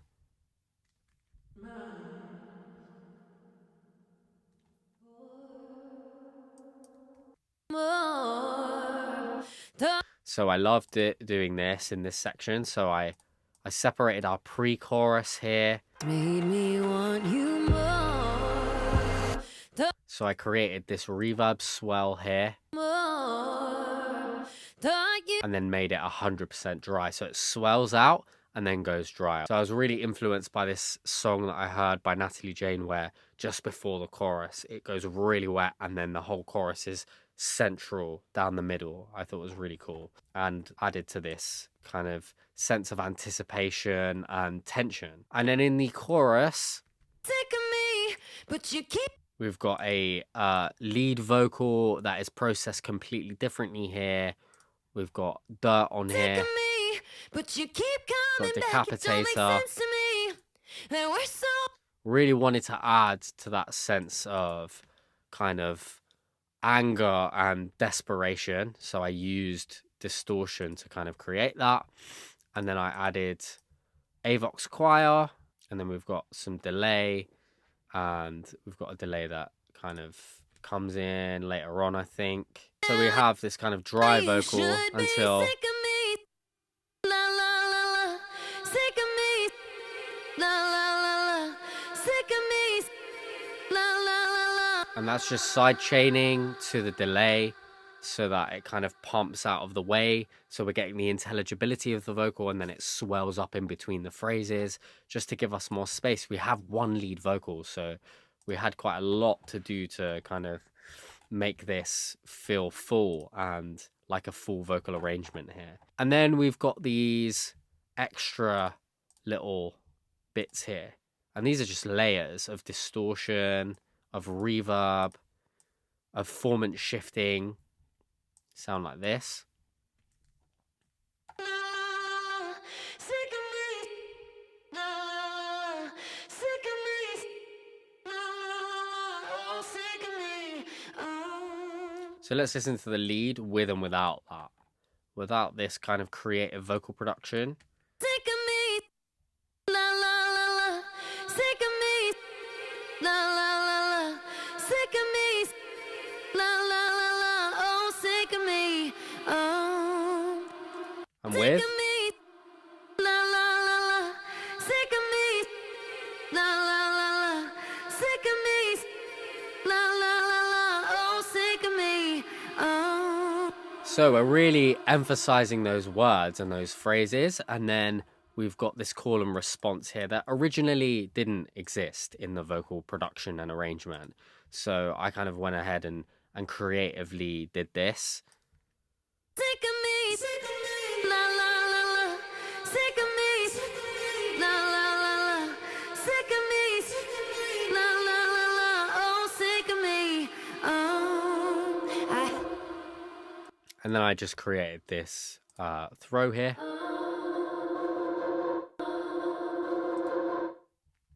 I have no idea how I did that.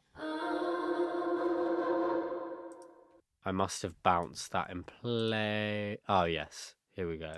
So I created a stutter. I kind of did some sound design here in this, and then I bounced it in place, and then I did more, and then I just widened it out over time. So you can see the automation here. It widens out like so, just to create more tension, more interest, more tickling of the ears, because that's what we want to do when people listen to our music. We want to tickle their ears. And then we go into To try and the verses. There's nothing self-sabotage crazy. We've just got the lead vocal down the center. And then it's the same thing. We just copied everything over. You can see it's exactly the same. Same stuff from start to finish.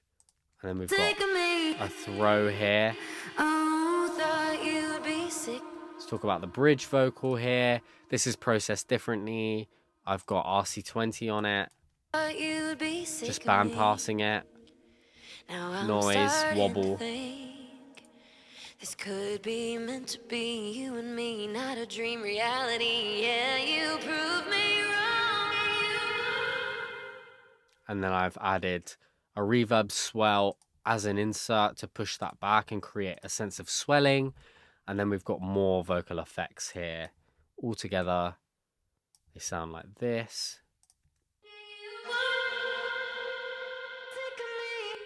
Just to help lead us into the final chorus. And again, similar thing here, right? It's a similar production decision, a similar structural and arrangement decision to the song that we showcased earlier. We've got a break before.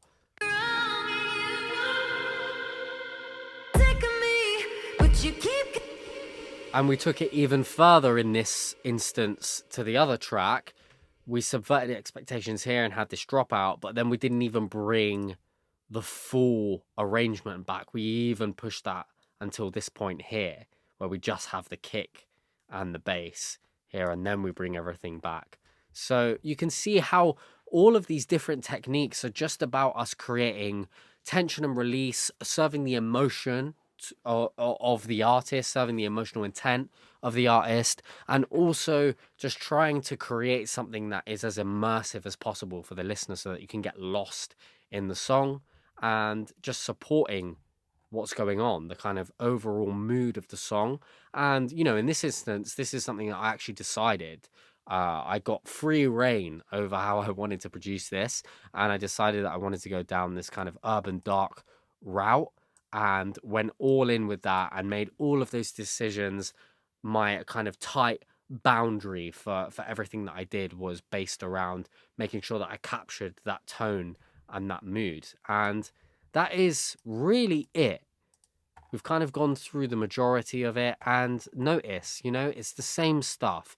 We've got effects, we've got Atmos, and then we have got our main focal points, our drums, our vocals, and that's it. So the final thing I want to talk about here is our bridge. The only point where we bring in some chords here.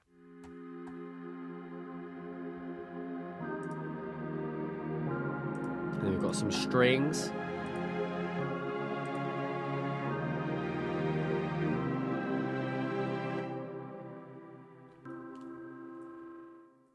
And that's it. Hopefully this gives you an insight into how all of the stuff that we've spoken about in terms of our compositional choices, in terms of sound design, ear candy, arrangement, structure, vocal processing, creating vocal effects, how all of this stuff can transcend any kind of style of pop and beyond. You know, even songs that are not necessarily even sitting in a pop realm, we can take all of these concepts and apply them to our own music.